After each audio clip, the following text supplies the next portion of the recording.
What is up, everybody? Welcome back to the City Life Project YouTube channel for yet another live fight companion. UFC 327, Procházka versus Ulberg, and we are coming off of one of the most stacked just weekends of mixed martial arts ever, and it's still going. Like yesterday, from the start of the day, 5 a.m. all the way to 4 a.m. today, there was nonstop combat sports, mixed martial arts, kickboxing, Muay Thai, the whole 9 yards. And today, same thing, literally start of the day all the way till now and continuing on into the early morning as we cover Ryzen and then ACA and friggin' Fury FC on Sunday. Like, it is good fucking soup, bro. Good fucking soup. Welcome to the Fight Companion. If you guys are new to the channel, we do live play-by-play commentary, reaction, and of course, live interaction with all you amazing folks in the live chat. So don't forget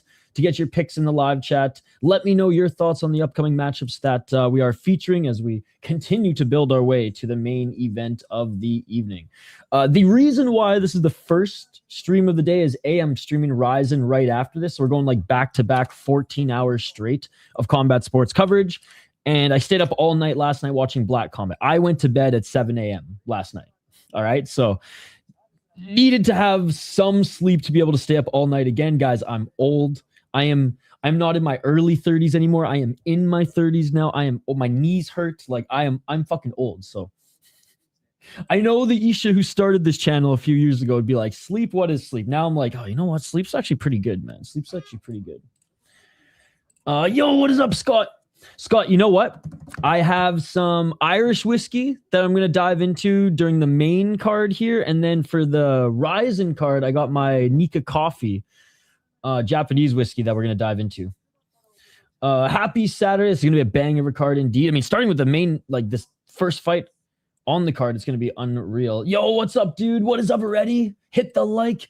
What is up, Reaper, dude? How I caught up on most of the fights this morning. I will post a Black Combat wrap-up video. I already sent the first draft to Black Combat to approve. So Reaper, even if you like can't afford Black Combat right now, they will be posting the fights in like a week, but I will be posting like a wrap-up video with a few highlights as long as they approve it. Hey, what's up, dude? Good to see you. Good to see you. What's up, Chris Cushman? Dude, by the way, next week, I'll be meeting the man, the myth, the legend, Chris Cushman, as he's driving up to Minnesota to go to that stacked LFA card. Like, honestly, Chris Cushman, like, it is LFA 200 level stacked. It is one of the best regional fight cards I've ever seen. So I'm so stoked for that one. Yo, what's up, Amberly? Good to see you as well.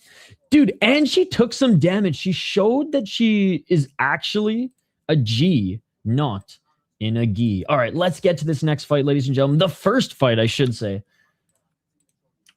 I don't know if I made official picks on Tapology this, because honestly, I don't really care that much for the UFC like you guys do.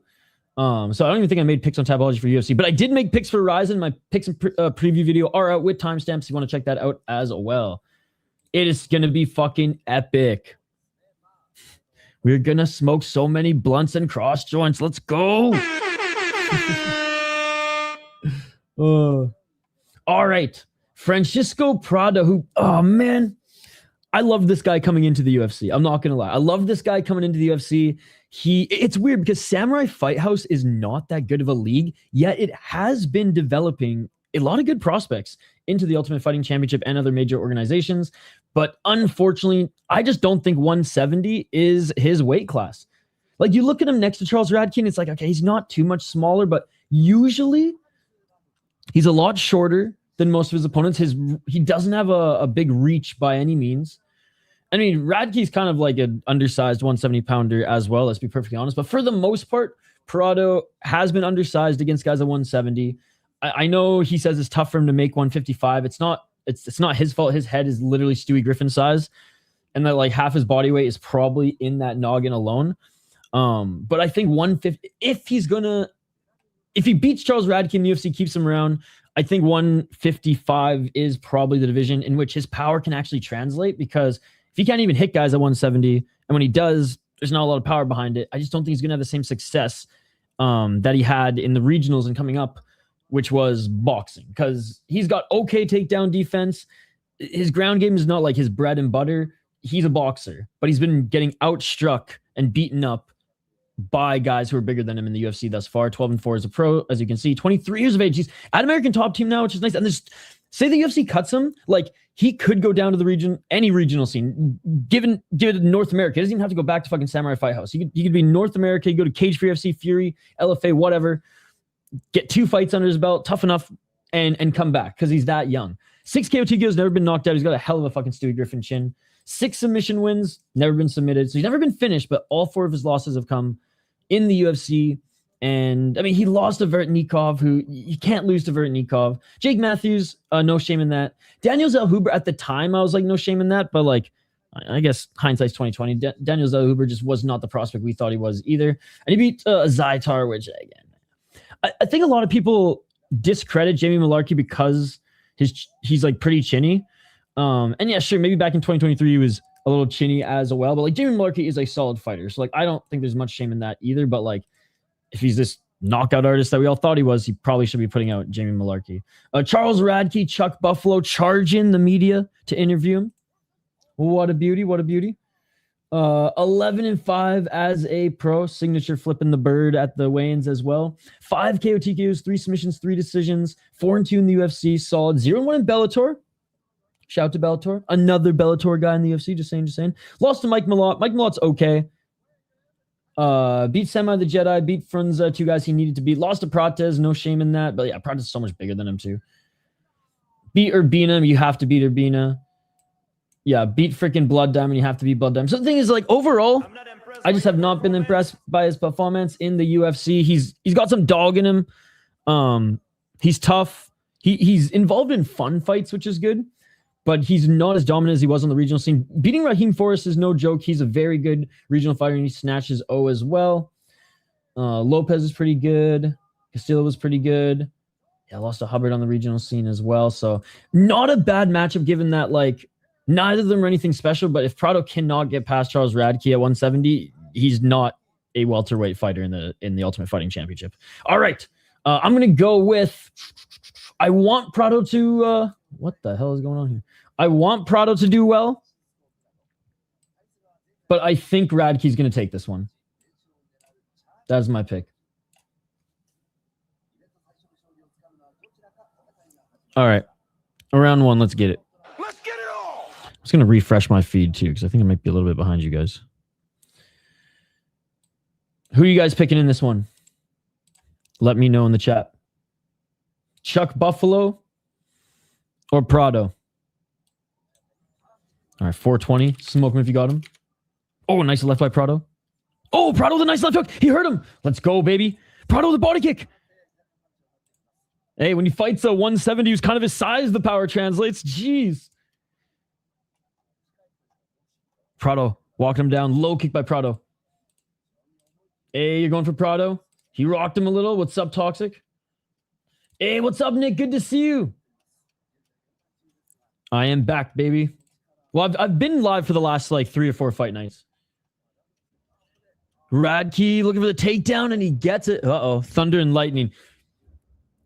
Crossing my fingers that the power doesn't go out, ladies and gentlemen. If it does, we will come back online when it comes back, but like it is pissing rain right now. Radtke winning the grappling exchanges here. Radtke in the top position. He's a decent wrestler. With the knee tap takedown. I just grilled some chicken and I'm going to fry some tomatoes here in a little bit. Let's go. Yo, what's up, C4 San Diego? In the full guard of Prado is Radtke. 3 minutes and 36 seconds on the clock. Yo, thank you, you $4 for the $2 donation. Let's go. Salutations. Oh my God. Charles Radtke with the right hook, and he's trapped that right leg of Prado. Prado needs to get back up to his feet. He needs to turn left. Turn left here. Sorry, turn right. If he turns left, he'll give up his back. He needs to turn right here, and he might be able to reverse out of this. Thank you so much for the $2 donation. Yo, what's up, K1? What's up, Andrew? Best card in a long time on paper, indeed. It's going to be tough to top the last 2 fight nights, though. Hey, what's up, sis? I can't believe this man never made 185. 251. Let's go, Cub Swanson. Back up to his feet is Prado. Hell yeah, baby. I was away in February, but I've been back all of March. Nice job by Radtke. Again, taking Prado to the ground. He's trapped that right leg. It's hilarious that he's just trapped that right leg, but he has his back, but only the hooks around his right leg. There's Prado trying to turn right. 2 minutes remaining. Prado did more damage on the feet. Radtke, solid grappling control here, and he's trying to get into side mount. Is Joe Rogan commenting? Again, I'm watching you next, brother, so I have no idea. I'm not listening to the English commentary. I wouldn't put myself through that torture. Hey, let's go, Fight Baz. Guys, go check out our boy Fight Baz here. He was up watching Black Combat last night, too. Mongolia with the sweep, baby. That shit beautiful than a motherfucker. Spear Rule said a wow in the main event. Oh, no way. Tag me in the highlight. Side or half guard for Radtke. Dude, that is so cool. I heard WoW's had some shit pacing, but that the fights have been pretty good. Yes, on Joe. Yeah, I'm watching you next, so I got the Japanese commentary, which is way better. Way better. Nice. Tito Ortiz, muffin shots to the body, left to the head. I mean, Charles Radtke making this a wrestling match as he was getting pieced up on the feet early. Radtke probably did enough to win back the round, especially with these muffin shots here. Given that the striking numbers are going to be pretty much the same because Prado didn't land a lot. What did he land? Like, I want to say like 10 to 15 shots, but he did tag Radtke with those. Okay, only fucking 8 significant strikes. Jeez. Prado trying to roll out of this. Now Prado looking to maybe grab the leg of Radtke. He does. Can he ankle pick him? Prado does have some submissions, but against very low-level competition in Samurai Fight House. But now he's going for the heel hook. Barely. Radtke on his right foot. Oh, Radtke re-enters half guard. 32 seconds. Yeah, Radtke with 3 minutes and 50 seconds of control time. Funny enough, Prado still outstruck him in significant strikes, but 38 total strikes. Again, those muffin shots to the body. If we were allowed superior rule set grounded knees, like in real MMA, which thank God we have some real MMA this weekend. Wow, Ryzen, Black Comet. If this was real MMA, not fake, bullshit, disgraceful, unified rules MMA, Radtke could just bash that right knee into the side of Prado's head right now. I mean, we even saw some semi real MMA in one championship yesterday as well. Again, one championship's MMA is pretty much dead and whatever, but at least they have grounded knees. The unified rules in the UFC is an absolute disgrace to the sport. And it's one of the reasons why I cannot call this league even close to my favorite leagues anymore because of absolute disgraceful bullshit like that. Like the fight would have been over. If we were allowed real MMA rules, the fight would have been over. We wouldn't be going to a second round. A few knees would have bashed into the side of that big old head of Prado and the ref would have come in and stopped it. But alas, fake MMA, ladies and gentlemen, fake MMA. Seems like a Radtke decision unless he gets cracked. Absolutely. Let's hope so, like my side, because I am a firm believer, this is almost my gospel, that prospects on fight nights are way more entertaining to watch in the Ultimate Fighting Championships than a bunch of names who disappoint because under the unified rules, they can't actually fight. You know what I mean? I forget the best film is now playing in theaters. At least the young guns just say, you know what, I'm just going to throw. I'm going to throw or just attack submissions because I can't fight in real MMA in this league. So I'm going to throw skill and caution to the wind to put on great shows for the fans and try to get bonuses where actual big names in the UFC, they just fight at such a high skill level under the absolute most disgraceful rules in combat sports. And naturally the fights just usually are boring. But this one's not bad. This one's not bad to start. Knock on wood, I'm wrong. Knock on wood, I'm wrong. Hopefully this turns out to be as good as the last 2 fight nights. It's tough to... Even Black Combat last night, which wasn't that great compared to the Japanese and Brazilian one, there still were soccer kicks. There still were stomps. There still were grounded knees. Right hand by Prado. Prado missing the spinning back fist. So there's my first of... We'll cap it out at 3 superior rule set rants. Okay? That's 1.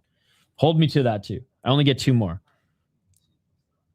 4:04. By the way, speaking of, my Ryzen picks and predictions videos out with timestamps, as well as the Ryzen stream is already set up for later as well. Prado missing with the low kick. Radtke going for the double leg, and he gets it, but Prado, nope, can't get back up to his feet. A shot by Radtke. They're reviewing the replay while they said it was no contest. Number one, bullshit. Oh, right hooking for Radtke. Prado trying to get back up to his feet. Yo, Artem MMA, by the way, was in the Black Combat live stream. I know he's a big Prado guy. But let's be honest. He loves the Samurai Fight House boys.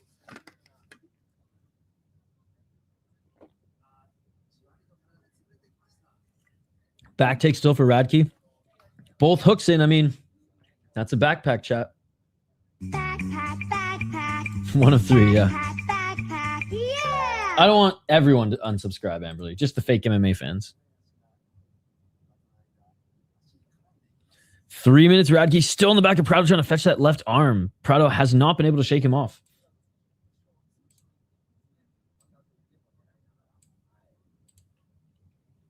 $2.49.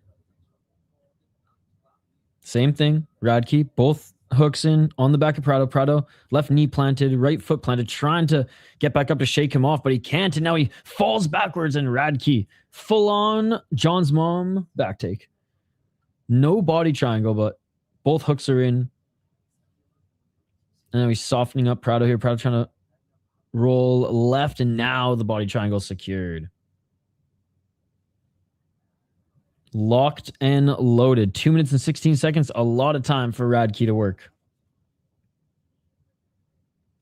Hey, what's up, MMA Events Vlogs? Good to see you. Bonjour. Hell of a weekend for combat sports, dude. Holy. 2 minutes. Prado trying to fight the hands, but getting outworked in the grappling department here by Charles Radtke. Prado, oh, nice little reversal. Prado found his opening, turned, and now he's in the full guard of Radtke. Prado just needs to go ham here. Just throw those little chicken wing elbows. Just throw those little chicken wing elbows. 128. Oh, Radtke looking for an arm. Dude, Radtke's jiu-jitsu is actually underrated, man. All right, he gets out of it, though. Does Prado? His arms are so small. They're tough to hold on to. He's in half guard now. 113. If I was Prado, I would have just got back up to the feet. Oh, my God. How amazing was Same's fucking high kick knockout? Freaking 4 knockdowns. Was it 4 knockdowns in that round? Jeez. Prado still in the guard of Radtke. Absolute legend. Good on Prado for reversing here. I don't think it's going to be enough. I think Radtke's still going to win the round. I think Radtke's going to win both rounds. 35 seconds. Like, if a base judge gives the first round to Prado because of damage, then sick. I'll love them for that. Oh, nice elbow from the bottom, and I think Prado's cut. Yep, Prado's cut. He's leaking. There's a cut in his forehead. One of those elbows pierced him. It's that big-ass head, dude. Stewie Griffin. Stewie Griffin is such a big-ass head, dude. And he's leaking everywhere. Already painting the canvas red. What is this, Luke's? What is this, Luke's? What's up, Smoles?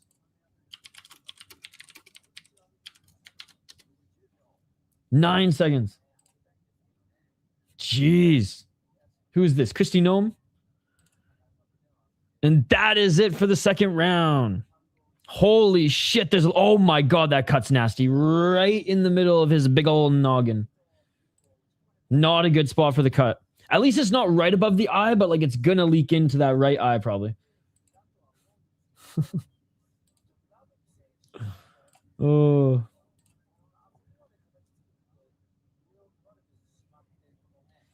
Blood is shown. Blood for the blood gods. Oh, boom. What an elbow, dude. 2 rounds to none for Radtke, in my opinion. It would be awesome if at least one judge gave Prado the first round just because he landed the better shots on the feet and Radtke just landed Tito Ortiz muffin shots on the ground. But Prado's looking like Harry Potter. Oh my God. The fucking boy who lived, bro.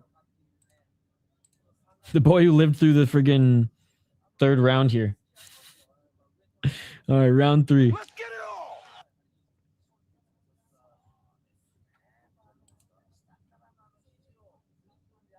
all. Oh, blood's already leaking, dude. The cut man couldn't even stop that. Where's fucking Tate, bro? Tate, where's cut man Tate? He would have stopped that shit. All right, here we go. Round 3. 4:57. Prado has to keep this on the feet. Prado missing with the left hook. Low kick by Prado. Oh, man. Blood's already pouring down his forehead. At least 25 stitches. Prado swinging with some hooks here. Again, his boxing sick, man. Oh, that knee didn't work, and Radtke landed a left. Radtke just is going to get those underhooks and trip him. Radtke tried to initiate the clinch again. Prado evades. Oh, big right hand by Radtke. Prado's got a big-ass chin, though, so he's not going to get knocked out easy. Second leak heavy event. We're only in the first fight. Oh, the Burmese jab, ladies and gentlemen. The Burmese jab. Prado's been hanging out with his Myanmar boys way too much. Oh, and that's a nasty one on the left eye of Radtke. Fucking... Oh! Oh, that's a nasty one, too. Do you guys see the main event of Eris yesterday? That shit was insane. Oh, that was a bad one. That was a bad one. That was a really bad one. Fucking Prado and the Burmese jab, dude.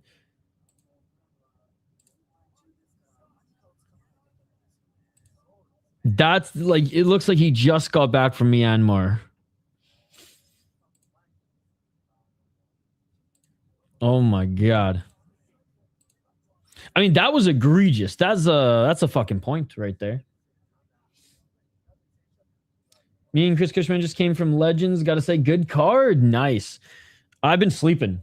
I stayed up all night for Black Combat. And then, like, I was still streaming when Chris went to work this morning.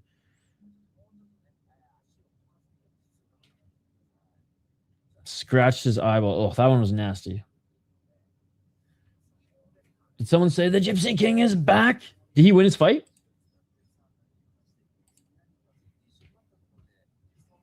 I don't even know. Have you like really just like dug in an eyeball? It doesn't really feel that great. LFL is a good card. Nice. Oh, so bad.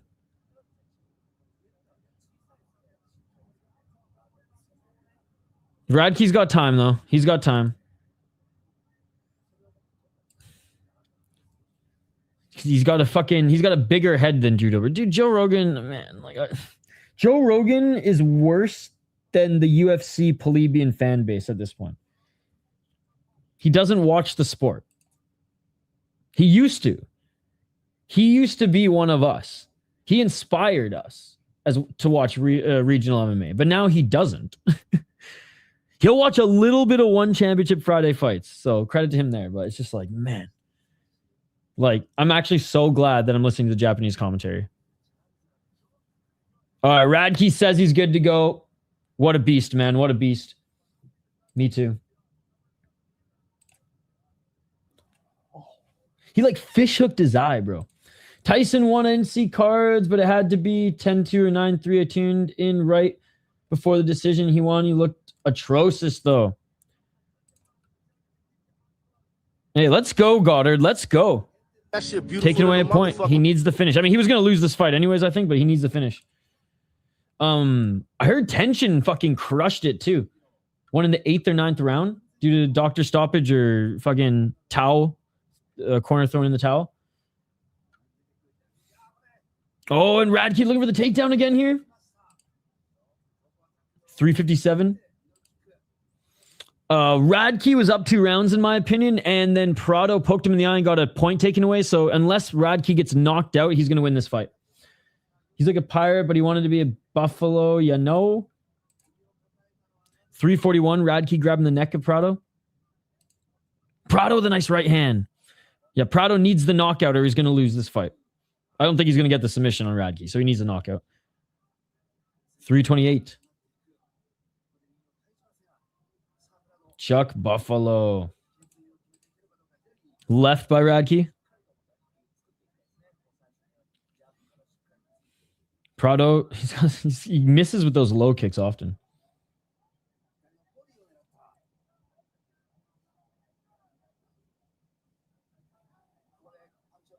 Oh, and there's the takedown by Radtke. Prado looking for a guillotine, but oh, he's squeezing. Holy shit, he's squeezing. He's putting everything into this. Was that a tap? Oh my God. Oh my God. 245. Is he going to gas out his arms? Oh, it's rising. It's rising on the chin. Radtke's going. He might gas his arms out. Prado putting everything he has into this. Fighting the hands now is Radtke. Prado's arms are tired. He lets it go. That was close, man. That was so close. And Chuck Buffalo is out. Hey, credit to Prado, man. He went for it. He went. He's like, there's an opportunity here. But now there's 2 minutes left on the clock. His arms are tired. His face is bloody. And Radtke's in the top position. Hell yeah, dude. Yeah, Octagon was on today. FNC was on today. LFL was on today. WoW was on today. There was boxing today. Ryzen's night. It's a great day for mixed martial arts.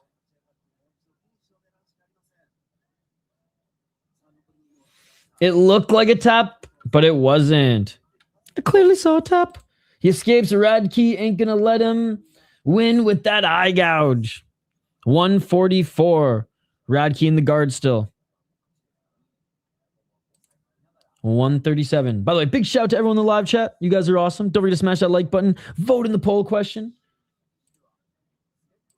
What's the most stacked card today, ladies and gentlemen? Ryzen, UFC, or Combate M1 Global? Emotional damage. RWS this morning as well. Black Combat was so good this morning. Honestly, Black Combat was mid, but a mid Black Combat card is better than 80% of the other cards out there. Is Skate streaming, by the way, on his second channel? I was going to share his second channel here with you guys. Radtke and half guard.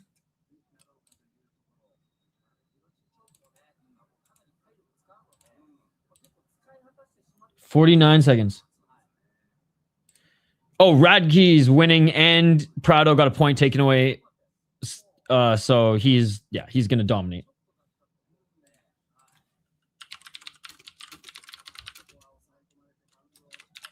Hey, props to him for streaming the other day.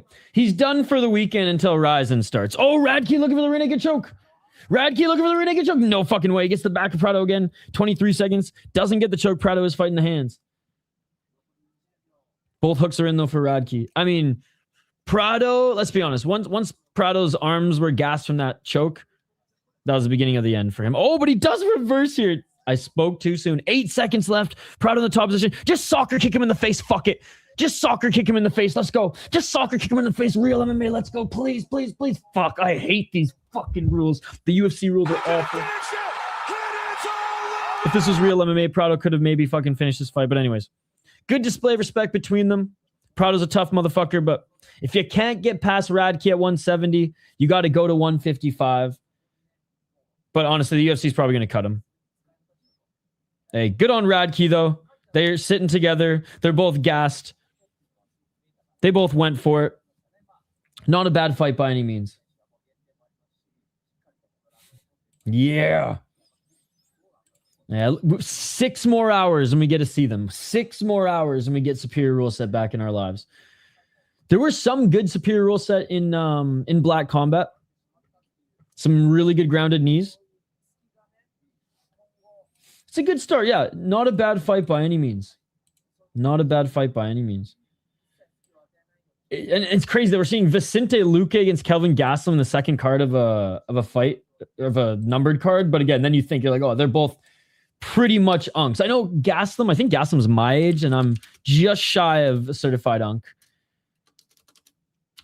But Luque's got to be certified unk at this point.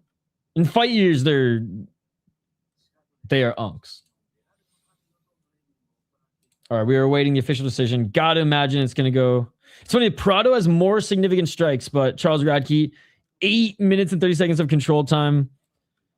Prado had 2 submission attempts, but Radtke had the back take. Like, it's so funny how if you look at the stats, it's like, oh yeah, Prado did more damage, but like this is one of those where you got to look at the stats and the eye test to determine that Radtke is the clear winner. And obviously he got the point taken away, did Prado.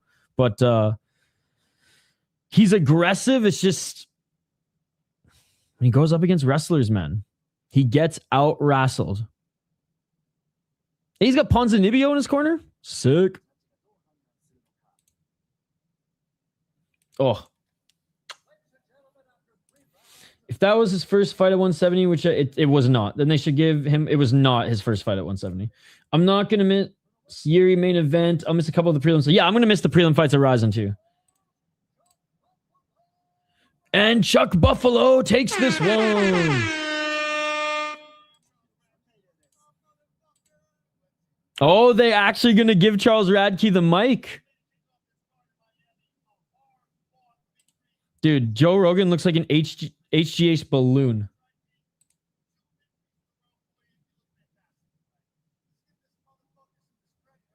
Hey, Charles Radtke.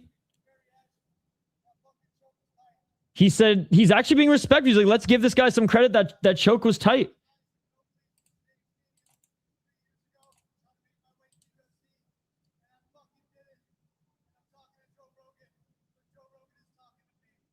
Hey, he's pretty humble. He's like, hey, I worked my way up and now Joe Rogan's talking to me. To be honest, they're like pretty much the same size. Like Radtke's not a big 170 either. But yeah.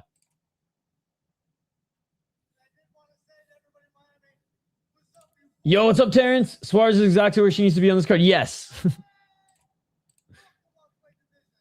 Okay, he said, fuck the welterweight division. All right, all right.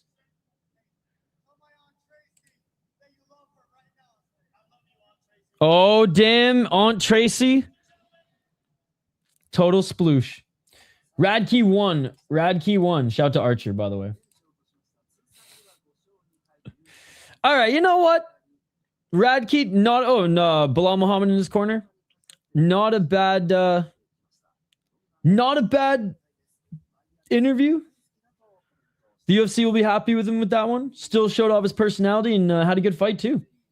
Yeah, Radtke won. He won unanimous decision.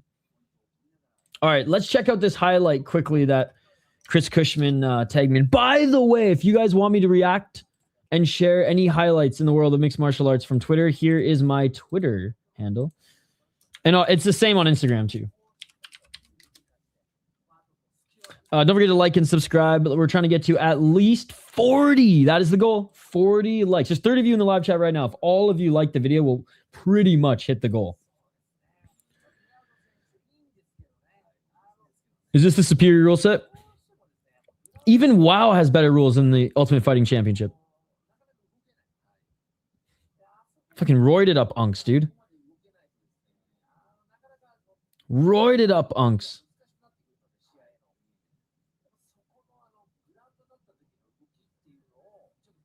Damn, full highlights too.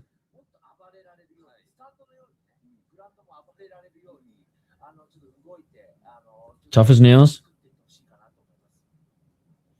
Oh, let's go. Oh, big knee. Let's fucking go, dude. I was watching Black Combat, but I watched the highlights. I'm stoked. A lot of people said that this might be like too much for tension. But he absolutely dominated. But yeah, Black Combat was on at the same time. I only watched a little bit of K1 and then I watched Black Combat from like, and actually Black Combat started an hour earlier than I thought. So I watched Black Combat from 2 a.m. to 7:30 a.m. and then I went to bed.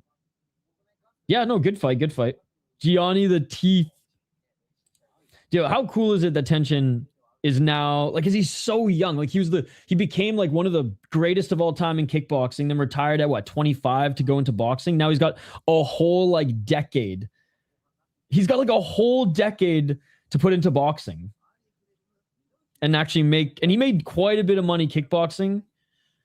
He's going to make, oh wait, he probably already has made more money fucking boxing. All right. Oh, now that Izzy's been losing in the UFC, they're just using Kelvin, just piecing him up. All right, there's a little Brad Riddell too. And a fat Vitor. Oh man, Kelvin was so fun to watch when he was coming up. I remember in the Ultimate Fighter when everyone thought Uriah Hall was going to win, and he was kind of like the dark horse. All right, let's get to this next one.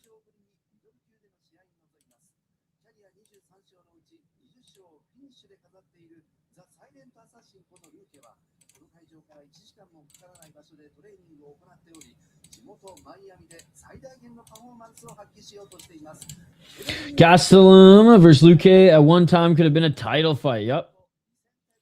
Tension will be a bantamweight champion soon. Dude, it's sick because like now we'll have tension in a way. Obviously, like Nakatani's always like, you know, top viewership, someone you gotta check in on as well. But yeah, it's cool that like I don't think Tension's ever gonna be Naoya in a way because he's one of the greatest. He's gonna turn out to be one of the greatest of all time. But it is cool that like there's another superstar budding in Japan who's even better than some of the other guys who we've been following who've been in like in a way shadow. To Kelvin Azamat parlay, the chubby boy parlay. Speaking of chubby boy, I actually had pizza for the first time in like 4 months yesterday. It was awesome. And I got like a few pieces for leftovers. I cannot wait to munch on that later. All right. Let's bring up Topology. Where the fuck is Shane? There's no way the Raptors are playing. Are the Raptors playing right now? Where's Shane at?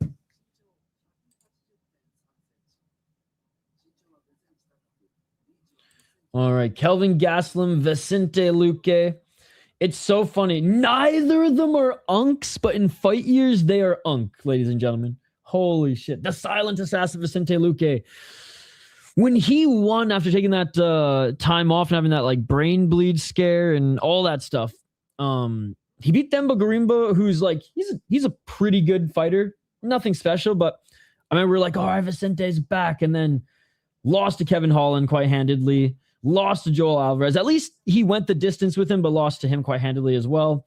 Kelvin Gastelum, other than Gasson, which funny, like even though he always was kind of overweight for whatever division he fought in, he did like historically have good cardio.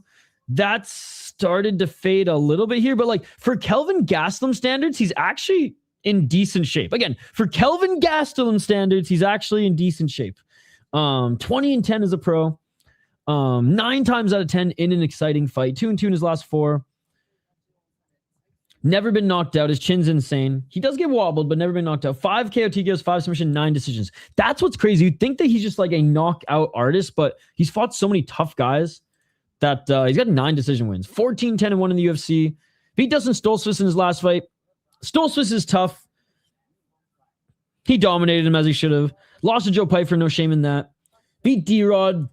Dude, what a legend, by the way. Cannot wait just to have I might just do a whole live stream, make a whole video on like the D-Rod lore. Lost to Sean Brady, no shame in that either. Beat Chris Curtis, good win. Probably should have beaten Jared Cannonier. No shame in losing to Robert Whitaker.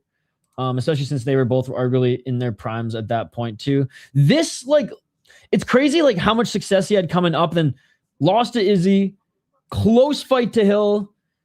Hermanson gets him out, beats Henry. It's just like this division at one point was fucking stacked at the top, and he just hung around fighting top guys. Wasn't getting dominated by them by any means. Was fighting top guys for a little while and just could not get over the hump. The old could have TKO'd Izzy, but went for the takedown. I'm going Kelvin Gastelum on this one. Out of the two guys who are not what they used to be, Kelvin Gastelum is closer to what he used to be than what I've seen from Vicente Luque recently. This is the battle of the non-certified unks, ladies and gentlemen. Joe Piper's title bound. Hey, say what you want about his personality, and if you like him as like, if you're going to cheer for him as like a fan, but as a fighter, he's done nothing but just continue to get better, learn from, his mistakes and losses, and not the most dynamic fighter, but far from one-dimensional either. So, hell yeah. Kelvin the Barrel Gastelum. Bro, Takuma Inoue had a way harder path. Every fight is a dog fight with him. Just imagine if Kelvin had some self-control and could lay off the tacos burrito. Oh, I guess he does eat tacos as well. I think he could have beat Usman. I know he had like a taco ranking video like 3 on YouTube dropped 3 weeks before he like missed weight. Yeah, honestly, like it's the UFC should be building him up as the American star versus fucking Sean Strickland and Bo Nickel.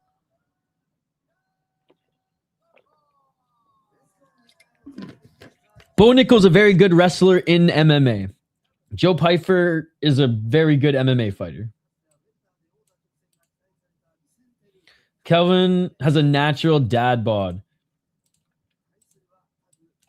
He was on the Casuals MMA podcast recently. It was awesome. It was a really good episode. It was titled Missing Weight with Kelvin. That's hilarious. At least he... Let's get it on. Oh, body kick by Luque. At least he plays into it, I guess.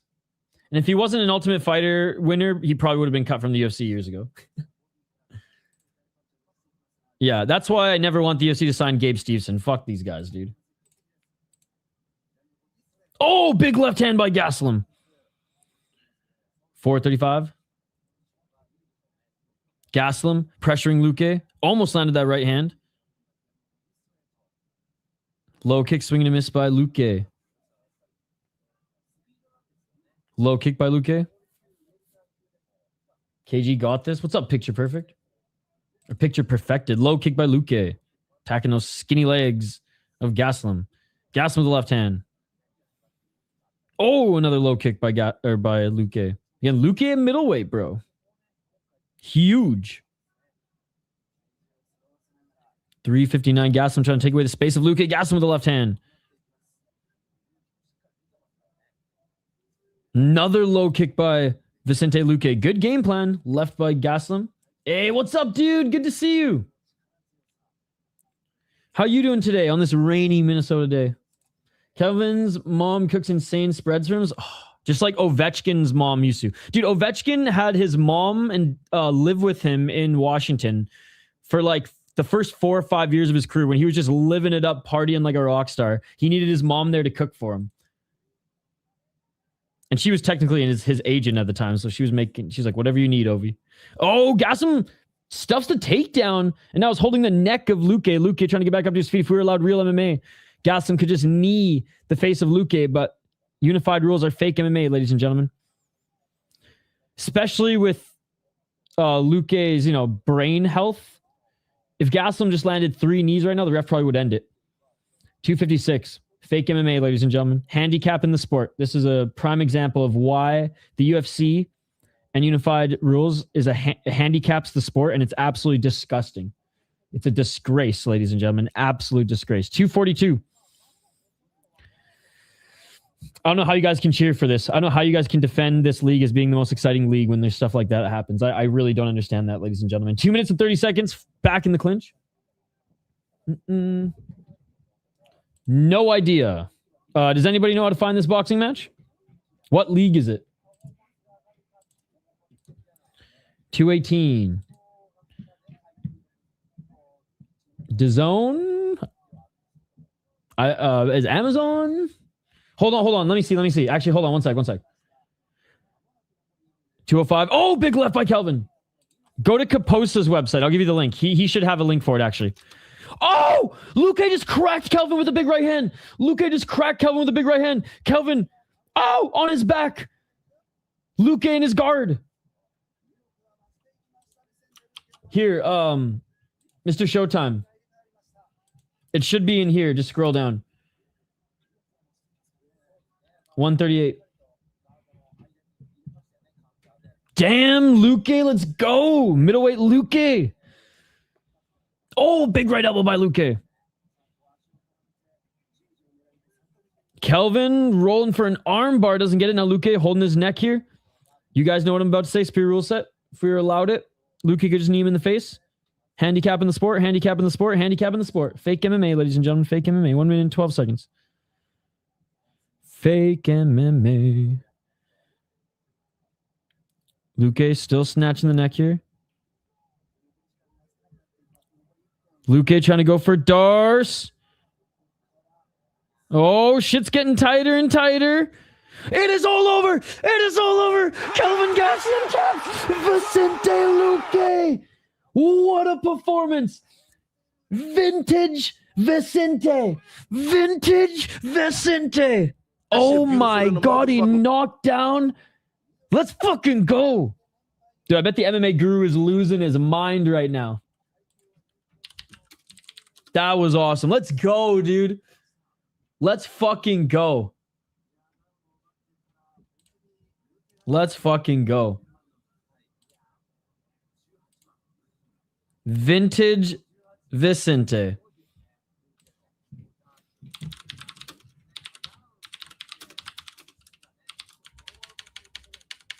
Wow. Fucking love this sport. Absolutely hate these stupid ass rules. Because honestly, if we were allowed real MMA rules, Kelvin Gastelum might have won the fight earlier, but great win by Luque. Luque won. Luque won submission. Nice. Any meatballs in there?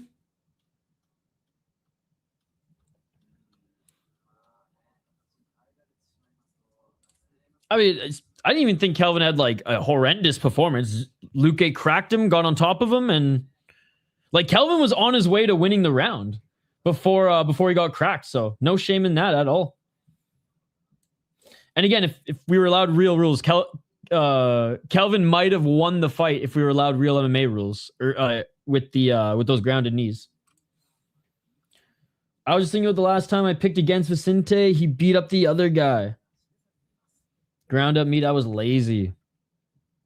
Dude, the older I get, the more that like I have to have meatballs and spaghetti.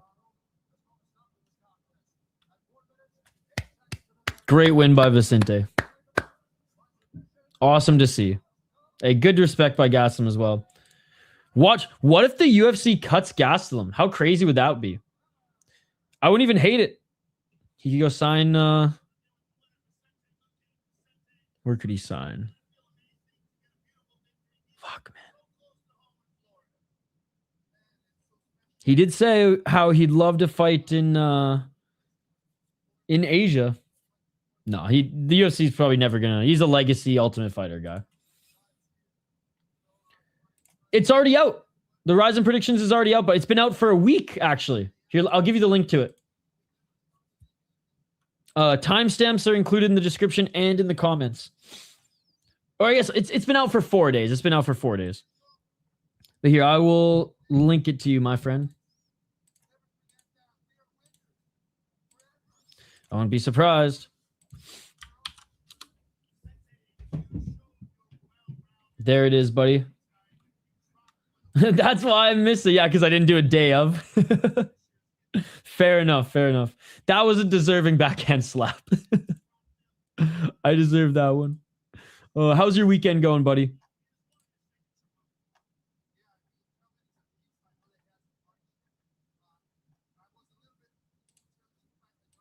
All right. Let's watch some highlights. This has been a very, very busy day of MMA, busy weekend of mixed martial arts. But if they kept Lionheart, why not Kevin? Kevin at least puts on in wins or losses. Kelvin at least is involved in fun fights, and I feel like the UFC like values that. Or else Sam Alvey would have lost or would have been cut after 2 fights. Hey, let's go. I like a little breadcrumbs and some oregano, a little pepper, salt. Some good ass Parmesan too. That was not good for my wallet. I do like rosemary. I cook with dill more than rosemary, but dill's my shit. I put dill in my eggs.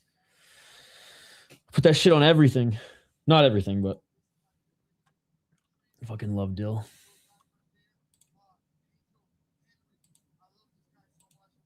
Hey, fucking great to see Vicente get a great win like that. And good matchmaking. Speaking of good matchmaking, this next fight's awesome. Sucks Padilla didn't make weight because that's just gonna...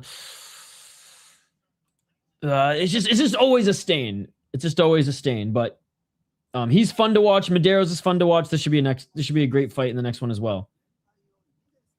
Oh yeah, Dill on scrambled eggs in particular. What a corner, man. Henry Hu, fucking Robocop. How the fuck Robocop makes 185 is absolutely insane, dude.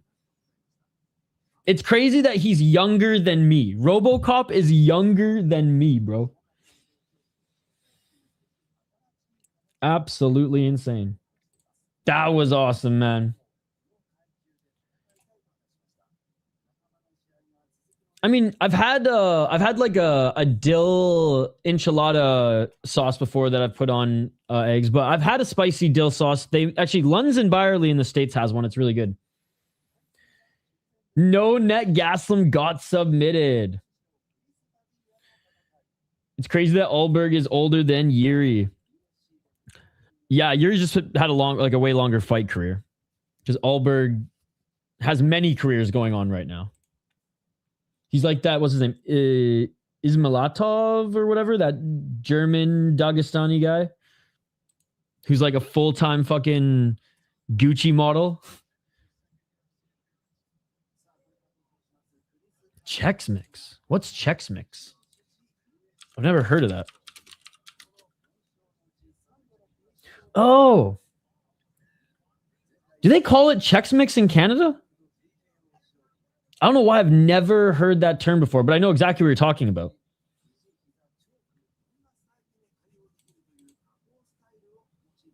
Dulatov. I was close. I combined his first name and last name to a last name. I just don't snack enough. Is that what it's called in Canada, Holland Dan Sock? I don't know why I've never heard that term before. But I also, I know what that, I just don't snack either.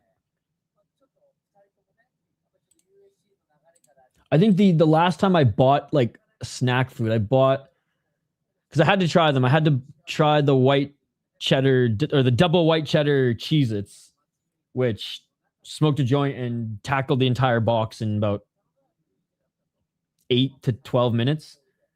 But that was 4 months ago. No, we do make it. You can buy it in bulk at fucking Save On Foods, what's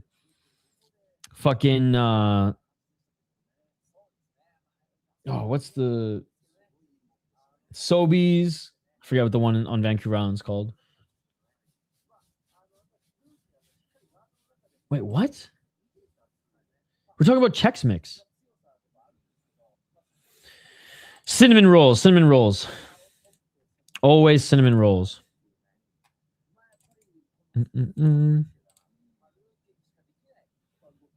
Fucking people in the States call back bacon Canadian bacon, which is interesting. Haven't been listening the entire time, but who do you got winning in the main event? I think if it goes past the first round, Jiří will probably win. I think Ulberg's going to be the most dangerous in the first round. Jiří usually takes the most damage in the first round. Now, does Ulberg have a chance to beat him? Absolutely. Also, Ulberg just doesn't seem like he's in the best shape. Now, I know he didn't have a full camp for this fight. There are rumors that he's dealing with something, like some sort of illness, or that he was dealing with some illness in camp. And I noticed it too. I noticed it in I don't know if it was a Nina Drama clip or some sort of promotional clip. And I was like, oh man, he does not look like he's in shape for this fight. At the weigh-ins, it kind of looked the same. So if there's an asterisk there, if Ulberg if it comes out that he is dealing with some stuff, then I think it'll show evidence in the fight. But yeah, I'm leaning Jiří. Obviously, this, it's not even a cop-out of an answer. It's what everybody knows. That's why I don't know why everyone always asks me, what do you think about this fight? It's I think the exact same thing as you. Jiří is the better, well-rounded fighter who, the later this fight goes, the better chance he's going to win via TKO or just decision. And Ulberg is going to be more dangerous early in the fight. And we've all kind of noticed how Ulberg looks bigger. He looks more like he's prepping for heavyweight than he does light heavyweight. Boycott Tim Hortons? Why? I mean, other than fuck Burger King and Brazil, who bought it. Canadian Bacon, exactly. It's weird that you guys call it Canadian. Like in Canada, we just call it ham. I don't think he's boring. I don't think he's boring at all, actually. He's actually, I would say he's actually a very smart fighter in that he's really good at keeping the fight on the feet where he's good at. His takedown defense and just his grappling defense, because he's never usually on the offense in his grappling, is pretty impressive. And I was always like, yeah, well, who has he beaten? Who has he beaten on the rise? And then when he started to actually beat like legit like gatekeepers of the division, I was like, all right, no, he's the real deal. Am I like confident that even if he wins the belt, he'll be a long-time champion in the UFC? No. But I think he's a good light heavyweight. And I think a lot of people would be more fans of him if he wasn't facing Jiří, because he was just such a big fan favorite. So everyone's like, it was kind of like with Anderson Silva. No one really gave a fuck about Anderson Silva's opponents other than Chael, because they were like, Silva's just going to beat him, right? He had like that just what the kids call aura. Yeah, it's actually looks like him normal out of camp. Jiří will stop him. He doesn't believe in decisions. Yeah, they do. I literally, oh my God, Megan O'Leary. Dude, Benavidez is a lucky man. Holland Dance, you just live in Ontario, dude. Y'all Ontariorites think that you're the fucking center of the universe, man. All right, here comes Mederos.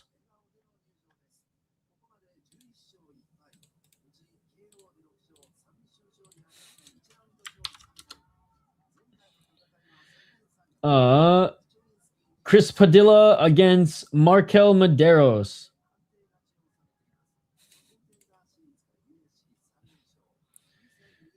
If you got winning him or gone, I don't give a shit about that fight at all, to be perfectly honest. The center of the universe. That everything here is just reflecting of all of Canada, which couldn't be further from the truth. Agreed, I didn't know all that about him, but I got Jiří finally getting his hands back on the title again. I feel like he kind of deserved it because he gave the belt up for injury. Yeah, very honorable of him. And it just shows what like John Jones did as further disgraceful. Dude, Uncle Benson Henderson. You know what? I shouldn't be ashamed of my hairline if Uncle Benson Henderson is rocking that. All love, but you know it's true. Lupe's going to beat Suarez. I hope so. I hope so. Yo, what's up, Chris? I knew Gastelum was done. I didn't. Gastelum actually was on his way to winning the round before he got cracked. So I didn't think it was a bad fight by any means. I wonder why is that? Because I'm just not a fan of the UFC as much as you guys are. That's why. I like the prospect. Like, I'm more excited to see Chris Padilla fight than, you know, some of the big names in the UFC. I mean, same with hockey. Like, I like the WHL, BCHL, LNAH more than the NHL. Yeah, but Jiří makes this fight exciting. Imagine 5-round sloppy fight between Ulberg and Ankalaev. Oh, well, Ankalaev would make that fight more boring than Ulberg. So that's a really bad argument. You lost that one, bud. You just shot yourself in the foot with that argument. Because you put like pretty much any other light heavyweight fighter in there, and it's an exciting fight. I mean, even the Ozdemir fight was awesome. So you're arguing that Ankalaev's boring? I agree, but that is a horrendous point to try to back up your argument. Not that he was bad, that he would lose. Was the Radtke a good fight? I missed it. It was worth watching, yeah. It was worth watching. Shout out Mark Goddard for taking away a point. All right, I got to get to the breakdown. Sorry, the pacing's too good for these Paramount cards. By the way, the live chat, you guys are fucking awesome. Appreciate you guys. Love the conversation. We're sports fans. We're meant to go back and forth. We're not meant to agree on everything, but I love how, like, we, for the most part, have a really good community here.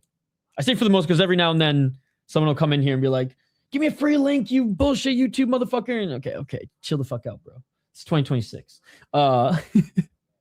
If you don't know where to watch this shit, that's not my fault.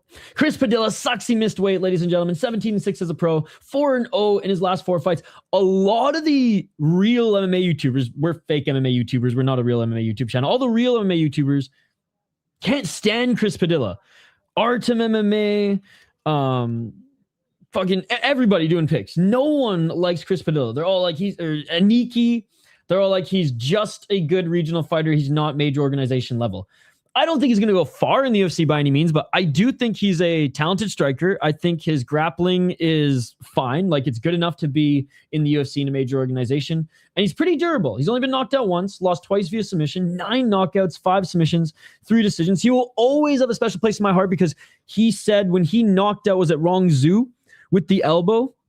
He was like, I literally had a game plan and we readjusted the game plan after watching Superlek beat Jonathan Haggerty the night before with that elbow. He's like, I wanted to do the Superlek. And I was like, this guy's fucking amazing. So not going to lie, I will always like him because of that quote. Great win against Bonfim. Good win against Jai Herbert. I know it was a split decision, but it was a solid fight. Again, unbelievable fucking elbow against Rong Zhu. Who's a solid fighter. Good win against James Yontop, who's just crushing it again on the regional scene, doing side quests in different countries, as well as Peru. And on the amateur scene, on the regional scene, didn't fight the best guys. Lost to guys like Darren Smith, in which he probably should have won. Same with Devin Brock. But like Chepe lost to guys on the regional scene that he probably should have won. Same with Diego Lopez. Now, I don't think necessarily Padilla's even Chepe or Lopez, obviously, level, but I think he's a solid major organization roster fighter who's dangerous on the feet. Markel Mederos, definitely, despite them being around the same age, definitely more like upside in my opinion. 11-1 as a pro, 4-0 in his last 4 fights. Love that he's at a Factory X. So good striker as well. 6 KO TKOs, 0 submission wins, 0 submission losses. It'll be interesting to see Chris Padilla tries to take him to the ground or if he's just going to strike with him. 5 decisions. His only losses come via decision, and it wasn't even in the UFC. He's 3-0 in the UFC, 1-0 off Contender Series. Hasn't beaten the best guys like Landon Quinones, whatever. Austin Hubbard, split decision. Probably should have beat him a little bit more handedly. And I would have liked to see him finish Mark Chonsky here. Great win against the guy on Contender Series, is unbelievable knee. And on the regional scene, I keep fucking saying amateur. On the regional scene, he arguably beat better guys. I'm going to go Padilla, but this one really could go either way. Round 1, let's get it. Let's get it all. I'll get back to you guys' comments here in a moment.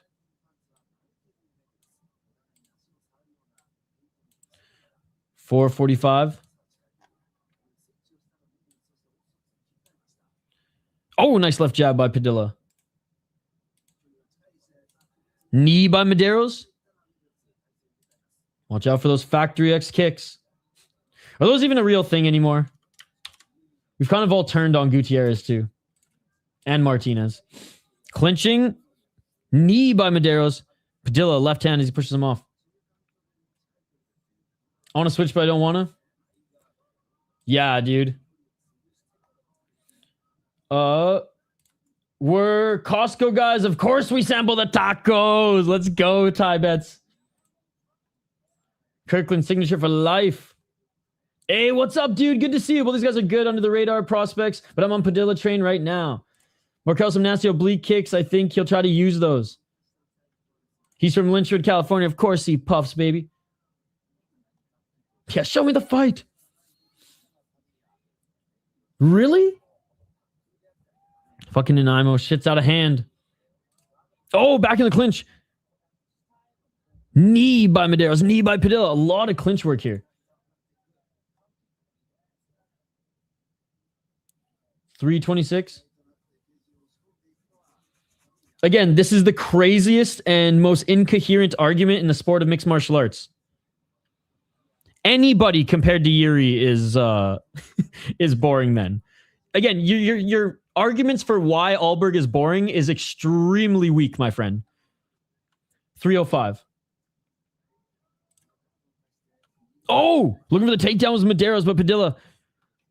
Good. You didn't even really have to sprawl, but good underhooks.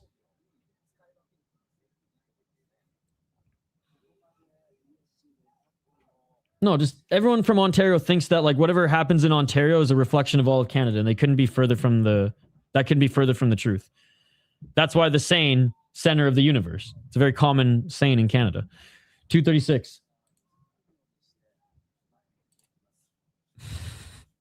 Balls deep, baby.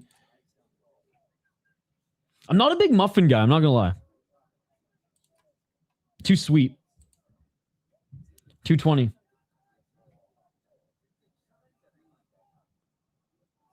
As long as it's a good fight, I don't really care who wins, to be honest. 211. Man, Padilla's really going for those freaking tie clinch knees here. Mederos, maybe a little bit more concerned about taking him to the ground, but neither of these guys really look like they're looking for trips, just knees in the clinch. I don't know. I'm listening to the Japanese commentary. It's way better. It's way better than the English commentary. Chris Muay Thai guard Padilla, right? Oh, nice right hand. By Mederos. Low kick by Mederos. Padilla continuing just to walk him down. Pressure him outside that center line. No spirits. Just let the best man win. I go for that. 130.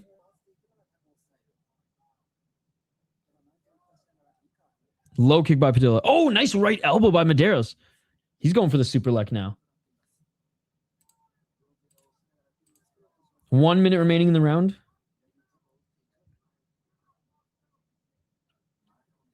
Hey, green bastard from parts unknown. What's up, dude? My only favorite wrestler. I don't give a shit about any other wrestler other than the green bastard, ladies and gentlemen. 53 seconds. Hey, if the graffiti's good, it's one thing.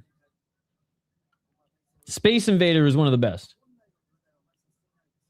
43 seconds. Oh, nice right elbow by Mederos in the clinch. 1-2. Oh, nice left uppercut by Mederos. Padilla's got that high guard. Mederos can start going for body shots here. He's doing okay. It's a pretty even fight for the most part. Mederos might... It's funny because Padilla's landed more shots, but Mederos has done more damage with the elbows. Padilla's a little cut next to his right eye. Now Padilla's looking for the takedown here. So very close round. I'm leaning Mederos despite him not landing as many strikes. He definitely did more damage with the elbows. You like the green shorts? Dude, he's Lamona Rona's awesome, man. End of the first round, and Padilla's got a nasty cut. Oh my god, it's a bad cut. Above his right eye. Oof. 2 really bad cuts so far. Oh, that's nasty.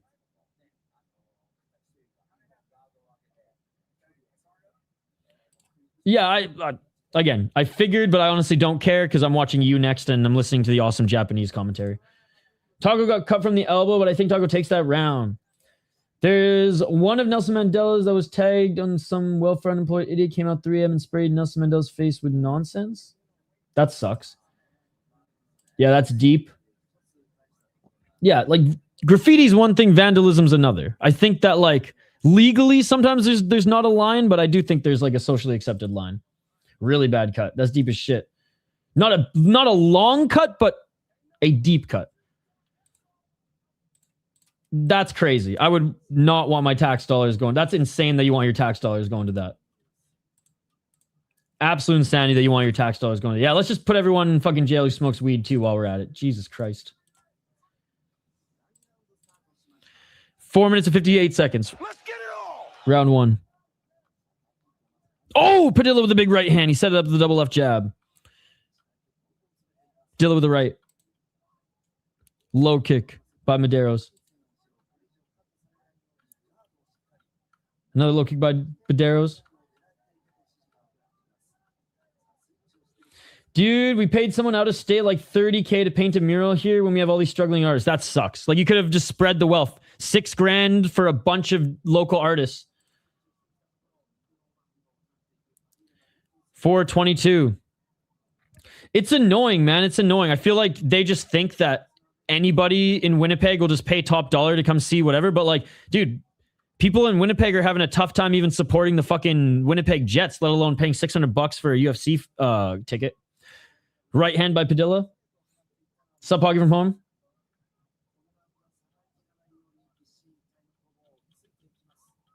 356. Padilla with the low kick. Nice. Shout out to the Kubide. That sounds amazing. Left by Padilla. Padilla's doing well in this second round. Low kick by Padilla. I'm pretty sure like Minneapolis or St. Paul. It might be St. Paul has done that a few times, Smalls. 332. I don't think I'm a dick. I think I'm just genuine. And like, I don't like happy to be proven wrong on things as well. Nice left by Padilla. Padilla with the straight left as well. Right uppercut by Mederos. Honestly, man, like there's some regional shows that in Canada, like there's been some fucking MMA or unified MMA and BFL shows that have been more exciting than that UFC card.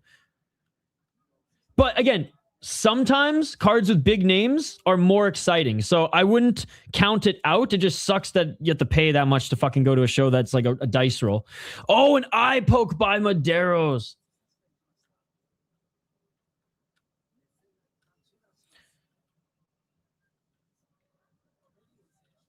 What's for dinner, Holland Dan Sock?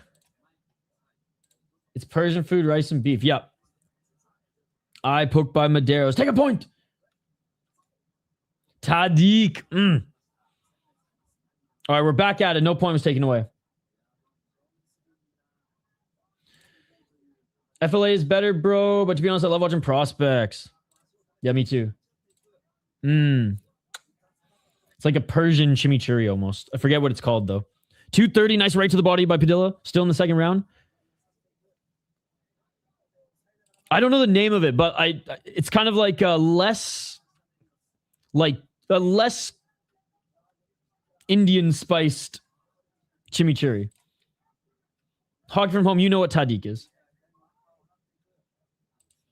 208, double right hand by Padilla and a nice step back right by Mederos. Dude, I was very lucky to grow up with a Persian father who just loved to cook. He was a way better cook than my mom, and my mom didn't like to cook, and he loved to cook. So we just got fucking dank-ass food my whole life. A lot of cilantro. It's like the crunchy rice and potato in Persian rice. Oh, Mederos now starting to take back this round, dude. Nice boxing at range, and he's setting up those left elbows beautifully. Mederos with the... Oh, he gets tagged by a double right by Padilla. It's like a boxing fight until they throw the elbows. And it's like, oh, yeah, little Muay Thai, little Muay Thai. What is this, One Friday Fights? 116, each of them throwing leg kicks now. They were on the Russian gas, dude. They're on that, they're on them steroids. So fair enough, fair enough. They fought like KSW. It is amazing. I'd say it's up there with like Japanese and Thai for sure. Oh, Mederos to the right. Right uppercut by Padilla. Low kick by Padilla. Padilla continued to walk forward this entire fight.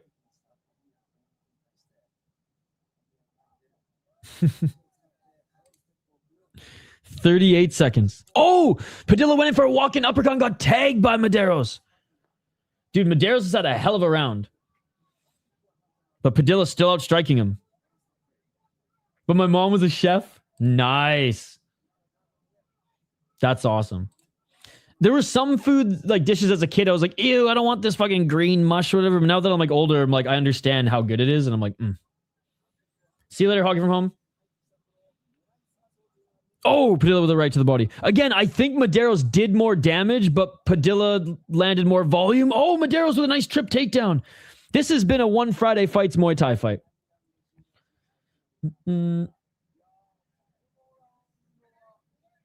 That is a fact. Thanks for continuing to derail from the UFC. You want to talk politics? Go to No Chill MMA, dude. That's the political channel. I'm sure he'll gladly rip on fucking people of color in Tim Hortons. It was a lot of pasta soup and sandwiches, but I'm not complaining. Pops would force us to eat things. It didn't bother me, but older would be crying.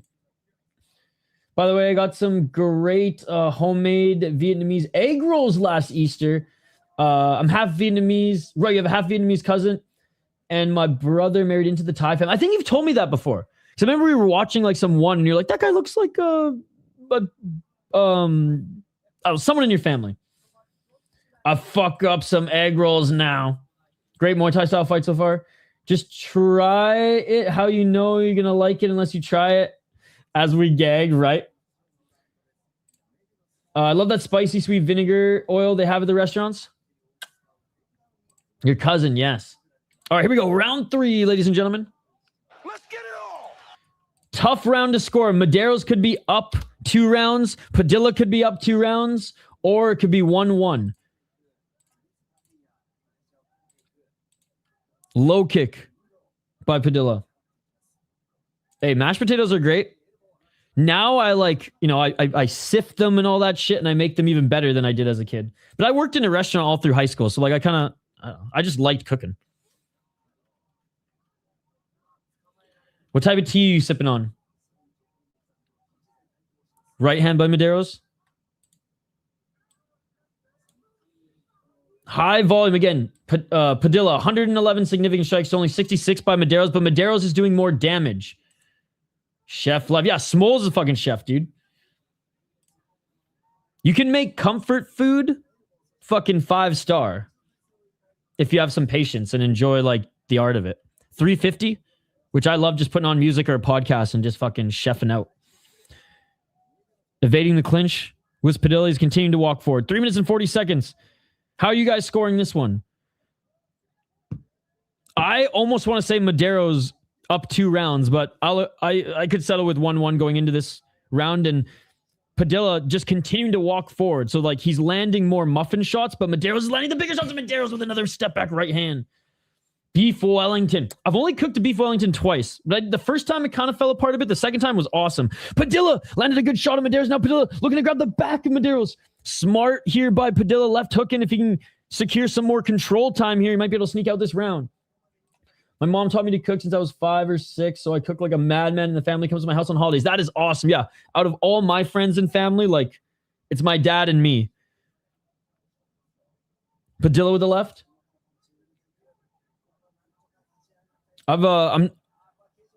Mederos grab the cage. Padilla back up. They're back up to their feet. I only like the breakfast from Taco Bell. Other than that, I'm not a fast food really guy. And like breakfast fast foods, whatever, because it's like it's not much worse than what you're eating at home. Let's be honest. Horrible fence grab. There should be a point taken for that. He did it twice. Oh, left by Padilla. Eye poke and a fence grab. A lot of nonsense coming from Keith Peterson today. Mederos clear cage grab. Boo, cut off his fingers.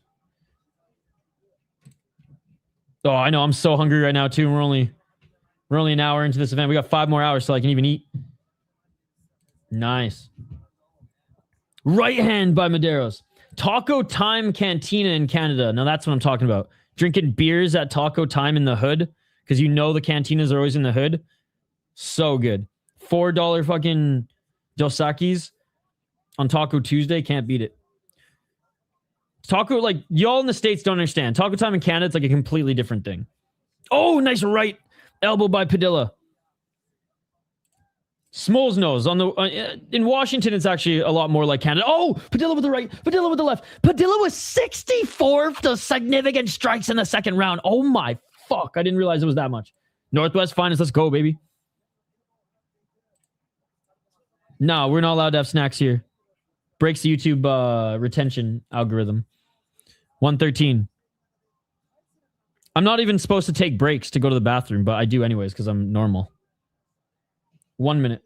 I went to Florida and went to a restaurant on a beach called Parrot Key, and the burgers are great. 57 seconds. Oh, big knee down the middle by Mederos. And Padilla saying that he got poked in the eye again.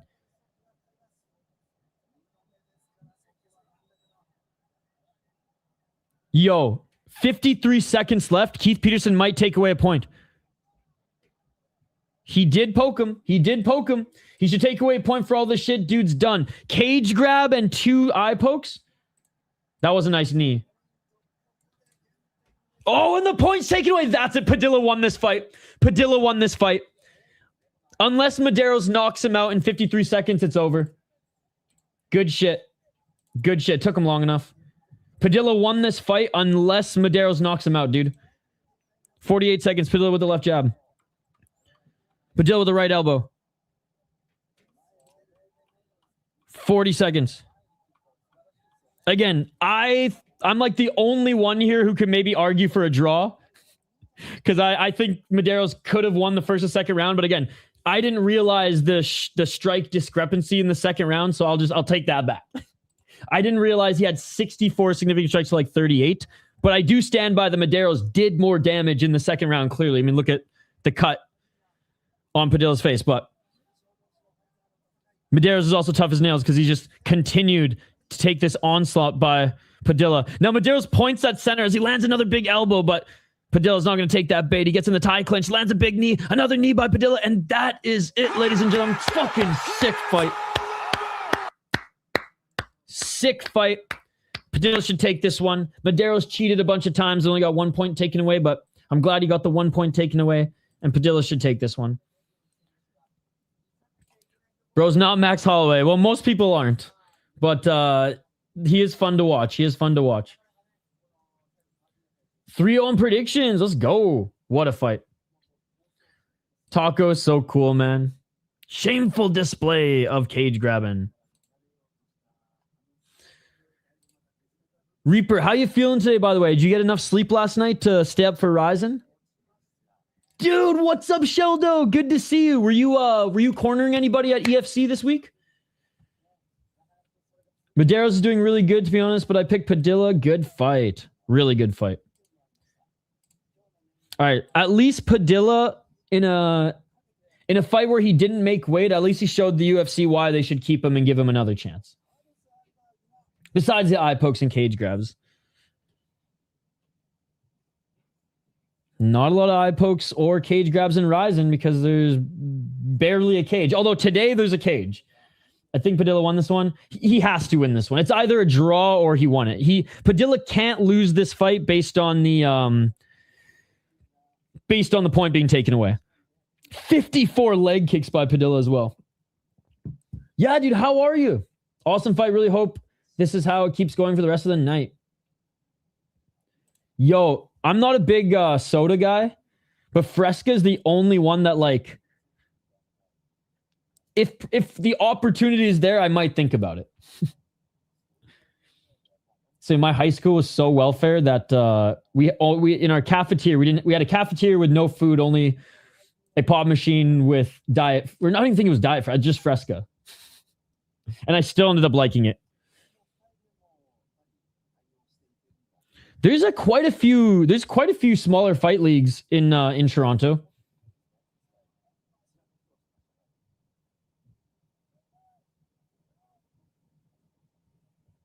I'm a sucker for orange Fago. Coke Zero is better than regular Coke. I'm not a soda guy. I don't like sweets, so Fresca's the only one I drink except like Canada Dry is fucking awesome. Okay, there was a draw. All right, Chris Padilla won. See, I wasn't out to lunch. One judge did give it a draw. One judge did have the first 2 rounds going to Mederos for damage. And honestly, based. Yeah, like I like less sweet and more gingery ginger ale but Canada Dry I'll settle for. And I think I probably like it because, when you were sick as a kid, throwing up, it was like an excuse to drink ginger ale. Coffee and water, yep.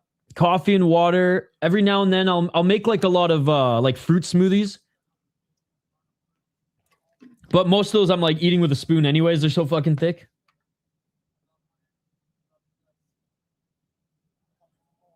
So I love Miami. I love the UFC. I'm coming for more.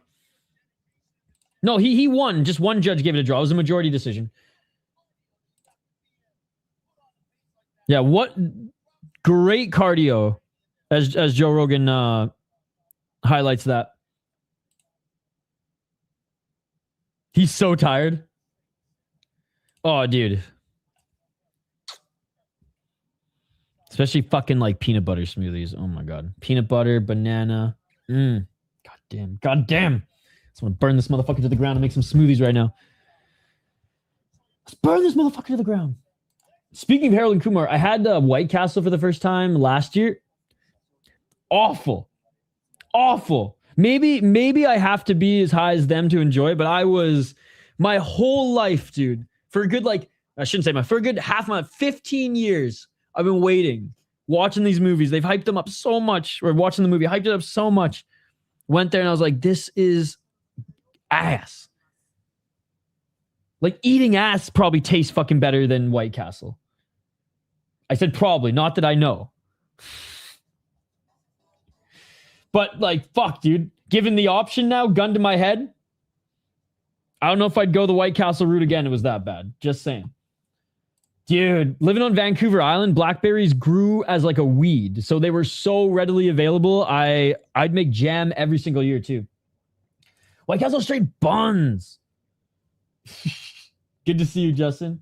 White Castle's a late night higher drunk run. You got to be in the mood. But there's so many better options for late night higher drunk run. The right man won very close fight. Literally, I always have peanut butter. Oh, dude, me too. I literally have a jar of peanut butter like next to me, whereas like the next, not this break that I'm going to take here in a sec to refill my water, but like probably the break before the pay-per-view, I'm going to muck a huge thing of peanut butter. Same. I mean, maybe, it's not even like I had it in like the hood or somewhere where it was run down. Like I had it like in the University Village of Minnesota. Lemon water is so good for you, man. So good for you. Throw a little grapefruit in that shit too. Don't. Hey, see, Jack in the Box, way better than White Castle. I had Jack in the Box for the first time, I think, in California, and I was impressed. Mind you, that was back in like 2003, but Chinese food slaps late night. Ask for cold tea after 12 a.m. They may know what that means. I love Vietnamese food. There was a hole-in-the-wall Vietnamese joint that had like three things on the menu, but they'd give you the drip coffee with condensed milk. Latte dude, Wendy's will always be solid. Wendy's in the United States or Canada. I'm not a big KFC guy personally. I think there's better chicken options out there. But again, I'm not just a big fast food guy. This is like, I haven't had like fast food consistently since I was like in high school. So I'm kind of going back through the memories. Canadian A&W though is probably the peak because it's the healthiest. And it's a completely different company from the American A&W. Like, they have the parent company that funds it. Like, it's not even called A&W, it's called something else. But A&W America and A&W Canada are two completely different companies. And the Canadian one is, like, one of, if not the most, like, successful for the amount of stores that they have in Canada compared to, like, you know, Subway and McDonald's that are, like, in every nook and cranny. And they, like, literally have the healthiest fast food products. So, yeah, from what I've seen in the States, A&W is, even if you guys like it, you're going to say it's sick. It's 10 times better in Canada. It's actually pretty cool. There you go. So sweet. Love the root beer float. It's like, you guys don't even have the burger family in the United States. Like, what is this? I rolled up to an A&W fucking when I just moved to Minnesota 4 years ago, and I asked for freaking teen burger, and they were about to call the cops on me. Seriously. They're like, what the fuck? Anyways, I was like, the burger family? No. They're about to call the cops on my ass, bro. Cold tea was an old reference for beer served at 12 a.m. Breaking regulations. They do it a lot of Chinese restaurants. They use silver tea containers, but it has cold beer in it. Okay, I'm going to try that here in Minnesota. I think Ribovics is a good fighter. Hey, what's up, dude? If you act weird or seem like government or police, they won't give you a beard. Well, do I look like I'm government or police? All right, we're going to highlight this next fight, ladies and gentlemen. Thank you all for hanging out with us, by the way. You all are amazing. I appreciate you all. We're going to the main prelims. We were just on the early prelims. We're going to the main prelims now, ladies and gentlemen, where Tatiana Suarez, after a couple bad returns, or a bad return, I should say, not the best return, not the best performances coming back into the UFC after all her injuries and that time off. Not as bad as her husband coming into the UFC, but return to the UFC has been less than stellar. Lupita, this is a great matchup because Lupita Godinez is very good. She's very well-rounded. She's got really good boxing. She's got really good wrestling. It's just her fight IQ, man. Sometimes the decision-making. She's got all the tools, but sometimes she doesn't put them together in the right scenarios. Love that she trained in Vancouver. Her sister's an Olympic wrestler, and win or lose, frustrated or not, she's always in exciting fights. So this one should be fun.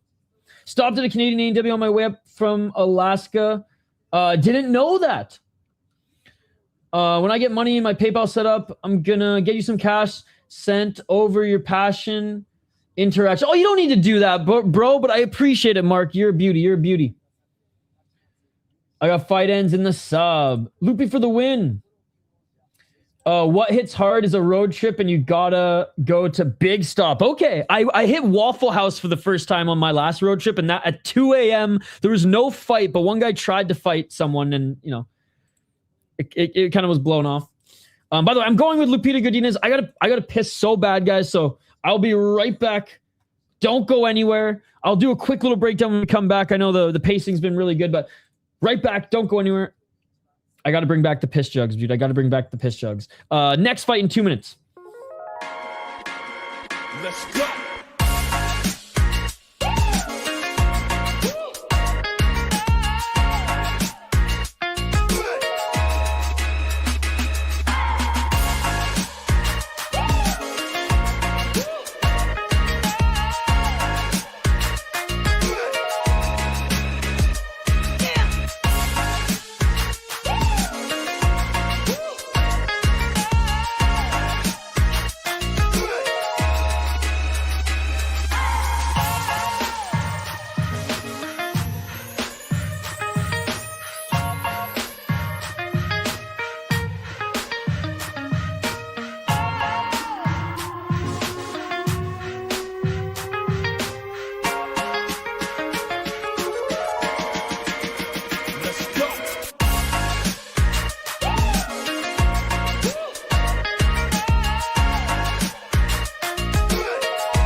Let's go.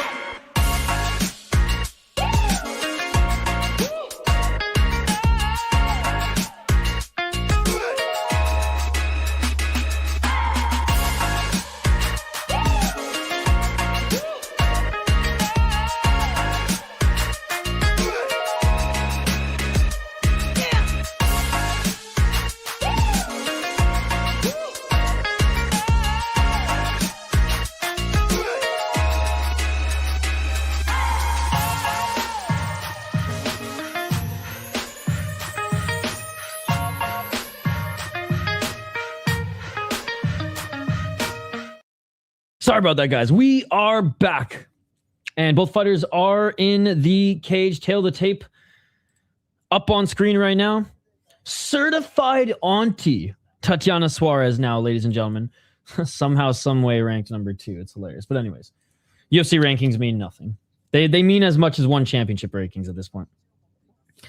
All right, Tatiana Suarez, 11-1 as a pro, 35 years of age, but has not had the active career in which we thought she was going to have coming out of the Ultimate Fighter. 2 KO TKOs, 5 submissions, 4 decisions. She's only has 1 loss, funny enough. 8-1 in the UFC. She beat Amanda Lemos in an okay fight where Amanda Lemos, who's not in her prime anymore, actually gave her some issues. Handedly lost to Wei Li Zhang. And before then had not fought since 2023. And she only fought twice in 2023. Before then hadn't fought since 2019. A lot of knee injuries, a lot of hip injuries. I think she had some back issues as well. Lupita Godinez, 14-5 as a pro, 2-2 in her last 4 fights. She's on a 2-fight win streak right now. Despite her being a good boxer, no knockouts, but she's never been knocked out. 3 submissions, never been submitted. Got good wrestling as well. 11 decisions. Despite not a lot of finishes, her fights are usually exciting, but let's be honest, Tatiana Suarez is going to try to fucking stink this up because Tatiana Suarez is a grappler. She's the female Patchy mix. 9-5 in the UFC, 1-0 in LFA. Good win against a older Jessica Andrade. This was actually a really fun fight. Good win against Julia Pilastri, who had some steam coming into the UFC. Lost to Mackenzie Dern, champ. Lost to Virna Jandiroba, might be champ, but might be the next champ. No shame in these last two losses. No shame in those last two losses at all. And honestly, I'm not even going to say shame in Angela Hill. Like, Angela Hill back in 2022, still a tough fight, especially if you don't want to take her down and keep the fight on the feet. I'm going Lupita Godinez. I'm swinging on this one. I'm hoping that 2 out of the 3 rounds, she's able to just outstrike her, and whether they're muffin shots or not, at least get enough points to nullify when Tatiana Suarez does get some control time on her. Look at the size of Tatiana Suarez compared to Godinez as well. She must cut quite a bit of weight. Anyways, round 1. Let's get it on. Let's get it on. Circling. Tatiana Suarez looking for that level change. Oh, nice right hand by Lupita Godinez. Oh my God, she hurt her. She hurt her. Lupita Godinez. She hurt Suarez. Landing some big shots is Lupita Godinez. Still holding her back, taking her time here. I like Lupi, but I think Suarez seems a lot bigger. Not muscular, just bigger in general. Suarez trying to roll out of this. Lupita Godinez keeping her left arm around her. Oh, what a takedown by Lupi. What a takedown by Lupi. Sprawling now is Lupita Godinez as Suarez is trying to go for the double leg. Lupita Godinez cracked her. 444. Damn, she looks fine, but wow, Herb Dean. Suarez looks focused. Suarez looking for the double leg. Pushing Godinez up against the cage. The female Habib. We had quite the conversation without you. I missed it. Sorry, guys. Oh, and Suarez gets the takedown. Yo, what's up, dude? Good to see you. 2 for 6 on prelims. And Suarez tries to jump back on Lupita Godinez. 3 minutes and 9 seconds on the clock. Yo, what's up, Joshua? And there goes the round props. 3 minutes.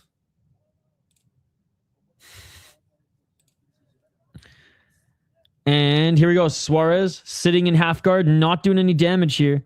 Lupita Godinez trying to scramble out of this. 245. And yeah, there's Tatiana Suarez's stats. She's taken down every single one of her opponents. Oh, look at that. Alexa Grasso's on the Spanish commentary with Ponzinibbio. That's cool. 229. Still no strikes from the top position. To be honest, Tatiana versus Darren would hurt me. Her control is strong, but she needs to do a lot with her elbows. Yep, exactly. Lupi needs to keep this on the feet if she gets back up. 2 minutes and 7 seconds. One judge gave, remember, Mederos the second and first round for damage over control time and strikes. This might be too much, though, if Suarez continues to start throwing elbows as she just has started right now. 146.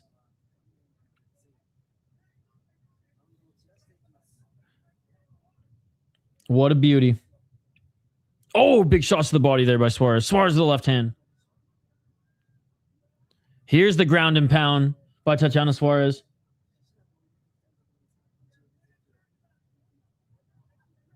$124.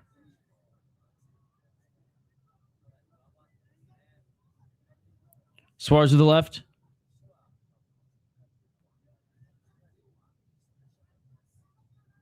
Lupi with an elbow from the bottom. Maybe she can get a cut. 105. Definitely think Tatiana Suarez did enough to take this round. But Lupi definitely a threat on the feet. And had some very good moments.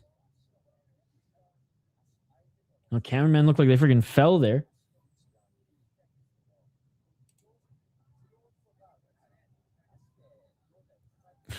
Dan is just on one tonight, Chris. 35 seconds. Oh, big left by Suarez. Yeah, exactly. Final 30, and Again, few muffin shots here by Tatiana Suarez. Luque tries to push her off, and Suarez right back. Not quite settled in her guard just yet, but pounces right back on her. I wish we were allowed grounded up kicks, man. If we were allowed grounded up kicks, Luque could have just kicked Suarez in the face. But fake MMA. And this is why you guys like the UFC. You like your fake MMA. All right. Round 1 goes to Tatiana Suarez. Oh my God, Luque, look, that right hand was sick, dude. And the slam takedown. Like, in my opinion, Lupita Godinez had the better moments, but Tatiana Suarez was able to get top control just early enough, right? At like the 3-minute mark and just, 3 minutes and 39 seconds and just rode it out. Significant strikes, obviously Lupita Godinez, but Muffin Tito Ortiz strikes. 50 for Suarez.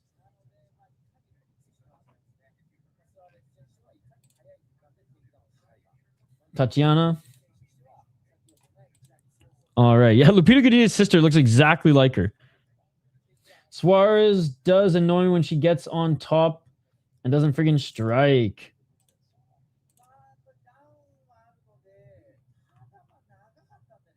Oh my God, those the fucking Tate brothers?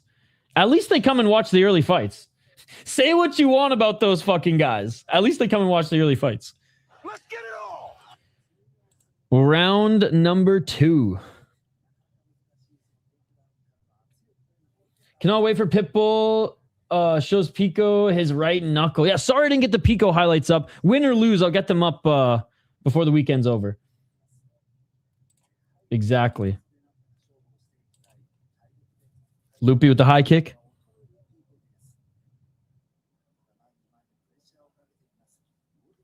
.428.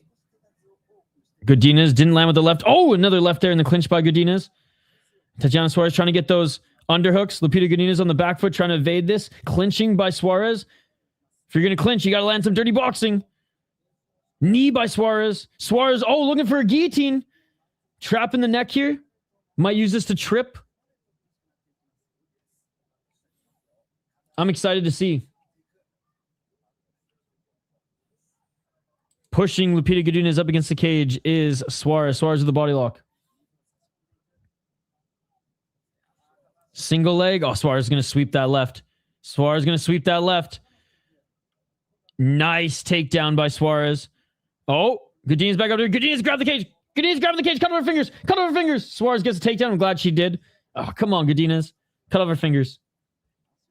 And come on, ref. Levels here on the ground again, at least. Back take by Suarez. Easy takedown parlay on Suarez. Sounds good, Davison. Suarez wrestling is so good. It really is. It really is. 3-11. Suarez trapping the right leg of Godinez. Godinez, oh, gives up her neck here.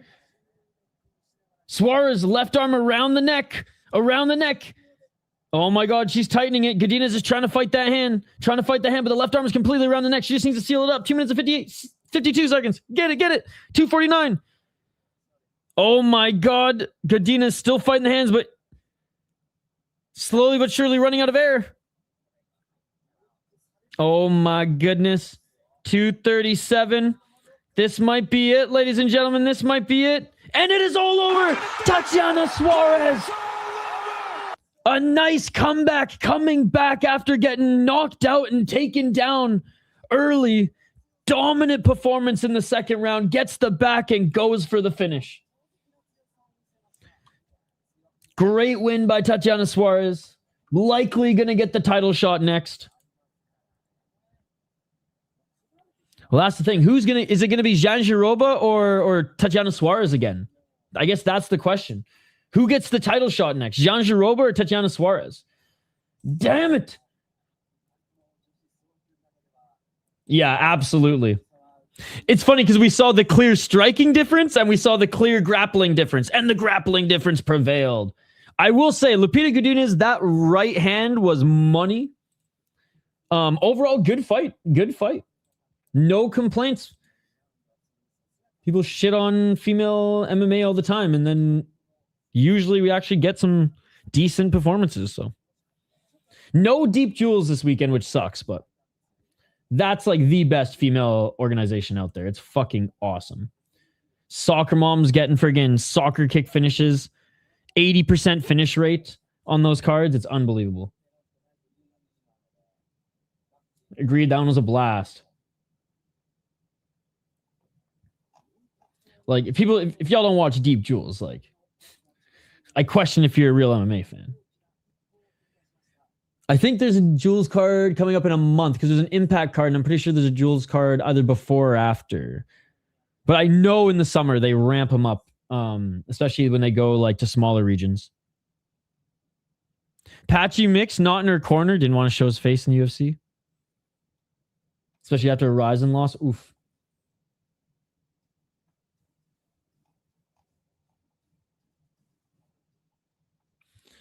All right. About to be announced as the winner is Tatiana Suarez. Mateusz Gamrot on the next fight. Like, yeah, this card is fucking stacked when you have Gamrot on the fucking, like, prelims so far down the card.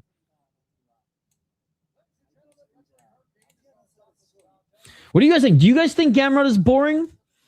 I don't think he is. I think, like, most of his fights are high pace. His style may not be the most damaging, but I do think, like, he fights at a pace that usually makes the fights fun. How is Ribovics' takedown defense going to hold against Gamrot? That's the question. That's the question. Great win for Tatiana. Absolutely. This was one of her best before, despite getting rocked early in the first round. This was one of her, like, as soon as she, like, was able to secure the top position and started striking at the end of the first round, because halfway through the first round, that was Lupita Godinez, right? Cracked her on the feet. Tatiana Suarez was kind of just getting her wits back together and trying to just get in top control. Second round, as soon as she got the takedown, it was like go for the finish, and we saw just that, like, finishing tenacity that we saw earlier in her career. Gamrot stare down. He looked intense. No, I really think he's boring. Yeah, I like Gamrot fights good scrambles. I like Gamrot. Esteban is allergic to boring fights, so I think this will be a good fight. And Gamrot's, like, not afraid to strike if he has to, but, like, you just know that, like, once you think, okay, Gamrot's just striking with me, boom, you're on your ass. Yeah. I mean, UFC even is going to overlap with Ryzen. We're going to miss the Ryzen kickboxing prelims, ladies and gentlemen.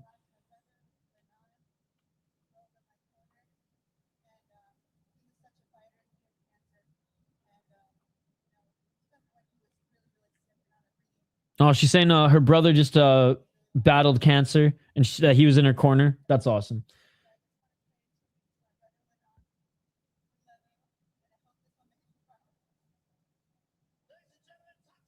Oh, okay. Maybe he wasn't in her corner.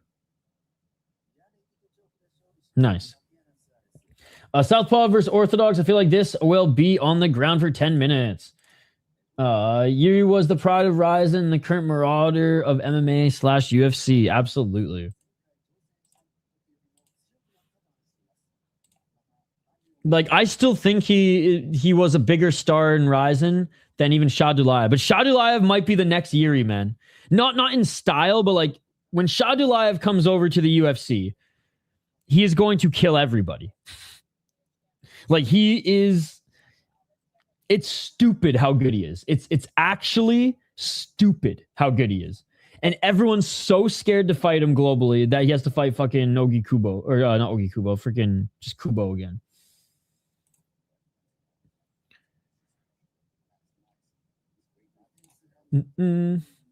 All right. I believe she did. All right. Let's get to this next one. Mateusz Gamrot versus Esteban Ribovics. And there's the long time MMA veteran Thiago Silva, UFC title challenger, and now amazing coach at ATT. Fucking love Thiago Alves. His fight, I actually thought he might beat GSP. Boy, was I wrong.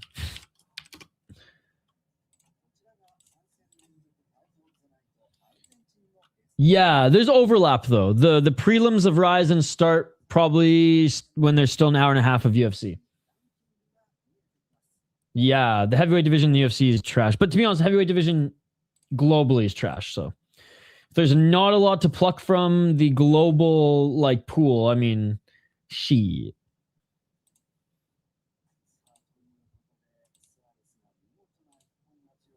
All right, next fight here. How many prelims are left? 1, 2, 3. 3 more prelims left to the main card.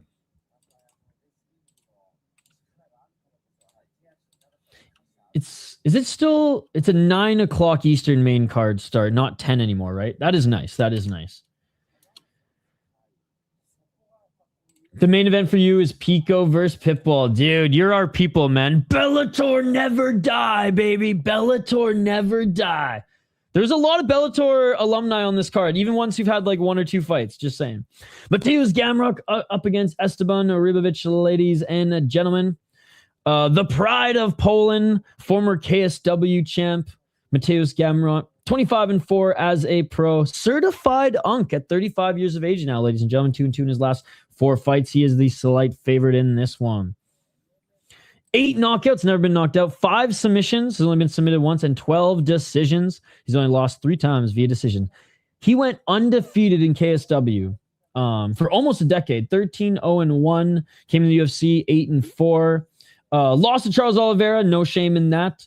Good win against Ludwig Klein. Great fight and win against Dan Hooker. Or sorry, great just fight against Dan Hooker in a razor close decision. I do think it was the right decision though for Dan Hooker. He did more damage in that one, but that was a sick fight. Good win against an older Rafael Dos Anjos, but Dos Anjos still capable. But yeah, like this fight didn't make sense. Rafael Dos Anjos actually looked a little bit better than I expected. I don't think Gamrot like looked bad by any means in that fight. Thought it might be a little bit more dominant, but like whatever. Oh, but Fiziev beat Dos Anjos. Whatever, different styles of fight. Speaking of Fiziev leg injury.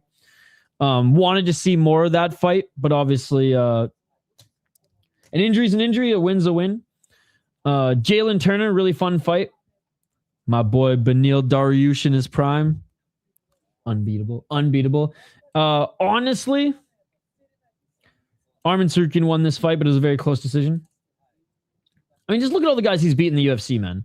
The only guys he's lost to, Guram Kutaladze, split decision, Beneil Dariush, Arman Tsarukyan, close against Dan Hooker, and Charles Oliveira. Like, top lightweight whose striking, I think, is a little bit underrated. And why I say that's because, like, he will strike with guys, but then, like, as soon as you're comfortable, like, as soon as you're like, okay, this is just going to be a striking match with Gamrot, eventually I'm going to take over, boom, you're on your ass. And his grappling is pressure, not a lot of control, more just advanced position and ground and pound, which is nice. Esteban Ribovics, 15-2 as a pro out of Argentina. Wicked striker, man. Wicked striker. 3-1 in his last 4 fights. 5-2-0 as a pro. He's at a kill cliff. Never been knocked out. Never been submitted. His only 2 losses have come via decision. 7 knockouts, 5 submissions. 4-2 in the UFC. Need a great Contender Series win as well. Fucking awesome fight against Nazar Haqparas. And a lot of people are like, oh, well, he must not be that good if he lost Haqparas. Haqparas is a great striker as well. And this was a fucking awesome kickboxing affair. Elvis Brenner is a tough guy to finish. But holy fuck, this fight was unbelievable. This is the fight that had like those... Was this the fight that had all those like crazy combinations? I might be thinking of a different fight. But regardless, Elvis Brenner, always in an exciting fight. Sure, Elvis Brenner not... Like, he's far from a prospect. When he came into the league, I think a lot of us were like, oh, very good prospect. Definitely didn't reach his ceiling, but like his floor is still relatively high that like he'll always put up a fun fight. He'll always be a hard guy to put out. Again, beat Zellhuber, split decision, but we still thought Zellhuber was something at that time. Took out Terrence McKinney. Kamala Kirk, I mean, whatever. He beat Kamala Kirk. Red Zabov was a pretty good fighter, so no shame in that, losing to him. I'm pretty sure Red Zabov like cheated a bunch in that fight too, but anyways. I'm going to go Gamrot on this one. Is Ribovics more dangerous on the feet? Absolutely. I think if Ribovics wins, it's probably because he finishes Gamrot. I think Gamrot probably takes this one decision. And if Gamrot does find the finish, it's probably going to be TKO on the ground and pound. I don't think he's going to submit Ribovics. Unless he like jumps on his back after like randomly rocking him on the feet. But that is a little bit more far-fetched.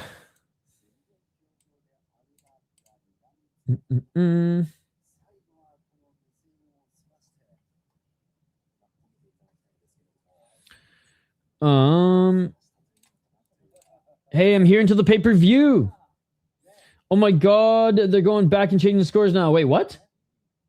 Majority draw is honestly how I had it. Unpopular, but Mederos was doing damage and landing harder shots. I said that he won the first 2 rounds too, and I had it a draw. They changed the score from still a win to a draw. That's crazy that they're able... I didn't know that they could change the scores right after. Did Bruce read them wrong, or was there a change of score? Because I didn't think they could do that. Well, they changed Padilla versus Mederos to a draw. Oh, shit. Changed Gamrot. That's fucking insane. How can you not know how to do math? That's the thing, like... Did Bruce read it wrong? Or can they actually go back and change that shit? I would imagine, yeah, because I don't think you can go back and change. I think once it's done, it's done. Like, I'm pretty sure that's like policy. Like the UFC can't that's like commission policy. So Bruce, that's like, oh man, Bruce blunder, man. Hashtag Bruce blunder.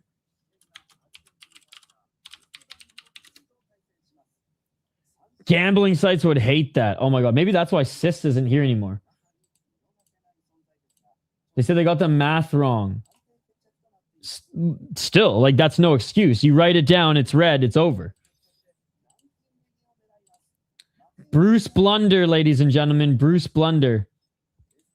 He's starting to go the Chris Taoni route. He's going senile, ladies and gentlemen. Again, guys, if you want to see my Ryzen picks and predictions video, I have no idea. Adding to 30 or less is pretty tough.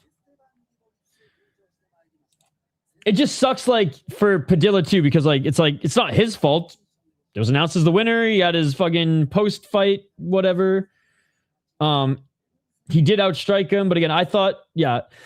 The second round, after I saw the discrepancy in strikes, I didn't mind the second round going to Padilla denial. But Mederos definitely did more damaging shots in the first 2 rounds. Yeah, and what happens now if you bet the draw? While his brother's still announcing fights at his age, just did Fury fight today. No way. That's crazy.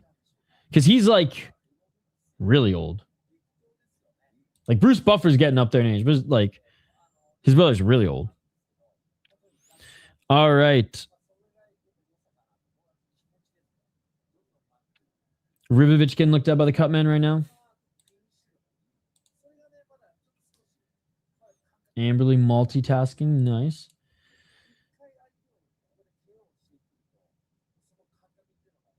Wait, Zumagulov was boxing today? Oh my god. Zumagulov is on side quests. Doesn't he have a title fight coming up in Octagon? He's on a side quest right now. Dude, it sucks so much that the UFC didn't re-sign him. He got, and I don't use this word a lot, but he got robbed so many times in the UFC. So fun to watch. And now he's doing fucking Small Gloves boxing side quests. Look at this shit. Love Zumagulov, dude. God, if he spoke better English, I'd want to... And he's not even in shape for it, too. I love it. If he spoke better English, I'd 100% interview him for the podcast. The Japanese commentator. American top team. Unbelievable. 81 is still yelling, let's get... Oh, I can't say it without being sued. But yes.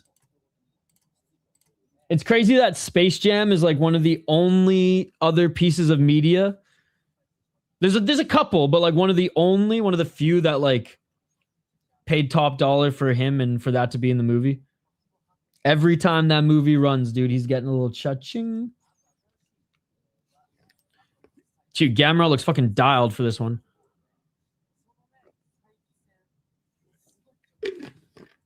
All right, here we go. Zumagulov looking like in the highlight, no weight cuts. He looks like he's in BKFC.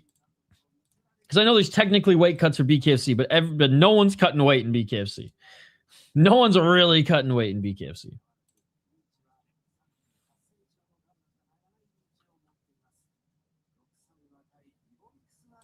All right, like I said, Bruce Buffer's announcing.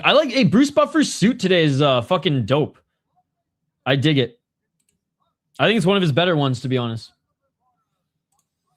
All right, which is the more stacked card? 77% are saying UFC 327 over Ryzen Landmark 13. Damn. You guys are... 77% of you are fake MMA fans. It's kind of messed up, bro. It's kind of messed up.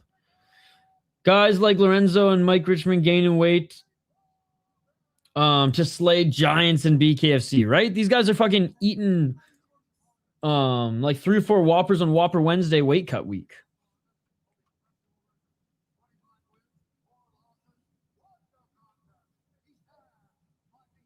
All right, round 1 coming up here, guys. Let's fucking go. Gamrot, Ribovics.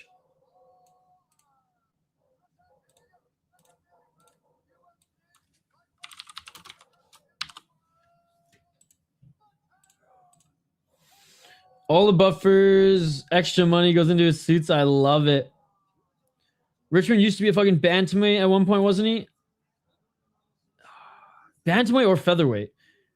I'm still floored by that shit. I can't believe the entire fight happened before they decided to read those stories or those scores again. Shit's wild, dude. So either Bruce Buffer read the cards wrong or the judges wrote them wrong, but like it's policy where like once the scorecards are handed in, like it's done. So I think Bruce Buffer messed up, but not confirmed. Are you having fun now, Mr. Krabs?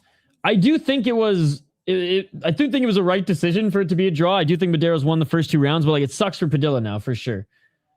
All right, round 1, let's get it. Especially after being like interviewed in the cage and all that shit.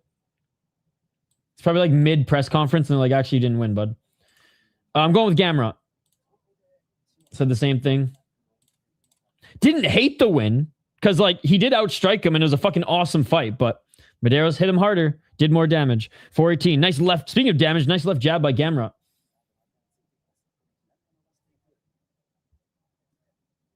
I only party with Jesus. I don't know who this Jesus guy is. They made it a draw by the... Yeah. Because the judges... Either Bruce Buffer is going senile. Nice single leg attempt by Gamrot. Ribovics with some nice takedown defense. Great mind single leg. And there's the takedown by Gamrot right into side control. 351. Gamrot has the best single leg in the sport. Santa Maria. 342.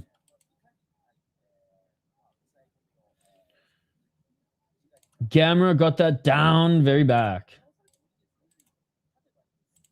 331. Knee by Gamrot. Nice shoulder lock by Gamrot and side control here. He can try to go for crucifix. He can try to get mount. He can force for a back take. He's in control right now. If we're allowed real MMA rules, he could knee him in the face. Dude, this is the 4th fight on this card where the unified rules have hampered the excitement of the card. Left by Gamrot.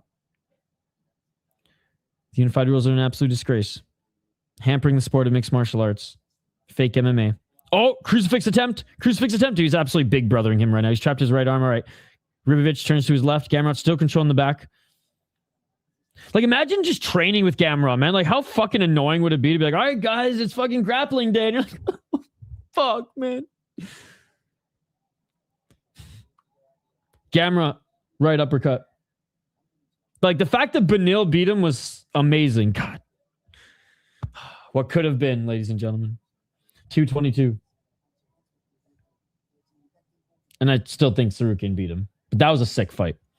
Ribovics crawling to the cage. Back up to his feet. Great job by Ribovics. Back up to his fight in the hands. 210. Left by Gamrot.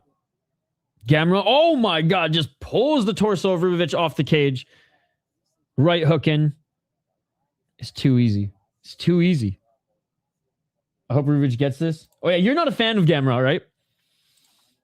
There's a few who I know are like, he's not entertaining. Stop saying he's entertaining. And again, I prefaced my pick and just like my praise of him by saying like, it's not a violent style, but it's like, he's one of the best pressure and pressure wrestlers in the sport. It's insane.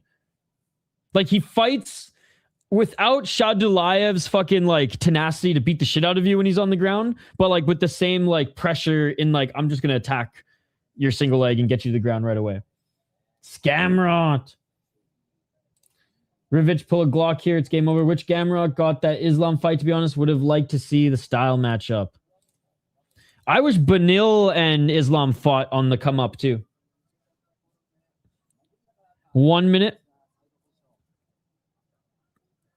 55 seconds, Gamrot. Side control still. If we were, you gotta admit though, if we were allowed real MMA rules, Gamrot would have already won the fight. Esteban, he wants crack. If this wasn't, see, look at where Gamrot's trapped the head of Ribovics right now, and he's not allowed to throw that left knee. Fake MMA. This is why the unified rules in the UFC is fake MMA, ladies and gentlemen. Gamrot could have won the fight already. Like, imagine if Gamrot was allowed to use superior rule set. Holy fuck. He would have more finishes than decisions. Fake MMA, ladies and gentlemen. I'm just pointing out to prove my point. All you Dana White bootlickers, it's not fake, dude. This is closer to WWE than Ryzen and Black Combat. Nice elbows to the ribs of Ribovics by Gamrot. Gamrot's in side control. Half guard now, postured up. Oh, nice elbow by Gamrot. And that is it for the first round. Dominant first round by Mateusz Gamrot.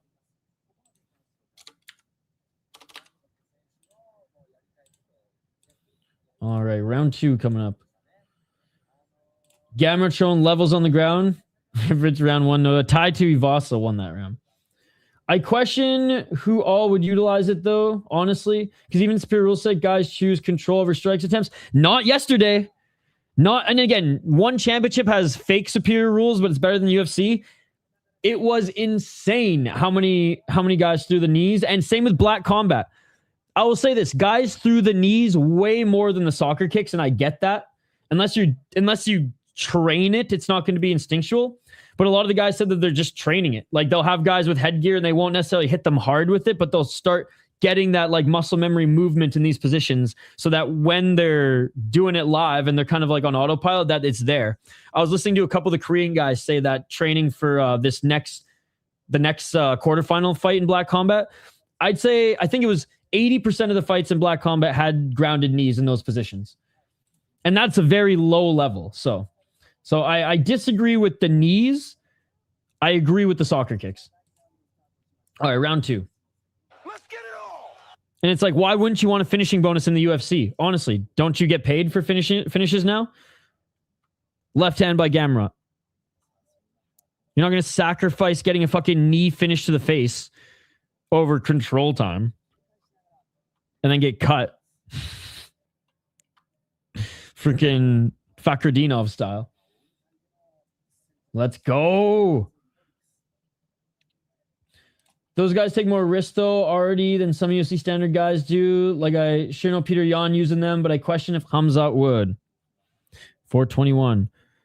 I think if Hamzat knew there was money on the line, he would. 414. We don't make money, we take money. 407. Don't get me wrong. There will be some idiots who don't. That's mean. There will be some who don't. Oh, nice left by Gamrot. But he couldn't get the takedown. Good sprawl by Ribovics. Maybe if someone control time over you'd feel differently. 344. I'd rather get kneed in the head than fucking controlled for 15 minutes, dude. 336. Overswung. But he did get the takedown. Ribovics holding his neck. 325. Ribovics. Too big of a strike there. Too big of a swing. Gamrot took advantage. Asked the mat back to the cage for Ribovics. And good job getting back up to his feet. Let's see if Gamrot can drag him to the ground here. He's got that shoulder lock. Nice job with that momentum, dude.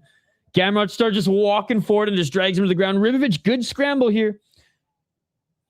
I'm all for it. I just think autopilot kicks some of the grapplers and continuing to the next spot beats taking advantage of the position. Again, kicks, I agree with you, but knees, it doesn't make sense to me that these guys will sacrifice getting a bonus and finishing the fight versus just wanting to sit inside. I mean, dude, they literally set up crucifix knees and then in the UFC. Like, you're telling me they're setting up crucifix knees not to throw knees? Like, that's wild to me. That's absolutely wild to me. Beautiful back take by Gamrot. Some of the Dagestanis won't do it. Some of the Americans might, oh yeah, I forgot about this. But I think, like, you give Gamrot those knees and, dude, half of his fucking finishes or half of his decisions are cut in half. 207. Shit, even fucking his KSW finishes or decisions are cut in half. But kicks, I agree. A lot of guys aren't programmed to do that. Half guard for Gamrot here, trying to get into side control. And he does successfully pass. 145.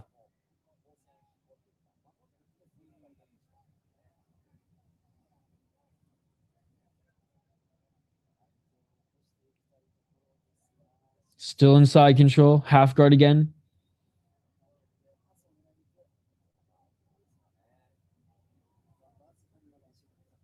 I'm trying to stomp faces Vandy style. Oh, that would be amazing. Totally agree. The biggest thing I hate about the UFC is the fact you can't throw a knee to a downed opponent. Drives me crazy. Yeah. Seriously.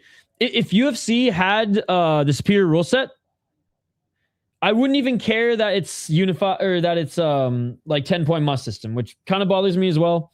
But like, I'm way more bullish on unified or on abolishing the unified rules. Oh, arm triangle choke. Arm triangle choke. It's tight. It's tight and Gamrot's in side control. 52 seconds. Ribovics, he's got his left arm up here, but as soon as that shit oh, the ref thought Ribovics tapped, but he didn't tap, but now he tapped.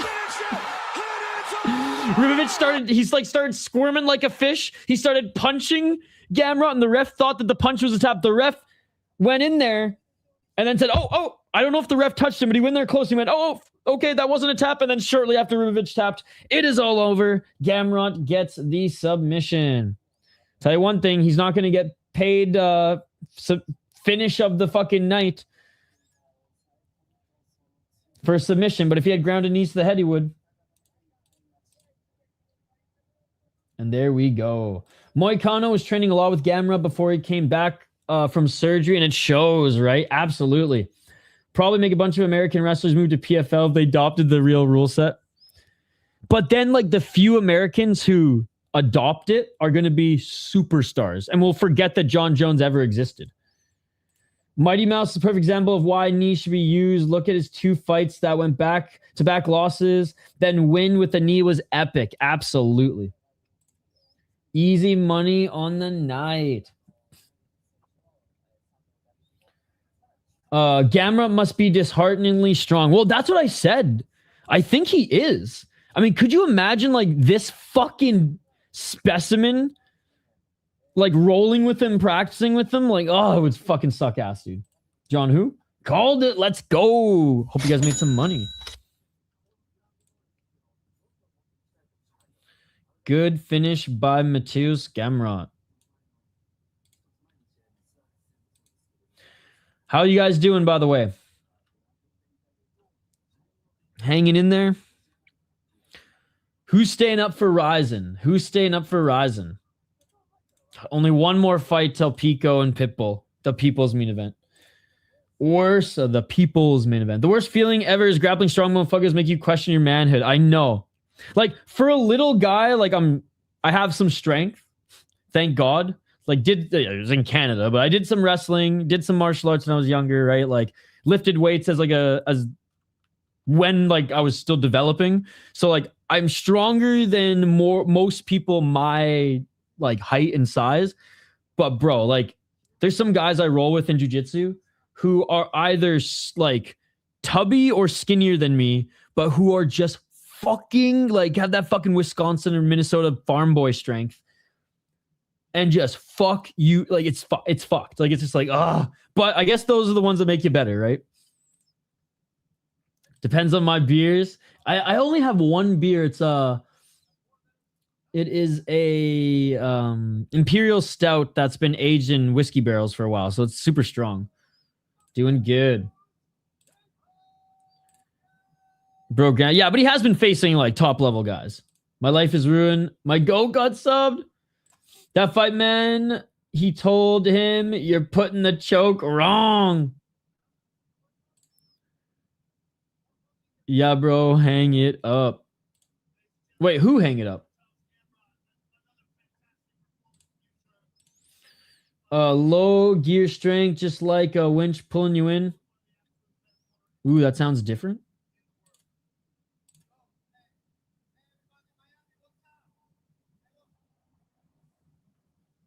He's saying, what's up, Miami?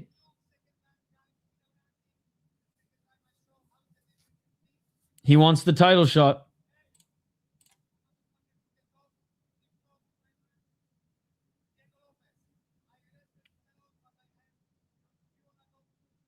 He's calling out Diego Lopez at 155? What?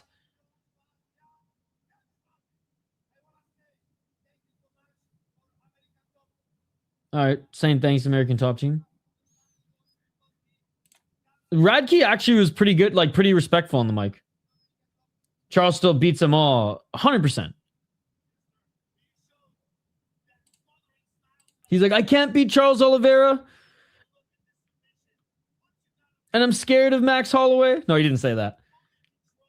So he's calling out Diego Lopez. I mean, that would actually be a fucking sick fight. Diego Lopez and Gamrot. But, I mean, what weight class would it be at?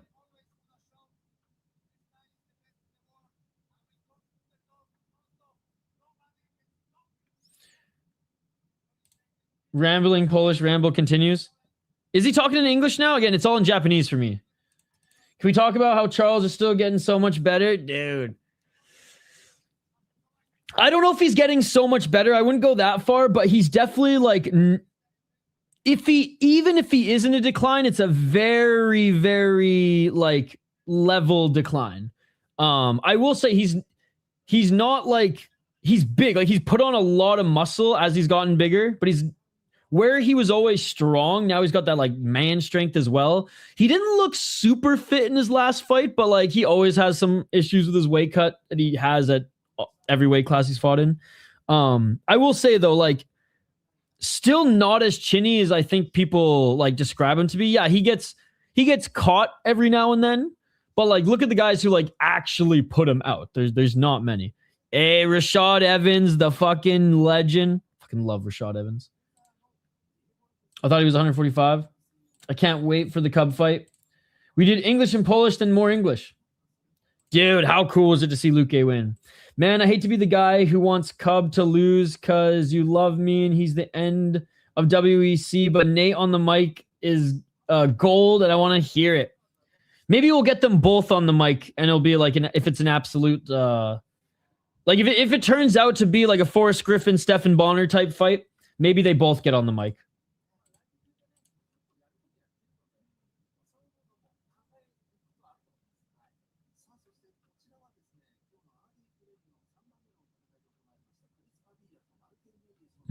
Dude, they're talking about the Chris Padilla Mederos card now.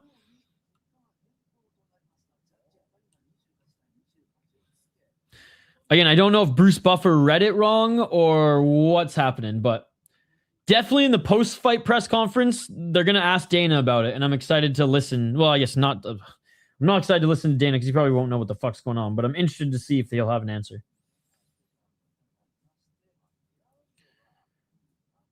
He needs to go out on a win. Nate the Train. Shout out to M1 Global. I love Nate, and I wish he had a different fight because I think Cub wins. He said Diego was talking about moving to 155. I'd be down for that fight. Diego's big for 145, so that'd be a good fight. One of the most entertaining fighters. Who do I like, bro? Holland or Brown? Honestly, I'm not really fans of either. They are far from the fighters that I follow in the Ultimate Fighting Championship. So, to be perfectly honest, I don't really care about either. But we'll get into the breakdown here in a moment. Yeah, and you guys are way more UFC fans than I am. If they had superior rule set, then they'd probably become my favorite promotion. They would probably be neck and neck with Ryzen if they had real rules.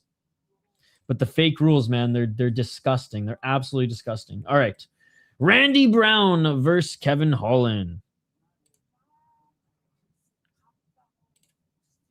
And Kevin Holland, you can kind of tell how his fights are going to go based off his press conferences. He actually seems serious about this one.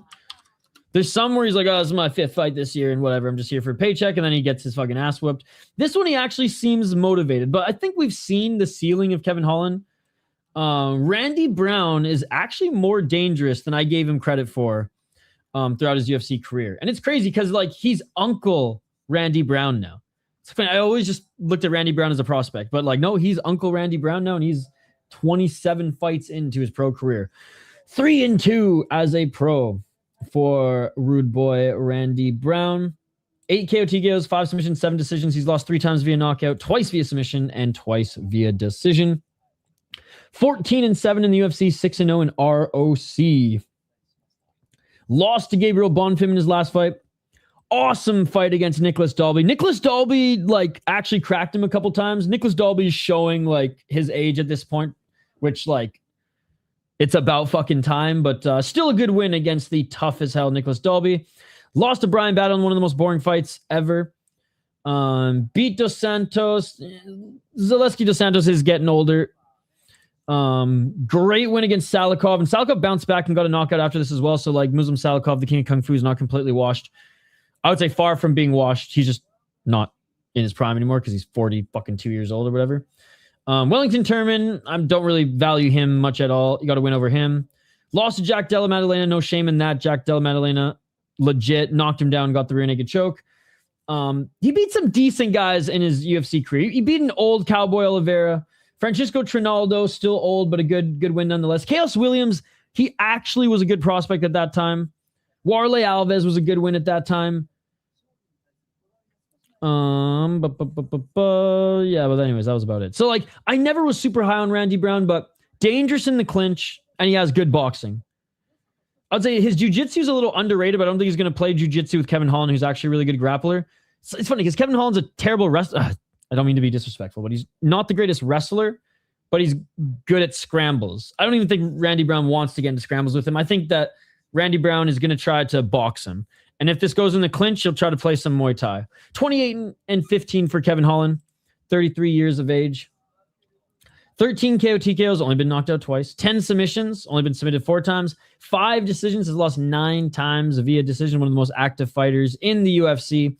15-12-1 in the UFC. He's been in the UFC since 2018. 1-1 in LFA, 1-0 in Bellator, another Bellator alumni, and 1-0 on Contender Series. Lost to Mike Malott. Shout out to Mike Malott, Oh Canada. Lost to D-Rod. And by the way, shout out to Kevin Holland for bailing D-Rod out of a Tijuana prison so they could have a rematch. Beat Vicente Luque, but not this version of Vicente Luque. Beat Gunnar Nelson. Not a bad win. Lost to RDR. Lost to Roman Dolidze. I mean, I know it was a rib injury, but like, holy fuck, dude. Honestly, if his arm wasn't broke, I think if they rematch, Oleg Jacek would beat him, to be honest. MVP beat him. Jack Del Maddalena beat him as well. It could have been a unanimous decision, too. He's lucky he got the split decision, so let's be honest. His last 4 wins, 4 out of his last 5 wins haven't been really impressive. Michael Chiesa, Ponzinibbio, and I'd say the only one that was like pretty impressive was Oleg Jacek. God, I'm going Randy Brown, dude. Randy Brown to outbox him. Probably Kevin Holland. I mean, I just don't know. Is Kevin Holland going to be motivated in this one? I guess we'll see. But I'm going Randy Brown. Fuck it. Randy Brown outboxes him 3 rounds. Let's see if Kevin Holland will find a submission.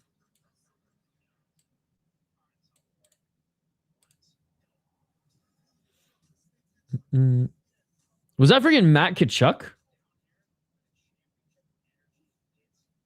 It is Matthew Tkachuk. Shout out to the Florida Panthers, who aren't even making the playoffs this year. Kevin Holland's trash. I don't know. I don't think he's trash.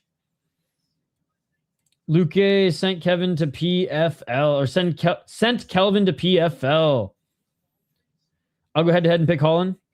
There's a guy out here with YouTube channels that have never seen Cub versus Troy. Really? Jeez. I pick Randy Brown. Jenna Suarez is the only one bringing wins to her household these days. I cannot believe. I mean, I can believe that Patchy lost just because, like, Patchy or in Ryzen, because the guy who he fought is the best Japanese prospect on the planet. But still, Holland probably loses because anyone of equal skills and size that uses a game plan usually beats him. He's in that group of Dustin, Justin, and Max. Ulberg hurts Jiří early, then we get the classic Jiří comeback. That's kind of how I see it. I just don't think Ulberg is in top shape. Like, I commented on it, like I said, when I was watching some like content piece. I forget if it was like Nina Drama. I forget where it was, but I was like, he looks like he's bulking for heavyweight. And then there were some rumors that he's been dealing with illness. And again, this wasn't a full camp for him. Hey, let's go, baby. The new state of hockey. Kevin and Randy look like long-lost brothers. Is that racist, chat? Do I look like Saddam Hussein's long-lost brother? I got 3 right, 2 wrong picks so far. Ulberg doesn't look stripper performance ready for sure. Exactly. Exactly that. That's racist. I mean, don't get me wrong. Like, if there's 2 people of a similar shade who look the same, by all means, call it out. I don't think Kevin Holland and Randy Brown look the same, personally. I'm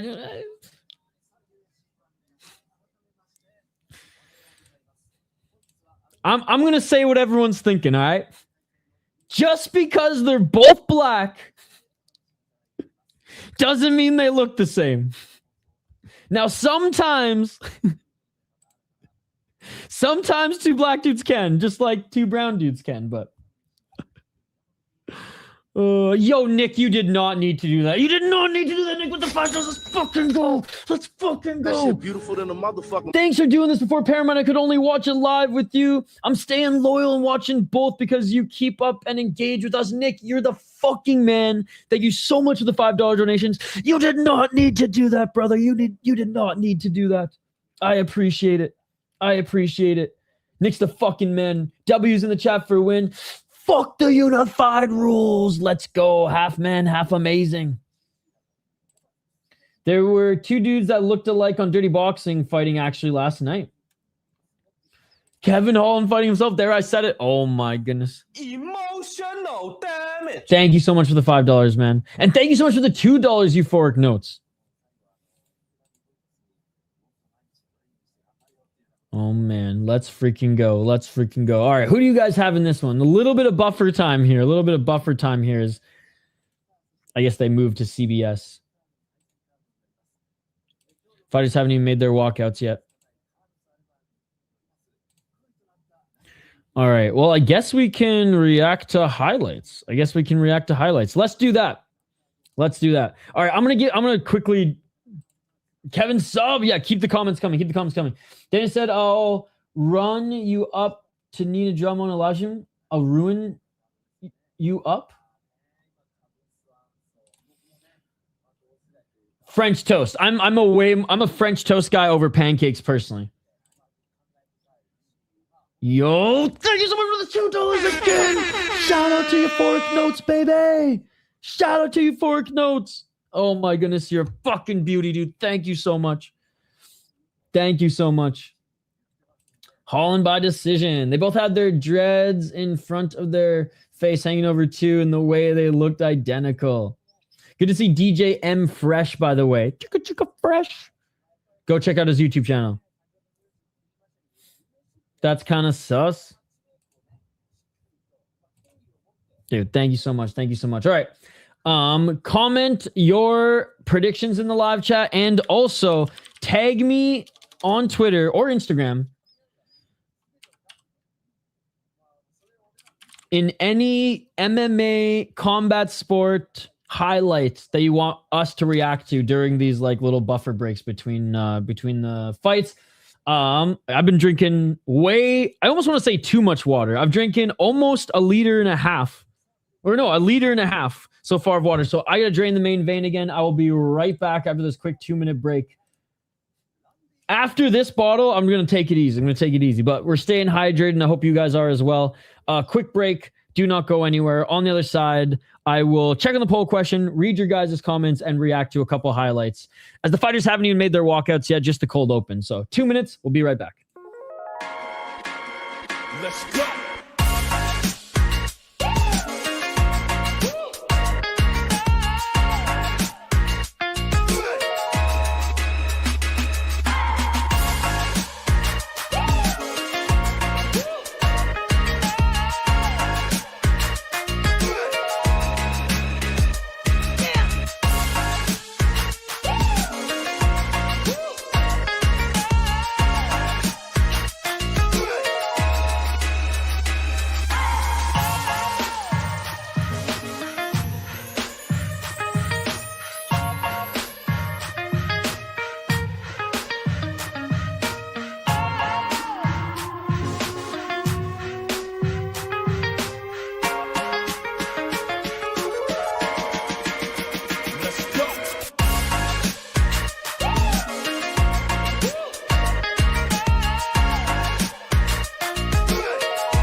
Let's go.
All right, we are back, ladies and gentlemen. Thanks so much for your patience. Let's see. What do we got? As far as some highlights, I see some of you have already been tagging me in some. Let's go. Rude boy Randy Brown, blue corner. He is in the cage. All right, we have one here by our boy Hadouken the Third, brother. Yo, you know how we're back in the YouTube algorithm? We got bots in the live chat. Later, can we react to Luzinho versus Peter Romankevich finish? Tag me in it on Twitter, and we will 100% do it. Jeez, look what you've done, Alex Poeton. Look at what you've done. Legendary SS Jackson, just in time to see a sick knockout, my man. How are you doing, brother? Always a pleasure to have the legend himself, SS Jackson, in the chat. Boom! Boom! Bam! Peanut butter jam! Shut the fuck up, Phil. Oh, Delphawi, dude. Oh my goodness. You know what? I do like seeing him succeed. Some people called him a fraud. I just don't think he's as high level as a prospect as we thought he was. Boom! Good job. Good ref. Oh, unbelievable job by the ref. Chris Tawney, take notes, you piece of shit. Oh, left hook. Jeez, what a great job by the ref. Carlos friggin' Ulberg looking ass motherfucker. Got knocked the fuck out, dude. Holy shit. All right, Kevin Holland in the cage. So let's turn our attention back to the UFC. Again, between fights, after the breakdown, between, you know, if you guys aren't chatting away in the comments, we will react to highlights from the day. Hey, all is spectacular. We got Ryzen tonight, so all is great, brother. He was sent back in time. I got some Japanese whiskey to sip on for some Ryzen tonight. Gonna make a quick coffee and then a little whiskey. I think Reaper Jones, if you're awake, you want to jump on during the intermission. Well, we'll bring on some of the homies for intermission. Oh, they are live. They are live, all right. All right, it's not packed yet. It's not packed yet, and we're on the main prelims, not the early prelims. The main prelims. The early prelims have wrapped up.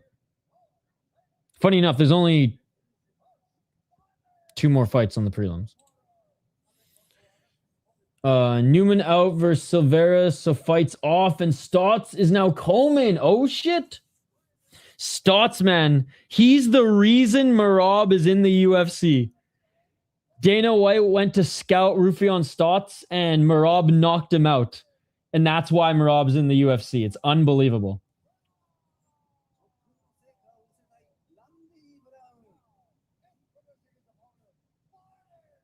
By the way, guys, if you want to see my Ryzen picks, there is a video on my channel. If you look at the live section, I can link it in the live chat if you guys want. If you want to have it on like in the background while you're watching UFC, if you just want to, if you want my opinion on just like a certain few fights, I recorded the preview without the betting odds, but I did say like, I did preface in a bunch of my personal picks that like, if this guy's the underdog, it's a good underdog sort of thing. Again, I mostly watch fights, not numbers, but Ryzen's the only one that I really give a shit about giving you guys a preview and picks for. Because no one else does it on, other than like the We Are Ryzen podcast, no one else really does it on YouTube. Hey, what's up, Degenerate Dane? Thank you, Stotts. How you doing, Degenerate Dane? All right, round 1. Let's get it.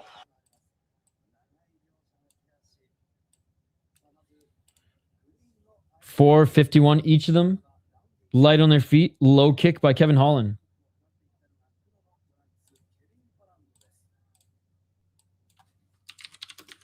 Chris Cushman, LFL's out of the Netherlands, right? Wow's out of Spain. Side kick by Holland.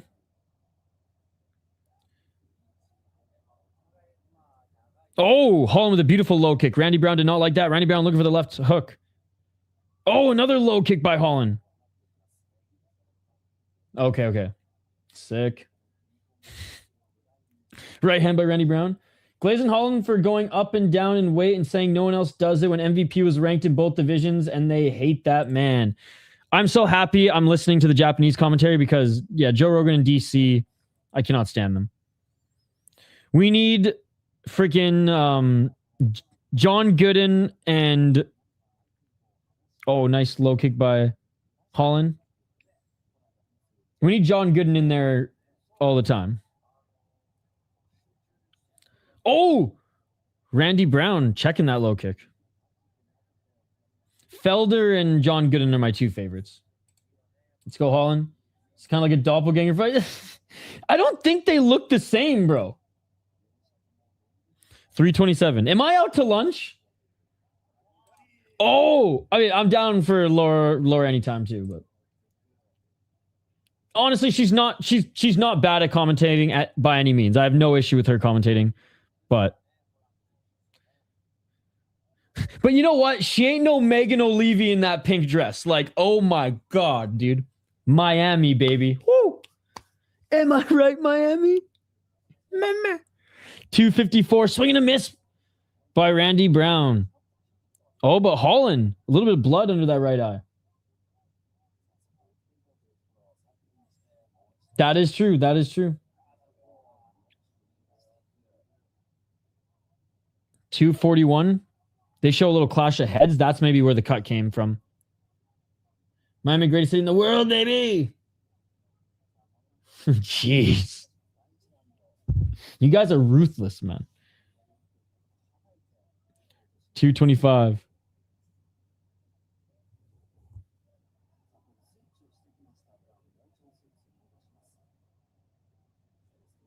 The only person I want to hear in English is Dean Thomas on the commentary. Fucking love that guy. So it looks like it was a clash of heads, and that's where the damage is coming from on the underneath Holland's eye. Each of them are trying to hit each other at range, and only the leg kicks are landing. There can only be one. There can be only one Unk. Well, to be honest, though, Holland's not Unk yet. Brown's 35. I also saw on my ESPN app that Denver beat Wisconsin. Yeah, yo, fuck the Badgers, bitch. Let's go. Oh, Holland cracked him. Holland cracked him. Holland in the top position. Half guard by Holland. 134. Yeah, man, fuck the Badgers. Let's go. I hate that I'm rooting for Denver too, but I'd rather Denver than Wisconsin. Nice shot by Holland and Randy Brown on his ass. Holland trying to get into side control. Randy Brown pulls guard. Let's fucking go. Reapers like fuck Wisconsin too.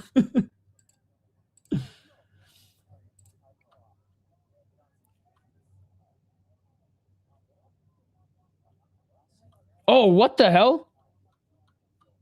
That was weird how he went down, but he did eat a right on the way down. Oh, Randy Brown trying to get a triangle going, but his left knee is behind the left shoulder of Kevin Holland, so he couldn't wrap it around, and now he just pulls guard again. I'm so happy I don't have to listen to him. 39 seconds. Holland, side control. Randy Brown fetching an arm. Randy Brown, oh, triangle. Oh, and a slam attempt by Holland. Oh, Holland just got upkicked. Let's go, baby. Superior rule set. Superior rule set. 24 seconds. Even though it's legal, it's still fucking superior. Holy shit. Randy Brown squirming from the bottom. Booyah. Take a shot every time Rogan says mission control. Dude, I'm listening to freaking Japanese commentary right now.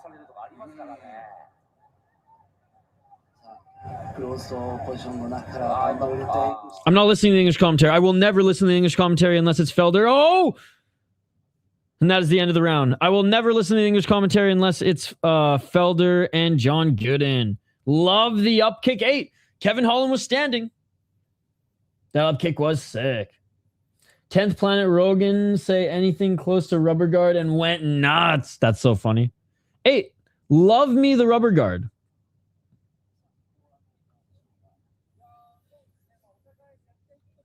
Let's freaking go, Kevin. 10-10. Yeah, who do you guys have in that round? Who do you guys have in that round? Tough one to score. If they did give like 10-10s or 9-9s, I mean, that would be a round to employ it. I couldn't get into a rubber guard if I stretched for a year. I just like, my legs aren't long enough. I'm too much of like a fire hydrant type build. I'm pretty flexible though. Significant strikes are the same. Kevin Holland has a little bit more control time, I suppose.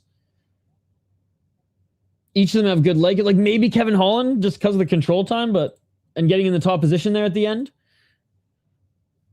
But Randy Brown was going for some submissions. Everything is the same.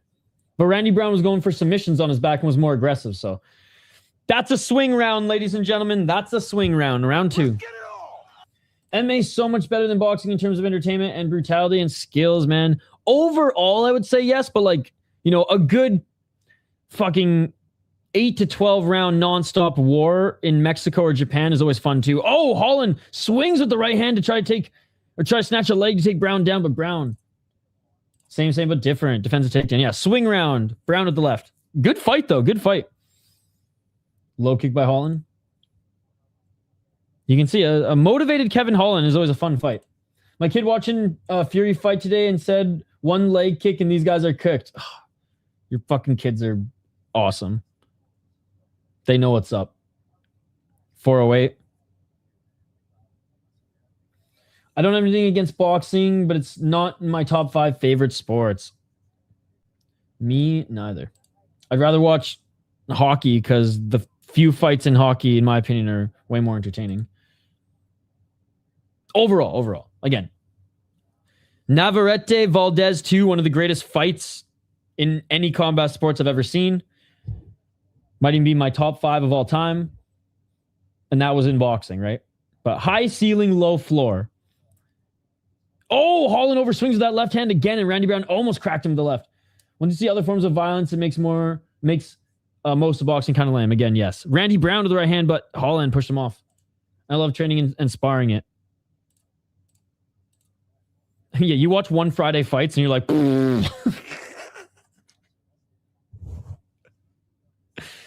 oh, Randy Brown was looking to shoot and Kevin Holland grabs his neck. Kevin Holland's going for a darce. No fucking way. Randy Brown just put himself in a darce. Can he fight the hands? Can he fight the hands? He literally went in for a takedown for some weird reason and put himself in a darce. 255. Randy Brown still looking okay. Holland adjusting. 245 adjusting. Holland, pretty nasty cut due to that clash of heads early in the fight. Holland slowly but surely trying to lock this in. I don't think he's squeezing too hard yet, Shane. I think he's just adjusting. Now he's squeezing. Now he's squeezing. Now he's squeezing. Randy Brown squirming like a fucking fish. Kevin Holland's trying to trap his ankle. Real men are going to cry when Cub retires tonight. He was in my favorite fight ever. 203. Props to Randy Brown for surviving this. Holland, if we're allowed superior rules like grounded knees, could just start kneeing Randy Brown in the face right now. Oh, and he did when they got back up to their feet. All right, great job by Randy Brown. And yeah, oh, big right hand by Randy Brown, but spinning elbow by Kevin Holland. Kevin Holland's arms are probably a little bit tired now, Shane. But he wasn't squeezing the whole time, but he was squeezing towards the end of that. Low kick by Holland. High kick by Holland, Randy Brown with the right hand. Randy Brown looks a little slow right now. Watching guys like Prime, Triple G, Bivol, Canelo, Usyk, and other greats is only way it's worth watching anymore. Average boxing shit is patty cake point fighting. Absolutely. Me, it's Navarrete, Inoue, Usyk, and when Lomachenko was fighting, fucking Lomo, dude. Zhang is an anomaly because he's a boring fighter until he lands like one of the most brutal knockouts you'll ever see in boxing. And I just love Big Bang Zhang for that. But he old now. Spinning elbow was nice off the break.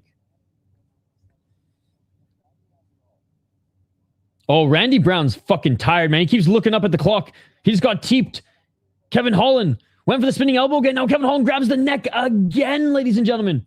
Where the first round was close, this second round is definitely going to Kevin Holland. 43 seconds. Clinching up against the cage again. 35 seconds.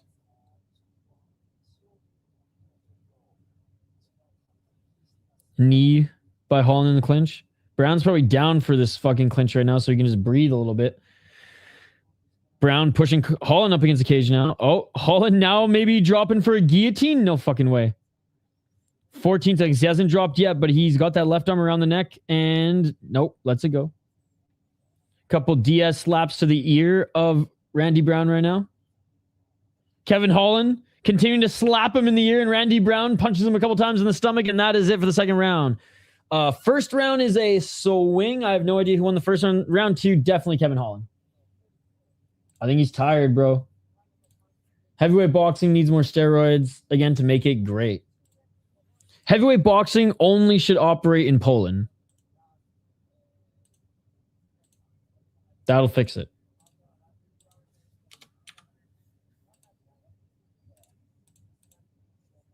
That's how you usually get KO'd. This is too crazy. Third greatness incoming.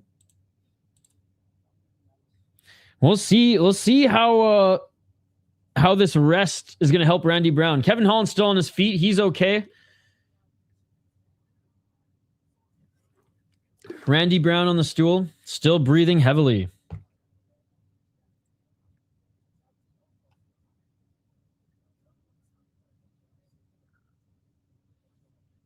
All right, here we go. Third and final.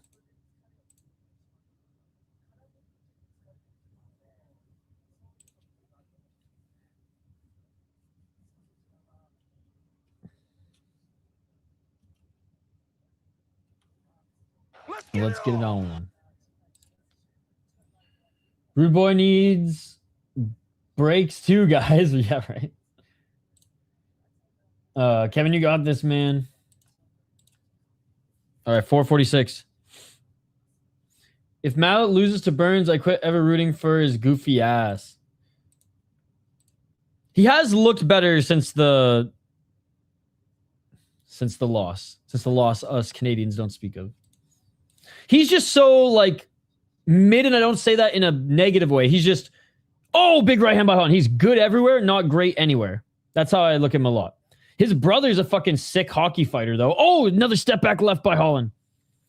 Kevin forgetting to kick and throwing them hands. And they're landing, though. Nice right uppercut by Kevin Holland. Rude boy. Oh, lands a right as well. Rude boy's just tired, man.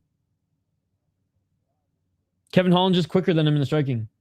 I want him to be good. He's fun as fuck to watch fight. Yep.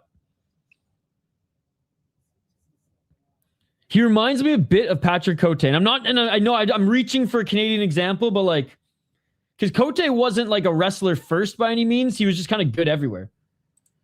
Tired auto responses from him. Clinching now is Randy Brown throwing some shots to the body. Cote was dope. He was on the Ultimate Fighter season with Matt Serra, season 4. Had a long career. Holland seems to be easing up a bit. 322.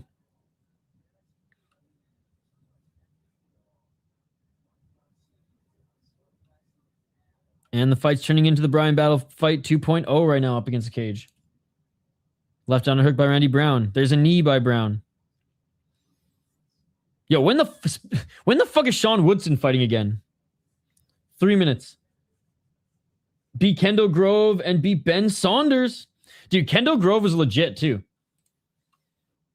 You know what's funny? Kendall Grove fought like 2 years ago in KSW. He returned to KSW.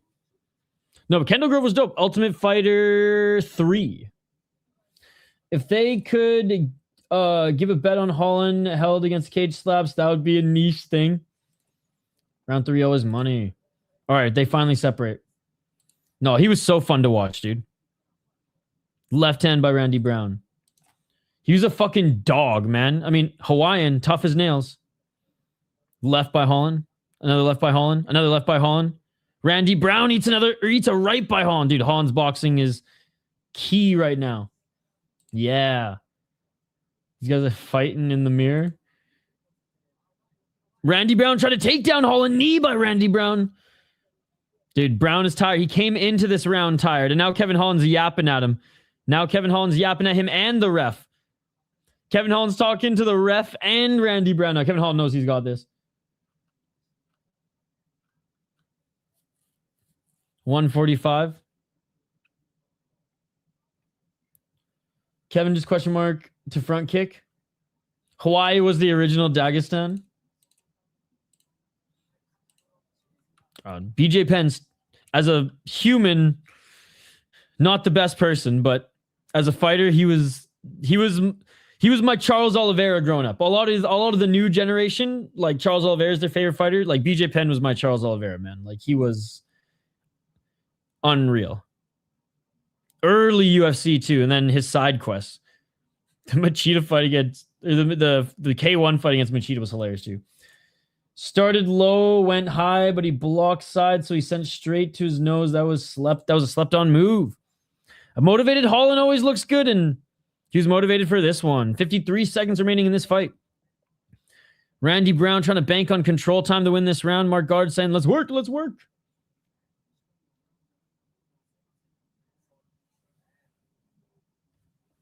First round's a swing, second round Holland, and honestly, I have third round going to Holland as well. This control time by Randy Brown is not going to win over the damage that Kevin Holland's done in this third round.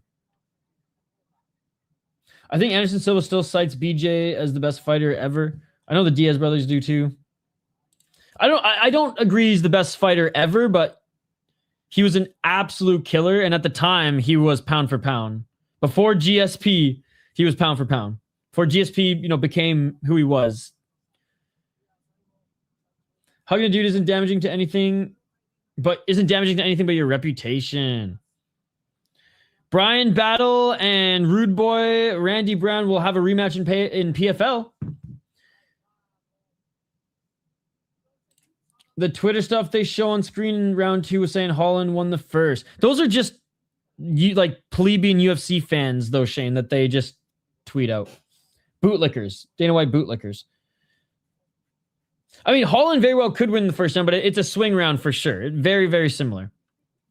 Yeah. I think they think he won the first round because he did have some more control time in the first round, which is fair to an argument saying he won the first round, but Randy Brown was more active off his back, even though Holland had the control time. So it's just going to be interesting to see how the judges viewed that. Do they value the activity on the back, or are they just saying, fuck the activity on the back, he's on top, that's what's going to win the fight? Regardless, though, Kevin Holland won the second round pretty dominantly, and I think in the third round, he landed way more strikes than Randy Brown, too, so he should be up 2-1, maybe even 3-0. Good display of respect between them as well.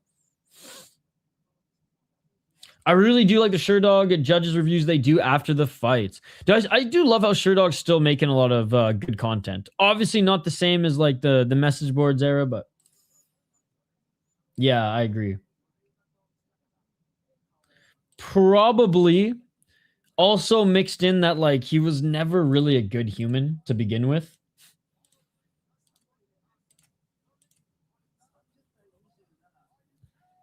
$30-27. Kevin Holland. Yeah, and meth.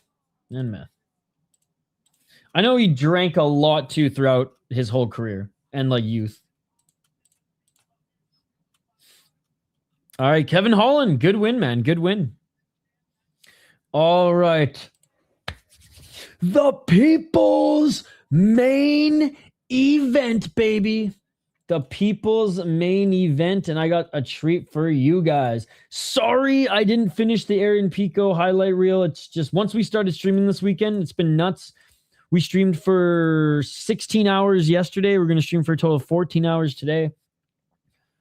And I think we're only going to do like 4 hours tomorrow. So I just quite frankly didn't have time, but I will put it together before the end of the weekend. I did get a Patricio highlight reel, and we're going to share that with you guys here in a moment.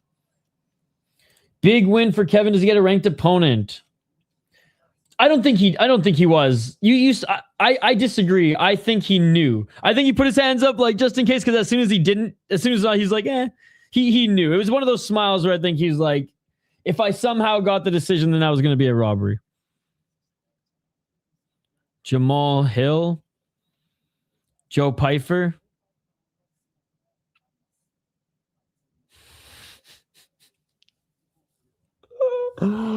Oh, that's funny. That's funny.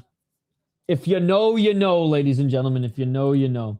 Big win for Kevin. Oh, yeah, I already read that. Freaking Pico, I'm up 1 and I'm not staying for the pay-per-view. Good, Shane, because I'm picking Patricio. That was funny.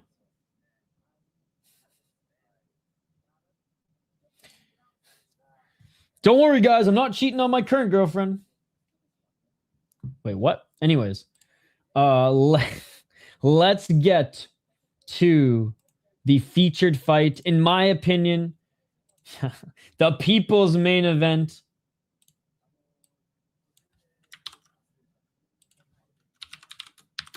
And I think the chat said the people's main event too. The Bellator fight that we never saw in Bellator, but now we get in the Ultimate Fighting Championship. First, perfect prediction. Yo, let's go, Reaper. Hey, Reaper, during the intermissions, or during the intermission in Ryzen, you're welcome to jump on again. All right. As we jump into the breakdown, let's first watch some Patricio Pitbull highlights, ladies and gentlemen. Again, sorry I didn't have the Aaron Pico ones done. I'll let you guys down.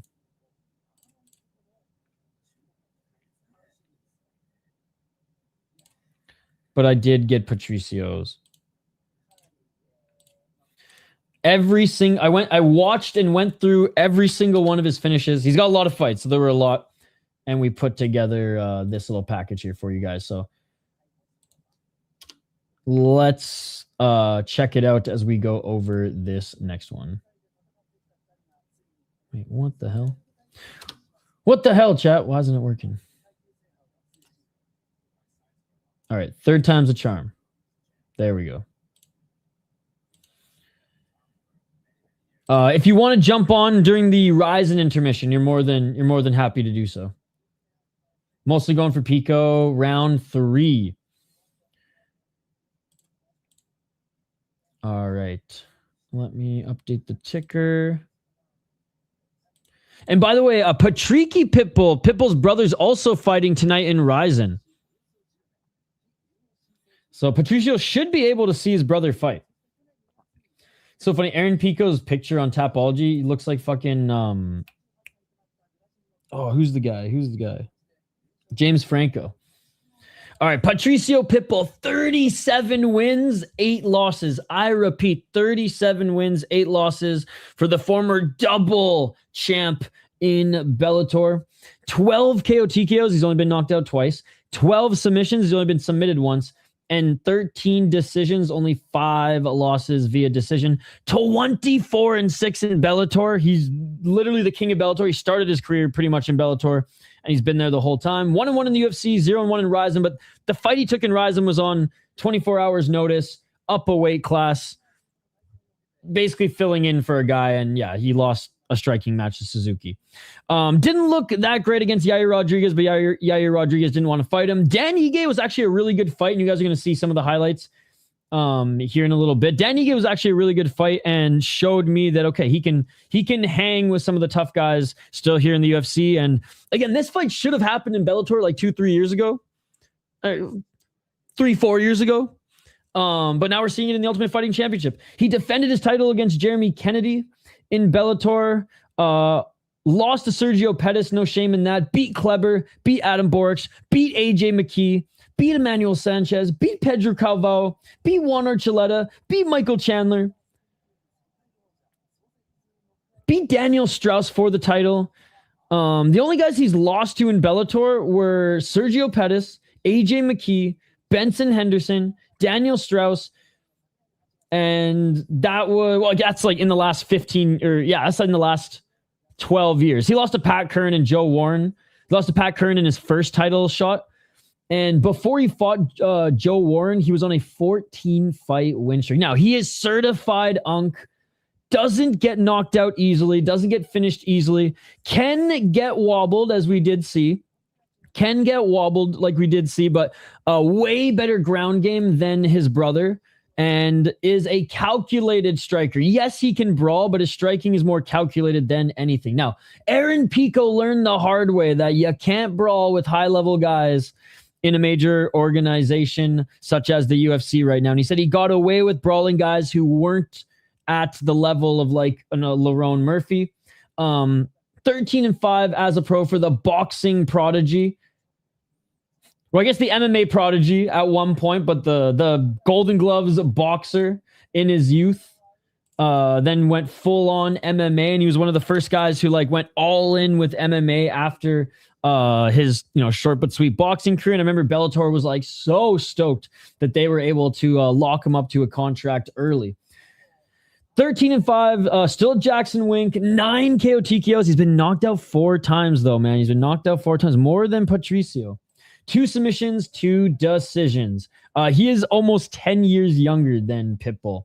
12-4 in Bellator, 0-1 in the UFC, 1-0 in PFL. Got absolutely murked by Lerone Murphy, one of the most beautiful finishes of 2025. Good win against Henry Krause, but Henry Krause a lot older at that point. Pedro Calvo, again, a lot older at that point. Patricio beat these guys when they were in their primes. Lost to Jeremy Kennedy, who Patricio beat quite handedly.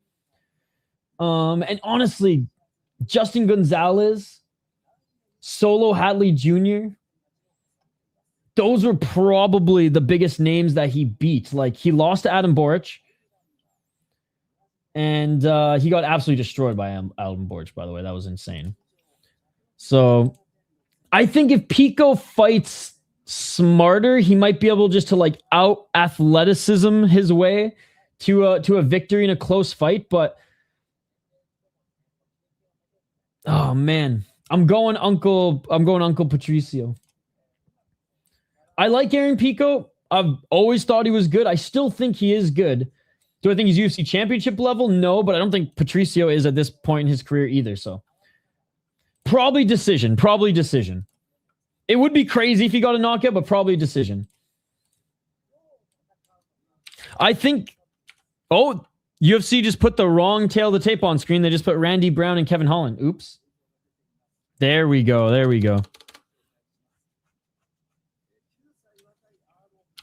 And everyone's like, oh, but Patricio's smaller than... Patricio's smaller than everybody he fights. Pico times being KO'd have been so wicked. Yeah, they've been brutal. At one point, Patricio Pitbull was the best featherweight on the planet Earth. Do you agree with that statement?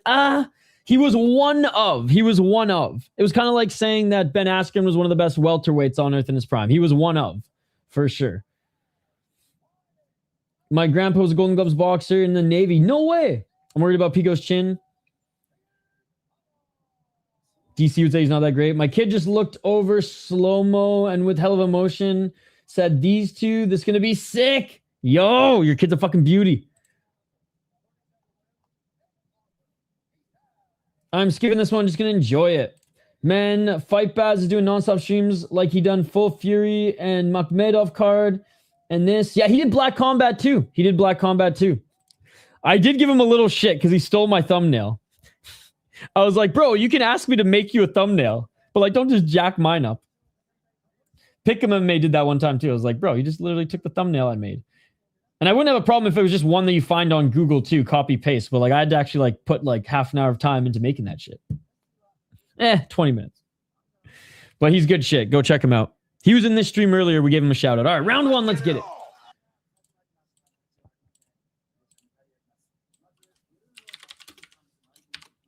$453.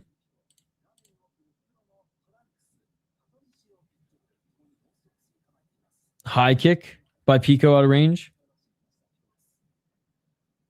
$441.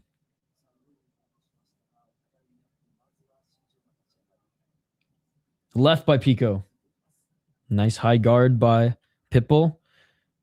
Love seeing the Pitbulls ranked by the... Not that rankings really matter in the UFC. They don't matter in any MMA organization, but it is still fucking cool. Let's fucking go, Pitbull. I am a fan of Pitbull, but I don't dislike Pico, so I'm not going to be biased here. A lot of feints by both of them. Again, Pico, not as aggressive as he was in the Lerone Murphy fight. I'll tell you that much. Patricio with a nice right hand. Patricio looking a little thick in this one. Looking a little bit like Patrici. But he made weight just fine. Something Chieta couldn't do.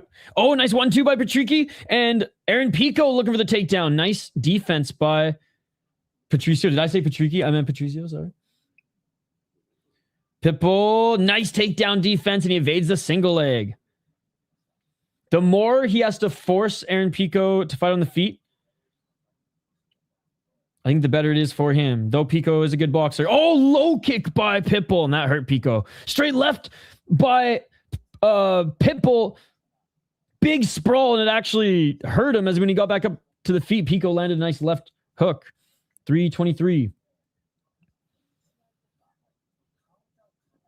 And people knock Bellator. This is a sick Bellator fight in UFC trunks. 310. Low kick by Pico. Pico just isn't a dog is bigger problem, I think, and that's problem versus a Pitbull. Bro, I think a little doughy Patricio beating you is honestly even a little more salt on the wound if he loses. Again, this fight is far from finished and it's still pretty even thus far. Oh, nice left by Pitbull. 243. Nice high guard by Pitbull as Pico can't penetrate it, but beautiful job by Pico as he ducks under the right hand by Pitbull and gets the double leg takedown. Let's see if he can do some work on top. I think maybe no secret juice anymore. He was pretty cut and in shape for his first two fights, though. Oh, and Patricio almost back up to his feet. He was able to kick Pico off of him. But that is true. That is true. I'm interested to see if Patrici's in better shape for this one because he probably's on the secret juice. People got to wrestle. I see the vision. Yeah, but Pitbull's Underrated, has an underrated ground game. And they're back to the feet. 150. Pico can't penetrate the guard of Patricio.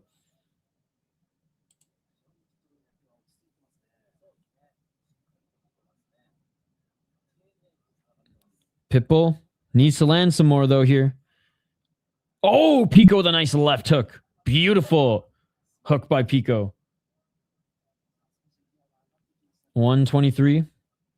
Pico now pressuring Patricio. Low kick by Pico. Another low kick by Pico. Patricio's waiting to land that big shot.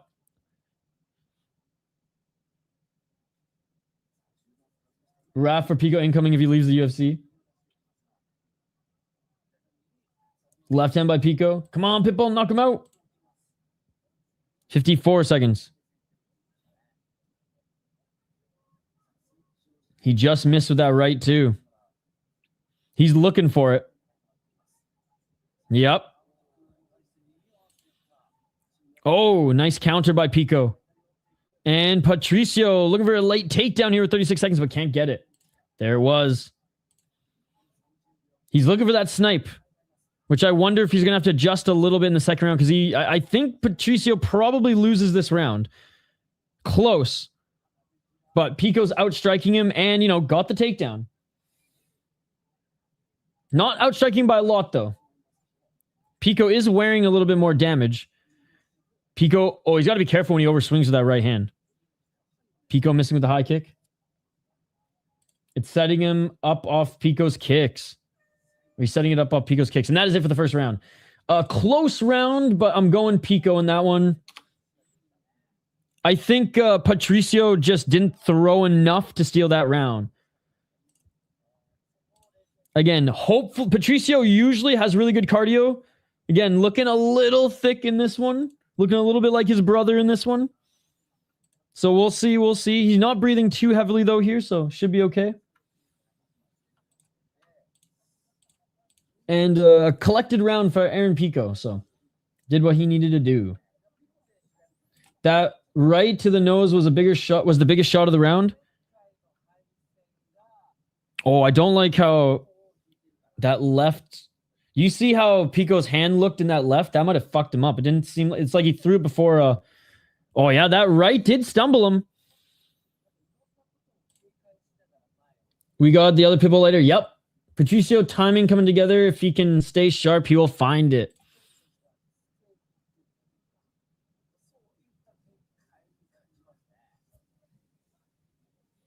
Who are these people behind the desk here? All right, round two. Let's get it all. Guys, don't forget to smash that like button, subscribe, vote in the poll question too. 449, low kick by Pitbull. Oh, nice 1-2 by Pico. And a left by Pico. Fast hands. That was a beautiful three-punch combo. Pico over swings with that right and eats a knee. Pico's got to watch out. He can't over swing with that right hand. But, dude, that 1-2 in the left of the body was beautiful.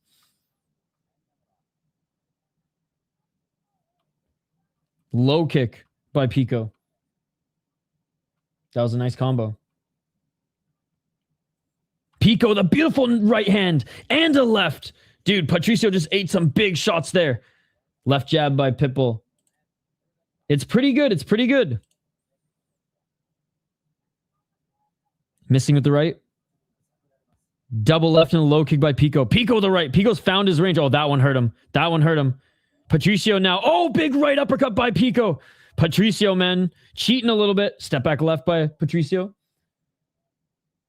Pitbull needs to put down that banana pudding. Low kick by Pitbull. Good start to the round by Pico, man. Pitbull said he wanted someone to fight him. He's got someone here to fight him. And Pico gets the double leg, but right back up to his feet is Patricio. Hey, what's up? Yesterday, Black Comment main event was embarrassing. Really awful fight. It was so bad, and I hated that it went to a fourth round. I was like, of all the fights to go to sudden death overtime, not this one. But the rest of the card was pretty good. Stoked that the Mongolians got the sweep. I even whipped out the broom and started sweeping. All right, they get out of the clinch, 311. This is usually right where Pico fucks it up. Right by Pico, left by Pico. Front kick by Pico.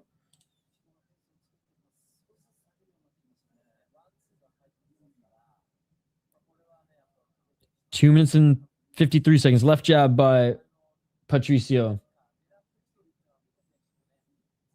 Oh, counter left by Pico, but Patricio blocked that shot with that right high guard. Another low kick by Patricio.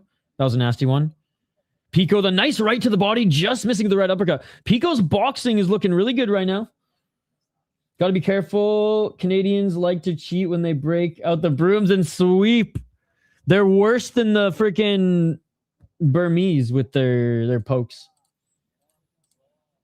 Pico trying to set up that high kick. Oh, Pico just rocked Pitbull. He just dropped him. Pitbull back up to his feet. Pitbull's wearing a shiner under his right eye. Pico's looking damn good right now, ladies and gentlemen. Where it was close in the first round, 27 significant strikes to 6 right now for Pico. Pico the left to the body. 156. Double left and a right by Pico. Patricio starting to fade here, man. He's starting to look like Patricky, not Patricio. He stopped with the low kicks and started boxing more, and it's not letting Pitbull in. 141. Pitbull with the 1-2. Hoser. Nah. He's good. He's good, Amberly. 131. He's not going to win this round. It's better for the division if Pico wins for sure. It's not better for my fucking blood pressure, though, if he does. 118.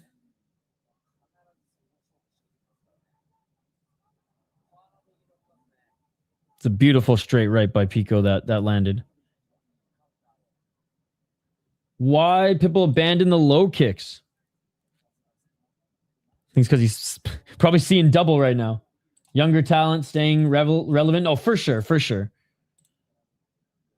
It just sucks because we know that like prime Pitbull would actually do so well in the UFC, but he ain't prime Pitbull. I mean, at least we get to see him in the UFC shorts towards the end of his career. 44 seconds. At least no one can say that Bellator sucks after this fight because one of the Bellator fighters is winning. 36 seconds. What a round by Aaron Pico. Oh, right uppercut by Pitbull. Then Pico lands another left. Pico lands another right. Pico lands another right. Oh, he rocked him again. Pitbull's hurt. He's seen the Tweety Birds. And Pitbull with a beautiful takedown. Fuck, man. Dominant round, man. Dominant round. Like, you could even argue, you could fucking argue 10-8 with how little Patricio was able to hit him. Big elbows by Pico. Patricio eating some shots from the top position. And that is it for the second round. Oh my goodness. Look at Patricio's face, man. Oh, man. I think Aaron Pico's up 2 rounds. If Patricio won the first round some way, somehow, Aaron Pico might have gotten a 10-8 in that second round. He should stay on the feet. No, I don't.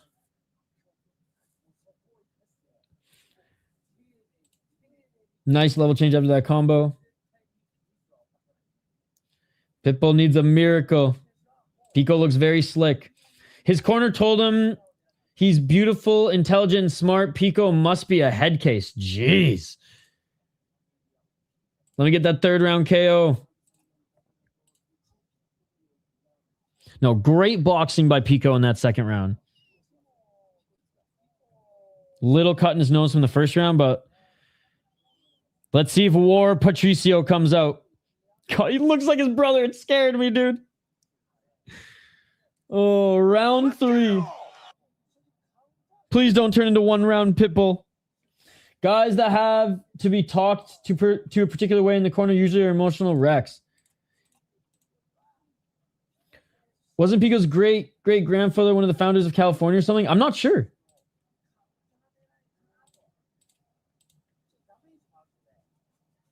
.438. Pico with the nice combos. Nice left to the body. Left jab by Pico. Pico's just got his range down and he's just a faster striker. My corner told me I was beautiful, intelligent, smart. I'd be like, I know, but what about the fight? Pico's really fast. I can imagine Pico's potential and his career paths have caused some mental issues, though. So it's understandable. A lot of pressure early, too. 406. Pico looking for the takedown. Underhooks by Pitbull. 358.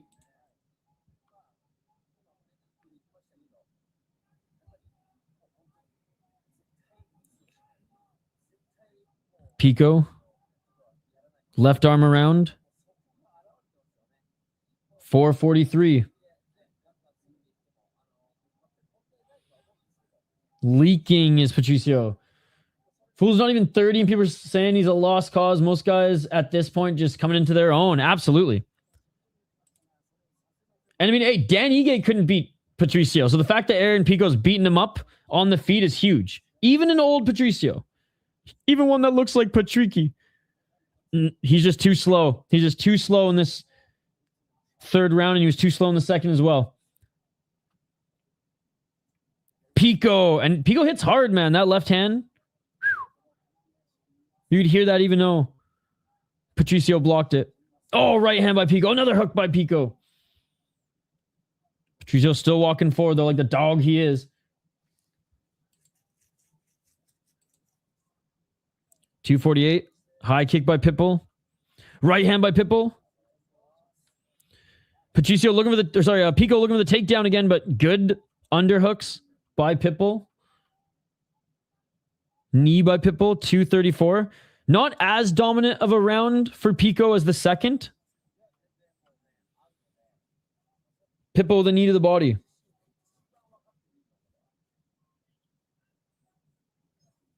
Still in the clinch. Underhooks for Pitbull. Pitbull with some nice knees. More knees. And Pico said, fuck this clinch. Body lock. More knees. Once blood in your face. Bad. The punches get real squishy and slappy. Oh, ducking under that big shot by Pico was Pitbull. 2 minutes remaining. Right hand by Pitbull. Pitbull the left jab. Pitbull, there's some head movement there as he ducked under the right hand by Pico. Great job by Pico reading that and grabbing the body. 1 minute and 40 seconds. Right knee planted by Patricio. He gets back up to his feet trying to break the grip, but Pico's trying to trip him to the ground. He does, but Pitbull's right near the cage. He'll be able to wall walk. It's like slapping a wet sponge on the wall. Or like a kimchi slap. In those like Korean drama shows.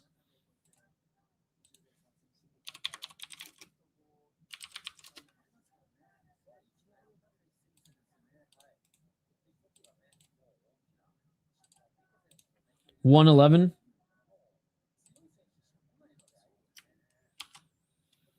Oh, nice takedown. Nice body lock takedown by Pico. Secure in the round.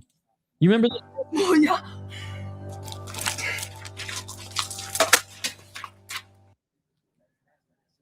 $53 seconds.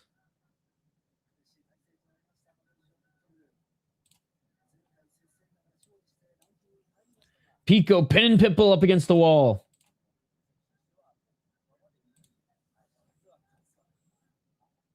$37 seconds remaining. Pico looks up at the clock. My kid was also shocked. We put this fool on the prelims. This fool's going places. Hey, well, featured prelim though. That's more valuable than the first fight on the main card, in my opinion. All right, they separate. 18 seconds. Pitbull's going to have to go for it. He needs a Hail Mary knockout here. His face is bruised. It's battered. It's shattered. Pico saying, I'm smart. I want money. And Pitbull was pointing at the ground, and Pico's like, no, I'm smart. I want money. Good display of respect after that, ladies and gentlemen. Great performance by Aaron Pico. Outboxed Patricio Pitbull in the second and third round. And he's going to take this one.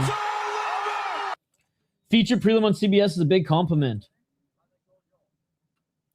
Dude. At least the third round, he didn't take that much damage. The second round is where he fucking got mauled. And people say Bellator fights are boring, man. Come on. I don't know. I kind of value the first more than the second main card in the fight due to setting the tone. For me, like the main card is I'm not even excited for the main cards. I'm always excited for the prelims anyway. So, but that's just me. Well, I didn't get my KO. Pico looked great. Yep. No, Pico looked awesome. Oh man, let's hope Patricio gets the upset in Ryzen tonight. You know what I'm saying?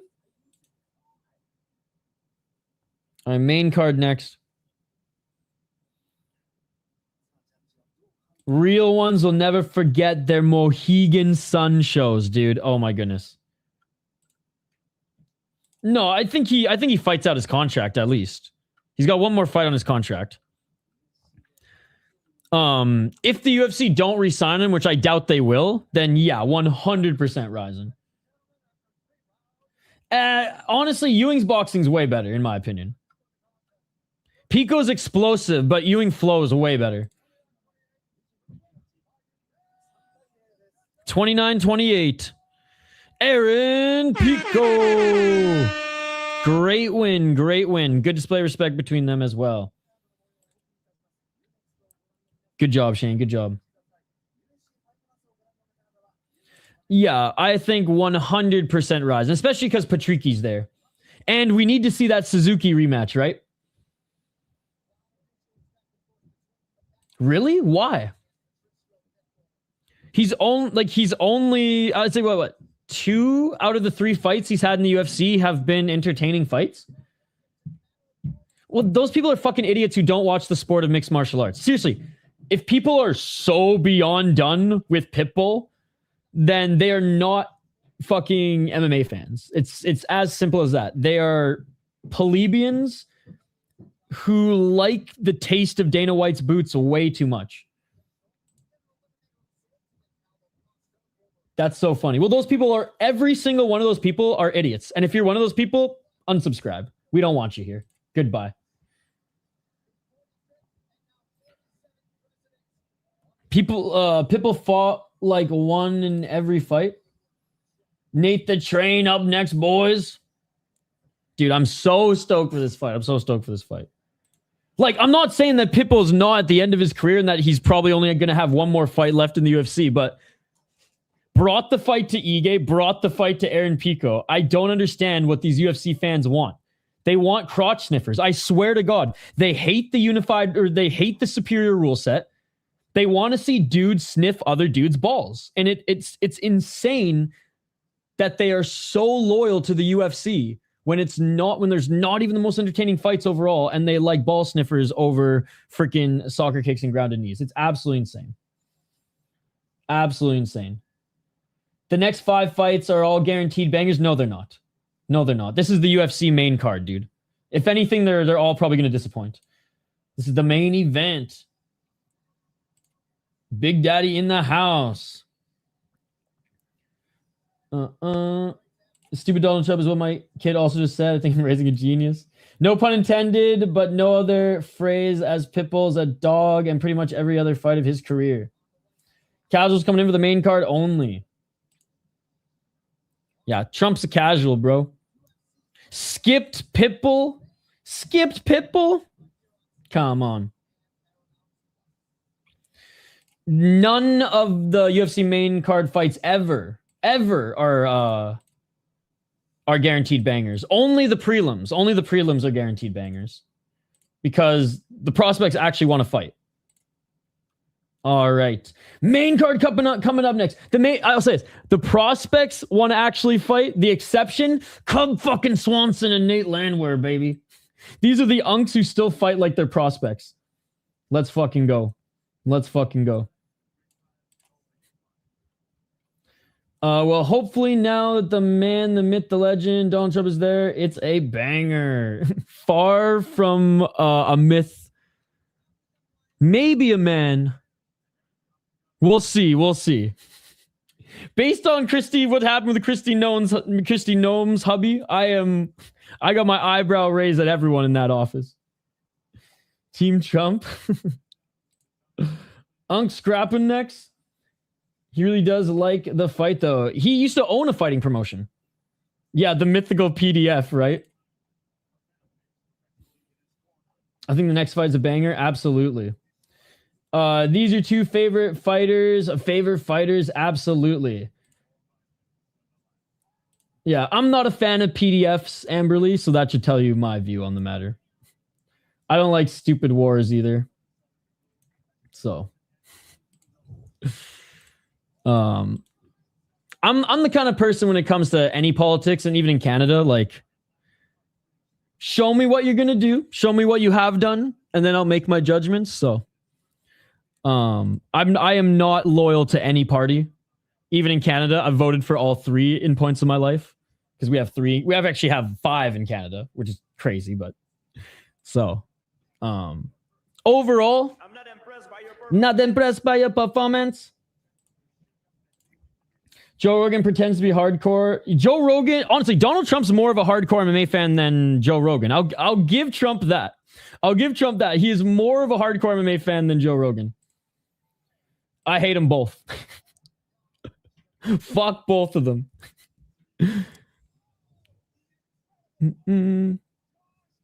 Palm Beach Pete's homie Mar-a-Lago Donnie. Just rebooked Pitbull versus Chieta. Dude, Cub is so underrated in terms of him being in entertainment conversation. I really dig the multi-view. You didn't think that was a fun fight? What's up, everyone? Multi-view is awesome. All right, cold open for the event, baby. Let's go. The next fight got moved up for Cubs' retirement fight, so hopefully he goes out with a banger and doesn't go out asleep on the mat. We know what normally happens, unfortunately. Oh, yeah, no one's denying that. But, like, if people are like... it seems like you guys are treating that fight like MVP and Sam Patterson, and that's weird. That is very weird to me. Theo Vaughn is at the first prelim at the event he goes to. Yes, Theo Vaughn's a hardcore. Who's the dude from 30 Seconds to Mars? The actor, Jared Leto. He's always there early, too. Nay and Cub don't know how to have boring fights. Loved that fight as well. Just made me miss Bellator. Poor Pitbull. I mean, I'm not saying poor Pitbull. I mean, that was a good fight. Aaron Pico pieced him up in the second round, and third round wasn't able to. It was just a really high IQ fight from Aaron Pico too, because the third round he could have just kept brawling, but risked getting hit even from one of the jabs. First round was fun, but you know what scares me about that one is he looked like his brother. He looked like his brother in that one. Good first round, and then just fades after that. So that's what scares me a bit. This is the end of the WEC here. I think Nate Landwehr is the last M1 global fighter in the UFC too. So we got M1 global versus WEC here. Swanson with a gift for retirement. They gave him a can. That is incorrect. Sean doesn't watch MMA, and I'm going to put you in timeout for that one. That was a dumb thing to say. Goodbye, Sean. That was a dumb thing to say.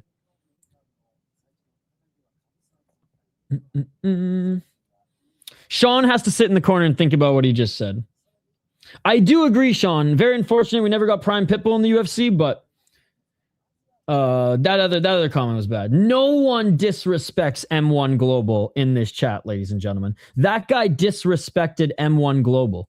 I don't give a fuck if the decision's rigged!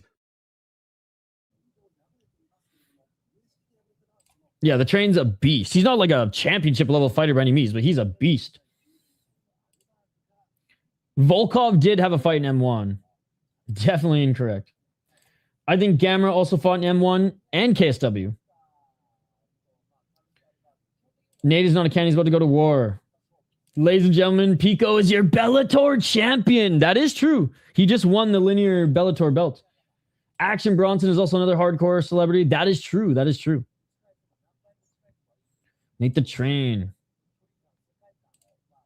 What busted your ears out? Do you want the train emote? Do you want the friggin' train soundbite? Because that will burst your eardrums. Can I Joe Rogan, Bisping, and Mike Goldberg? I miss Goldie, but I'm not the biggest Bisping guy, and I'm not the biggest Rogan guy on commentary. John Gooden is my guy for play-by-play. And then I really like Felder as well for commentary. Those are my top two. Anik's great, don't get me wrong, but I just like John Gooden more. All right, should we get to this next one, chat? You guys ready? Sean's gonna unsubscribe. Bitch, why'd you put me in timeout for calling a guy I can't? Because you disrespected M1 Global. That is why. But I did agree with your follow-up comment. But hopefully that timeout in the corner will give you some time to reflect so you can remember the greatness that is M1 Global, ladies and gentlemen. Hey, what's up, Felchad? Do you think Swanson still has it? I mean, yeah. Remember how he performed in his recent fights? He looked great in his recent fights. Cub Swanson hasn't really lost a step. I mean, like, a little bit slower, don't get me wrong. Like, a little bit slower, not as explosive, but, like, he's still a dog, still hard to finish. Only reason Cub is on the main card is because the co-main got switched the next month, Joshua Van. Okay, well, way to bring the vibes down, Nick. Nick here just bringing the vibes from 10 to fucking 0, bro. Oh, my goodness. You know what? Fuck this fight, Nick. No one really gives a fuck about this fight. You're right. Fuck this fight, ladies and gentlemen. Look at the top 10 because Pico is still in the mix for a title shot. Only 5 of those guys are an issue for him. M1 since day one.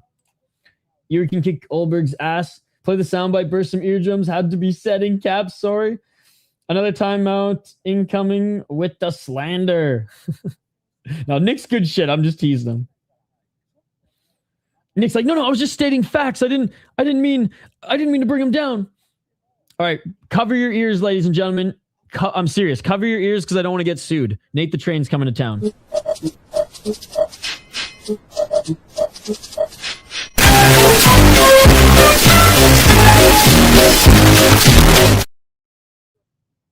I told you to cover your ears. I told you to cover your ears. Nate the fucking Train's gonna hit Cub Swanson's face like that fucking sound clip hit your eardrum. You know what's crazy is I lowered the fucking volume. I don't know what's going on. I think StreamYard has you almost rage baited me. I think StreamYard just wants people to go deaf.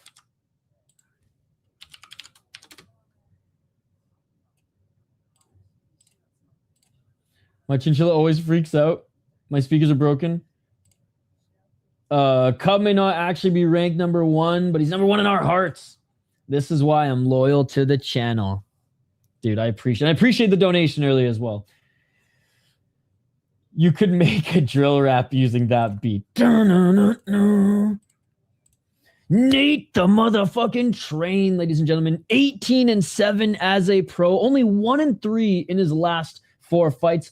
37 years of age, certified Onk. Still out of MMA Masters. 9 KO TKOs, been knocked out 4 times, 2 submissions, 7 decisions. 5-5 in the UFC, 5-0 in M1, and he became the first American Russian champion, M1 global champion, which is unbelievable. And also fought 3-1 in FXC. And you know why he went to M1? He had so many offers to go to the Ultimate Fighter, to go on some high-level regional shows in North America, and he got an early invitation to the UFC, but he turned it down early, all his offers, because he wanted to prove that he could go in the meat grinder that is Russia, the fucking cooked scorecards, roided up opponents, and he wanted to go there and prove that he was ready for the UFC and major organizations, and he went there 5-0 and won the fucking belt, though. He beat Viktor Kolesnik, who's still a top guy in Ryzen. Lesnayev, who was pretty good. Dalgiev, who was only 10-1, and he knocked his ass out. He beat Kolesnik twice, dude. That's fucking insane, dude. Absolutely insane. He only beat killers in M1. Came over to UFC. Yeah, he lost to Herbert Burns, but we don't think about that. We don't think about that. Great win against Darren Elkins when Darren Elkins still was the fucking damage. Yeah, I got Julian Erosa, still was good at that time. Great win against Ludovic Klein. Great win against David Onama. Absolutely destroyed Austin Lingo. Had a great fight against Dan Ige. Lost the fight, but it was a great fight. Destroyed Jamal Emmers. And the Doohoo Choi fight was fucking crazy, man. This was such a great fight, too. And I don't blame him for losing to Morgan Sherrier. Morgan Sherrier, I don't even want to call him a prospect, but he's a very good opponent. He's a very good opponent. Cub Swanson. All right, you're out of the corner now, Sean. You're out of the corner now. Good to see you. Good to see you. Hey, what's up, dude? I do have a question for you. What do you think about the White House card? It's okay. I think it's crazy that they're having a card with all this name value and they're not making any money off the card. They got that fucking under the table Epstein money coming in, so they don't need to sell tickets. Cub Swanson, 30-14 as a pro, 2-2 in his last 4 fights. The leader of Bloodline that has so many absolute killers. I repeat, absolute killers coming from this. Rafa Garcia, who's whatever, but still pretty good. Larian Douglas, Richie Miranda, Danny Silva, Chris Makate. Unbelievable, dude. Unbelievable. I'm telling you, Richie Miranda is going to be a fucking beast in the UFC, man. Sucks that they didn't sign him right away, that he has to fucking defend his belt one more time, but whatever. 15-10 in the UFC, 5-3 in the WEC. He's only been knocked out 3 times. He's been submitted 7 times. I don't think fucking Nate Landwehr is going to submit him. 12 decisions. Great win against Billy Quarantillo. Again, this was back in 2024. It feels like Cub Swanson has fought last year, but he didn't. It feels like he fought last year, but he didn't. His last one, he retired Billy Quarantillo, absolutely destroyed him. Great fight against Andre Philly, razor close decision. Destroyed Hakeem Dawodu and sent him to, I don't even know where Hakeem Dawodu is anymore. In Unified MMA or PFL. Look, he got leg kicked by Jonathan Martinez, no shame in that. Great win against Darren Elkins back when Elkins was still damaged. No shame losing to Giga. Good win against Pineda. Fuck Kron Gracie. And this was a tough stretch for him. Look, the fight against Doohoo Choi was one of the greatest fights in UFC history. It really was. It went into the Hall of Fame. It was one of the greatest fights in UFC history. This run was insane. He beat Charles Oliveira, Dustin Poirier, Dennis Seaver, and Jeremy Stevens. Then lost to Frankie Edgar, no shame in that. Lost to Max Holloway. Then came back on a 4-fight win streak, beating Doohoo Choi. And I mean, Artem Lobov had a little bit of steam, but it was a sick fight as well. Then lost to Ortega, Edgar, Moicano, and Shane Burgos. Shane Burgos' fight was very, very close. What a career he's had, man. What a career he's had. And even in the WEC, he's fought some really good guys. Chad Mendez, Jose Aldo, Jens Pulver. Lost all those guys, but still. Unbelievable. Never fought Uriah Faber in the UFC or in the WEC, which is pretty gnarly. Both of them can take a punch. Both of them have good cardio. Both of them love to throw down and have wars. So I think this goes to decision. Whoever's face is cut up less. Whoever's face is cut up less. For my official pick, I'll pick Cub, but this one really is, flip a coin. It's the Young fight. Cub Swanson has, Cub Swanson has not fought in 2 years. Nate Landwehr fought 8 months ago, but he got TKO'd by Morgan Sherrier 8 months ago. And he got TKO'd by Doohoo Choi a year and 4 months ago. So, he's been more active, but in losing and damage-filled efforts. So, there you go. So, there you go. All right, we are officially on the main card, by the way. Only been knocked out 3 times. Dude, that's not bad at all. Why are you laughing at that? No, seriously. I'm going to call you out for that. Why are you laughing at that? In 44 fights, he's been knocked out 3 times. The floor is yours. Defend yourself. By the way, I've watched just about every single UFC event since UFC 1. So many great fights. I've missed this Burgos, Billy Quarantillo, Cub Swanson triangle. Someone give this guy a cookie. Oh my God. Megan O'Leary in the Miami pink, bro. Cub is fast. If he's not washed, Swanson wins 99%.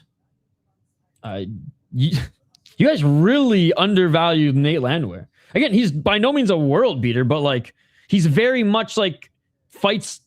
He's like an Andre Philly type of fight. Now, I think Philly's probably slightly just more dangerous due to his size. But like, I'm not like they're in that like level of competition, right? Richie got a fight coming up. I think he's gonna get the KO. I know, but he deserves a UFC fucking signing and or contender series fight. They fed Cub a can. Also, Cub is the underdog. Motherfuckers putting ads. Clarksville, stand up. Let's go, Nate.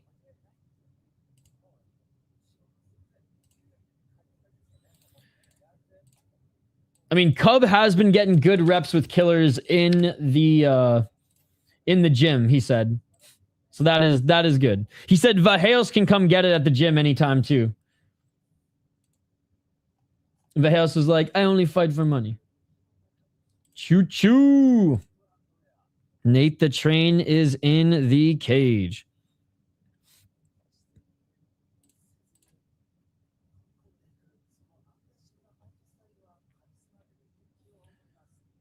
Cubs training partners are definitely better. Can't argue that. I don't know how it was funny, though. That's why I want to know why you think it was funny. In 44 fights, he's only been knocked out 3 times. That's like a crazy good stat. And one of them was, and actually it wasn't even knockout. One of them was a TKO due to leg kicks. One of them was a TKO due to leg kicks. Does he have Juan Archuleta in his corner? Is that Juan Archuleta in his corner?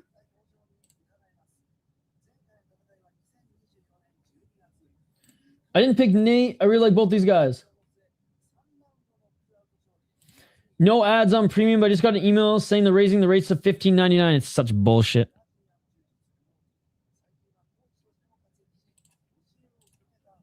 I only heard that part. Yeah, they trained together for years. All right.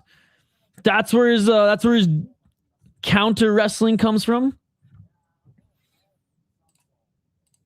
Remember when we were like, oh man, Juan Archuleta, the only guy to beat Patchy Mix.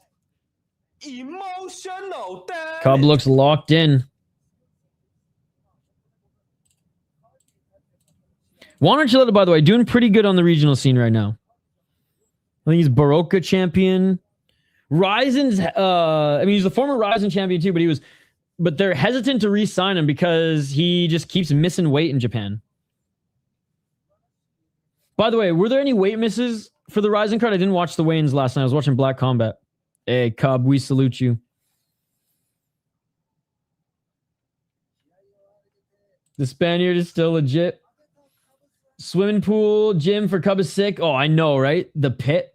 44 fights, if you only get put out 3 times, that's a great stat. If you think, no, you're crazy. Well, and 2 of them were TKOs. One of them was leg kicks. It was the leg kicks from Martinez.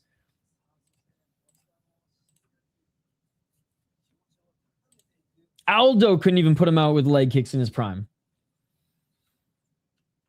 All right, here we go. Tail of the tape. 42 years of age for Cub Swanson. 37 for Nate Landwehr. They're pretty much the same size. 1 inch taller is Landwehr, and he's got 2 inches of reach.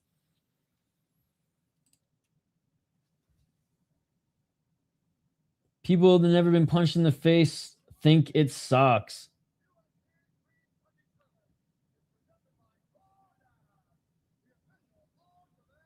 Loving Bruce's suit, baby.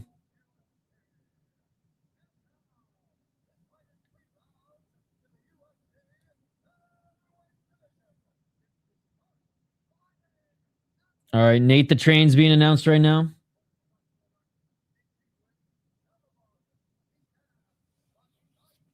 $18 wins and 7 losses for Nate the Train.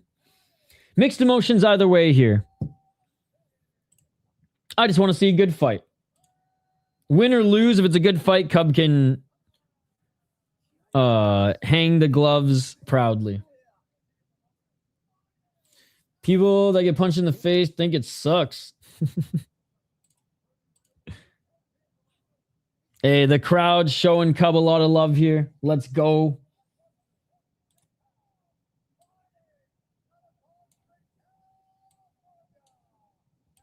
Dab comes only 7 years younger than me And still at this level, holding it down for us old guys. Let's go, Sean. I mean, in regards to Cubs' record.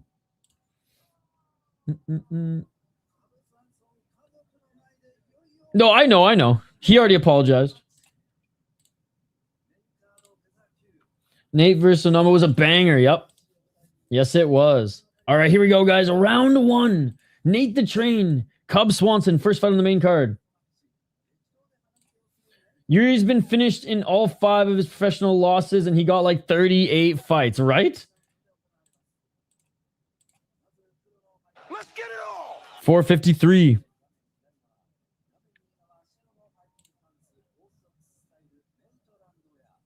Feints by both of them. Big low kick by Cub. Nate was looking to counter with the right hand, though. Nate trying to find his range. Cub with the wide stance. Nate more the upright Muay Thai stance. That's why Yuri's a badass. 420. Smoke him if you got him. Oh, another low kick by Cub.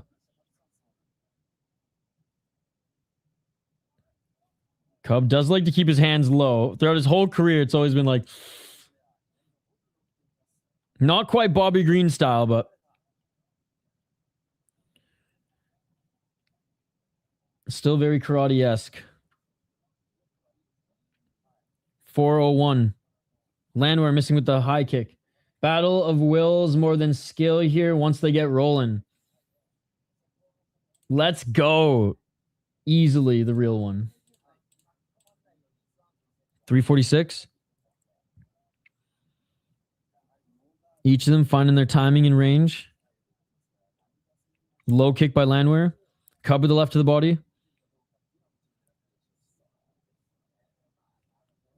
330. Left by Cub. Low kick by Landwehr. Cub didn't like that. Cub with a big right hand. Trying to push Landwehr up against cage. Teep by Cub. Oh, big left by Cub Swanson. Landwehr blocked the right. Cub's jab is fast, dude. 42 years of age. What a beauty. Cub with the right to the body. Cub with the left jab. Awesome. Cub with the right to the body. Oh, Cub with a 1-2. Nate's got to engage more. This ain't the Nate the Train I'm used to. And Cub again with the nice left and right. Let's go. I mean, he already has a fight in the UFC Hall of Fame. I wonder if Cub wears contacts in this fight.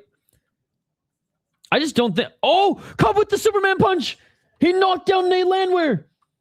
Oh, big left by Cub. Nate's rocked. He's seeing the Tweety Birds. He's got a good poker face right now, but you can tell, dude. Look at that step forward. He's wobbling. Cub looks fantastic, dude.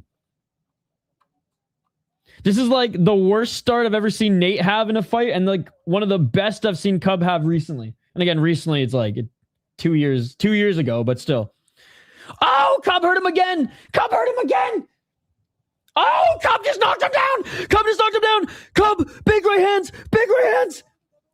Nate the Train just trying to survive here.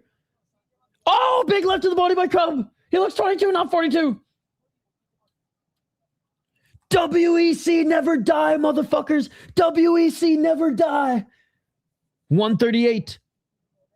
Cub being collected here. Double left by Nate the Train, but Cub cracks him with another low kick. Yeah, dude, Nate is still wobbling.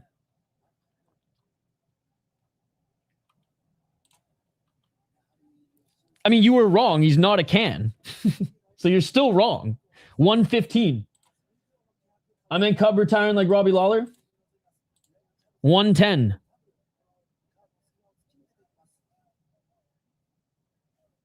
A can would be like the Italian fighter they brought in for O'Malley's boy. Oh, big right hand by Cub. He knocked him down again. Cub thought it was a walk-off. And there we go. Let's go. Cub Swanson. What a win. What a win. Sean wants to diminish his win, but we are not disrespecters here, ladies and gentlemen. Let's fucking go. Let's fucking go. What a way to end your career. What a way to end your career. He sent the train off the tracks. He sent the train off the tracks, ladies and gentlemen. Let's go. Kevin Swanson goes out on top. That was amazing. That was amazing. Mystic, I love both these guys. Let's go. Wow. Second most knockdowns in featherweight history now. And the gloves are on the mat. The stand, or the crowd is standing. Stoppage was good. Yeah, Nate was out. He was trying to grapple freaking Herb Dean. Give him an hour-long promo video. I don't care how much delays. I do, because we have Ryzen tonight. Honestly, Mystic, if there's an hour delay, I'm stopping the stream and we're going to get Ryzen going here soon. Because we're already going to miss the Ryzen prelims, and I fucking hate myself for that. I'm a piece of shit, disgusting, fake fucking loser MMA streamer, fake MMA streamer, because I'm watching UFC over Ryzen. I hate myself. I will never forgive myself for it. Come on, hit me with the hate comments. Hit me with the hate comments. I deserve them. That was crazy. For sure, UFC Hall of Fame after that performance, if he wasn't already, like you said. Well, the Doohoo Choi fight is in the Hall of Fame. No way Cub retires after that. He's still got... Oh, no, he's retiring. He's focusing on his gym, right? He hasn't fought in almost 2 years, fellow Chad. And his bloodline gym has an absolute stable of killers. So that's what he's focusing on now. But he's still like sparring them in the room and stuff like that. He even said, Kevin Vejos, you want the smoke? Come train with us. And Kevin was like, I'm good. I saw that swimming pool you guys train in. I don't want to get in that pit.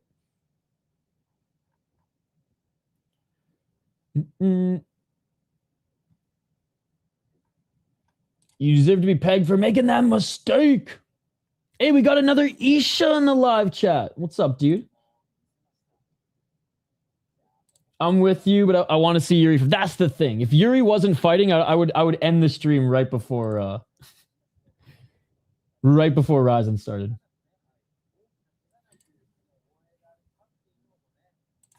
The Korean Superboy fight was my favorite fight of all time. Enjoy your gym, Cub. He's going to go out on top like anyone would want to. He got a black eye to remember in his final fight. That is true. He's got a little shiner. I was there for the Hall of Fame induction for that Doohoo fight. No way. That is awesome. No, like, I legit hate myself. Yes, sir. I do every single one. I legit hate myself that we're streaming UFC over Ryzen. I'm rooting for Yuri, but I'm a little afraid for him tonight. It looks like it does, and again, who knows, when it comes time to fight, humans are built different, right? You can sometimes just dial in. It does look like Carlos Ulberg is not in peak Ulberg shape. I know he took this fight, this was a rushed fight camp. I heard rumblings that he's dealing with some sort of illness, and it kind of reflects. It kind of reflects on how he's looking right now. But again, looks don't matter. Look at Jamal Hill's gut. He's still able to knock guys out. I think the first round is what's going to be the most dangerous for Yuri, as he loves to get hit as he downloads data. If second round onward, I'm pretty confident in Yuri, but anything can happen. I mean, Glover lost the fight. Anything can happen. He's hittable in like round 1, which is funny. Because he downloads data. He downloads data like Izzy download data in his last fight. Hey, here's the nice retirement video for Cub Swanson. Give him a cool 100,000 for the road. Nate to BKFC. We all are waiting for Nate the Train to eventually go to BKFC. What fight? But honestly, he might just be a little too chinny for BKFC. Because Nate the Train's been in a lot of wars, and his chin's starting to look like You know what? Darren Elkins actually still had a chin when he retired, but his chin is starting to go. Not to say that Cub doesn't hit hard, but I hope this fight was a show of how good the rest of the night is going to be. What fight am I most looking forward to tonight? Oh my God. There's a couple. I was looking forward to Pitbull and Aaron Pico. I'm also looking forward to which one? Oh yes, Majima Gallagher, Zulu Shinryu. I think Tenya Yoshimura is going to be an absolute stud if he can get past that Kazakh. What's his name? Hold on. If he can get past Zumagazi, then I think he's gonna really make a statement and probably fight someone more of note. Fukuda and Tamirov too should be a fun one. We'll see if Tamirov's as even a fraction of as talented as his brother. But probably the Majima fight. I'm probably looking forward to the Majima fight the most.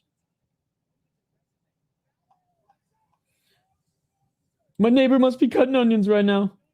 Double check for your neighbor's Tito Ortiz, because if so, you might have to call 911. Man, that's the fucking golden era to me. What a career. Yeah, his wife is beautiful, and I love the little cubs. His little cubs are adorable. Oh, one of his kids is crying. Cub fucking Swanson, baby.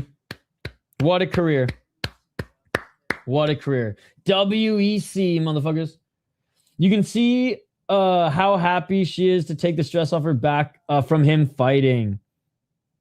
Double knockout coming in the next fight? That would be crazy. Cub won. Hey, Chemist, you fight, dude. I am a piece of shit. I'm a piece of shit. Fake MMA. Horrendous. Fake fucking piece of shit. That's what I am. He has a beautiful wife and beautiful kids. Henry Cejudo. Oh, I see Amanda Nunes there as well. I agree. Double KO incoming. Joanna at every single event. What a beauty. Dominick Reyes versus Johnny Walker is the fight which has the highest chance of a double knockout. Depends on who connects first. My neighbor is a woman, but could be very elaborate disguise.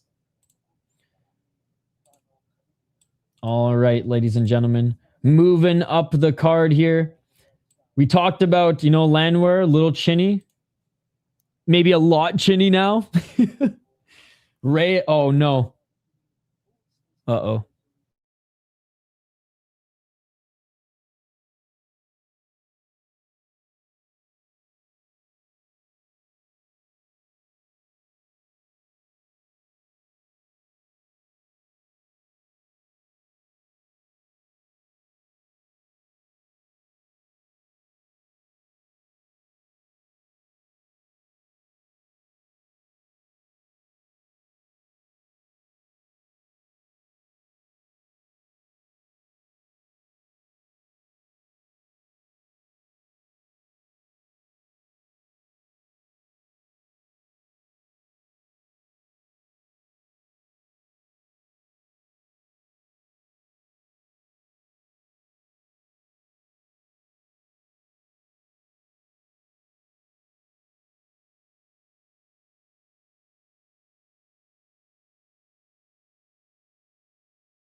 Yo, what's up, guys? We fucking lost power. There's like a rainstorm going on, fucking thunder and lightning, and the freaking lights flickered and we lost power. So I'm on data right now. Hold on, let me see if I can fix this fucking. The thing is, I only have one device with data, so I don't even know what's going on in the event.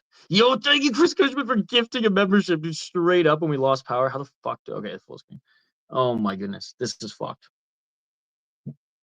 Well, I'm probably gonna end stream here. I'm gonna give it like 5 minutes, but probably gonna end stream here in a bit. If the power comes back on, I'll just fire up the stream. Knock on wood. I really hope that it comes back on for Ryzen. Because I really suck if we get to miss Ryzen. But anyways, yeah, that's the update. Let's read chat. Fun times, guys. Fun times. Springtime in Minnesota. All right, how do I even get to chat?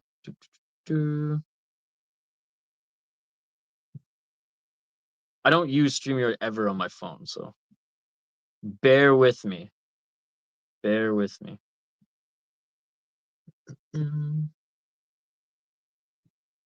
Wait, why can't I see it?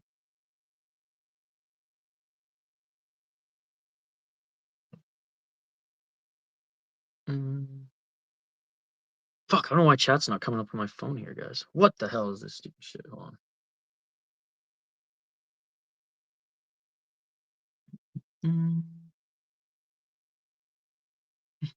My phone just doesn't even like to show the fucking chat. I gotta like read it super. He's gonna get kidnapped. I don't think so, dude. This is so annoying. Why doesn't StreamYard on your phone? I guess it's not meant for mobile. That's why.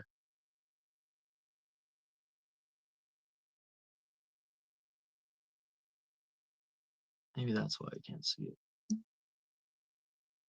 Fuck, this sucks, guys. I can't even read your stupid. Not your stupid, but the stupid fucking. Okay, here it is. Now it's working. God damn it. We lost power, dude. Do you guys see how dedicated this guy is? He lost power and he still came back to let us know. Local weather wins by Twister. God, I hope not Twister. Am I being robbed? This is when Hockey from Home is gonna break into the house, dude. Yo, again, shout out to Chris Cushman who gave a membership. Right at the right at like the worst moment. Yo, what's up, Alpha Zeta? Dude, don't say that shit about Hockey from Home, because that scares me. Dude, this is so annoying. Jiří has not fought yet. Jiří hasn't fought yet, buddy. Bullshit power company guy, right? Like I said, I'm gonna give it a couple more minutes. Doubtful comes back on in like the next hour. But we'll see. We'll see. Hopefully we're back. They're using, I know, but Dana White doesn't give a shit. Dana White doesn't give a shit. As long, by the way, Isha, got another music recommendation for you. I won't be able to screenshot it right now, so save it for the next time you come in the chat. Because right now, yeah, I'm on my phone right now. I'm going to turn off computer so the power does come back on. Then I won't fucking surge. Oh man, I saw the main lights flicker and I was like, I've seen this before. Oh no, Nick, that's okay. It's all good. But yeah, Alpha Zeta, save that recommendation for me. Man, is the UFC stream? What are you talking about? What are you talking about? My power is off. That should answer your question. If the power is off, how can I access the internet, buddy? Bro, pay your light bill? I did. It's there's a fucking thunder and lightning storm right now, and it took out the power. It took out the power. Clearly, I paid my light bill because we were streaming all weekend. No, I'm not able to watch the fight still. I'm not able to watch. If I don't have internet, how am I able to watch the fight? I'm on my phone right now, so data, right? I guess I could hotspot it. I could hotspot it. But I don't think I could use my phone to stream and hotspot. I guess I could maybe use my phone device. But honestly, it's the UFC, so like I don't even care. He's lying? Why would I be lying to you? Why would I be lying to you? Why would I do? Okay, no, seriously, I'm gonna call this guy out. Why would I pretend that the power went out for your entertainment? He's lying in the electricity. Starlink. I saw some of that crazy Starlink shit when I was in Arizona. I saw like the lineup of satellites. It was pretty crazy. All right, boys. Nothing I can do. Nothing I can do. I got to get a backup generator. That's what I need.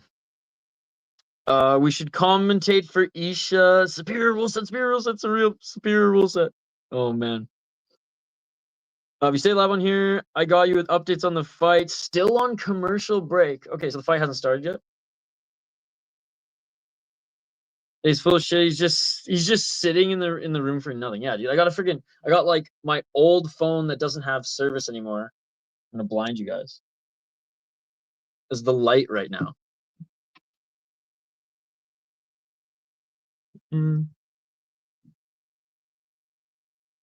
I think you should do the work. Yeah, but hotspot is not worth UFC. Again, you guys care about UFC. I don't care that much about UFC. As long as I might be able to, I might hotspot for Ryzen, but as long as we're able to get to go live in a couple hours for Ryzen, that's all I care about. I mean, stuck on you next right now. It's stuck on you next. All right, guys. Well, we tried. We tried. I'm gonna check. Well, I gotta call freaking my hydro, the landlord or hydro company, and see what the ETA is on getting the power back up here. So I'm gonna go figure that shit out. As soon as the event, as soon as I get power back or have an update, I'll let you guys know. I'll make a post on the post tab if things aren't looking good. If things are looking good, I'm literally just gonna jump back online. I'll create a second stream that looks exactly the same. How did the computer go all the way off? Because this is a laptop. This is a laptop. This is a desktop. You know the difference? Desktop, laptop. Desktop, laptop. Have a good night, bud. Get back on it. Wait, hold on. What does it say? Get back. Oh, I can't even read that for some reason. Back on it comes on. I'll get notified. Yes, sir. Yes, sir. This is just bad karma for me. I was like, I'm a piece of shit. I'm skipping fucking Ryzen for UFC, and then the MMA gods was like, screw you, kid. You're out. You're out. If you have a 5G phone, then you have unlimited internet. Bro, this ain't India. This ain't India. Welcome to the United Snakes, where you're not getting unlimited internet that easily. And here I was thinking outages were just a European thing. No, I don't got fucking what's it called? Fiber optic yet. This summer I'm getting it, which is nice. Sounds good, Amberly. Hey, thank you, Chris. Thank you.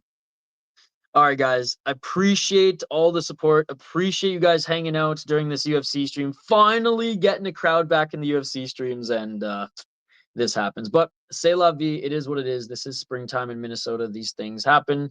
If the power comes back on, we'll be live for Ryzen. If not, we'll be live tomorrow for Fury FC. And yeah, I'm positive we'll be back for Ryzen. We might miss the prelims if they try to get the power back on here, and it takes a little while, but we'll definitely be back on Verizon, and knock on wood, back for at least the main event here in the UFC. But you guys are amazing. I appreciate you all. Smash that like button and subscribe, and I will see you on the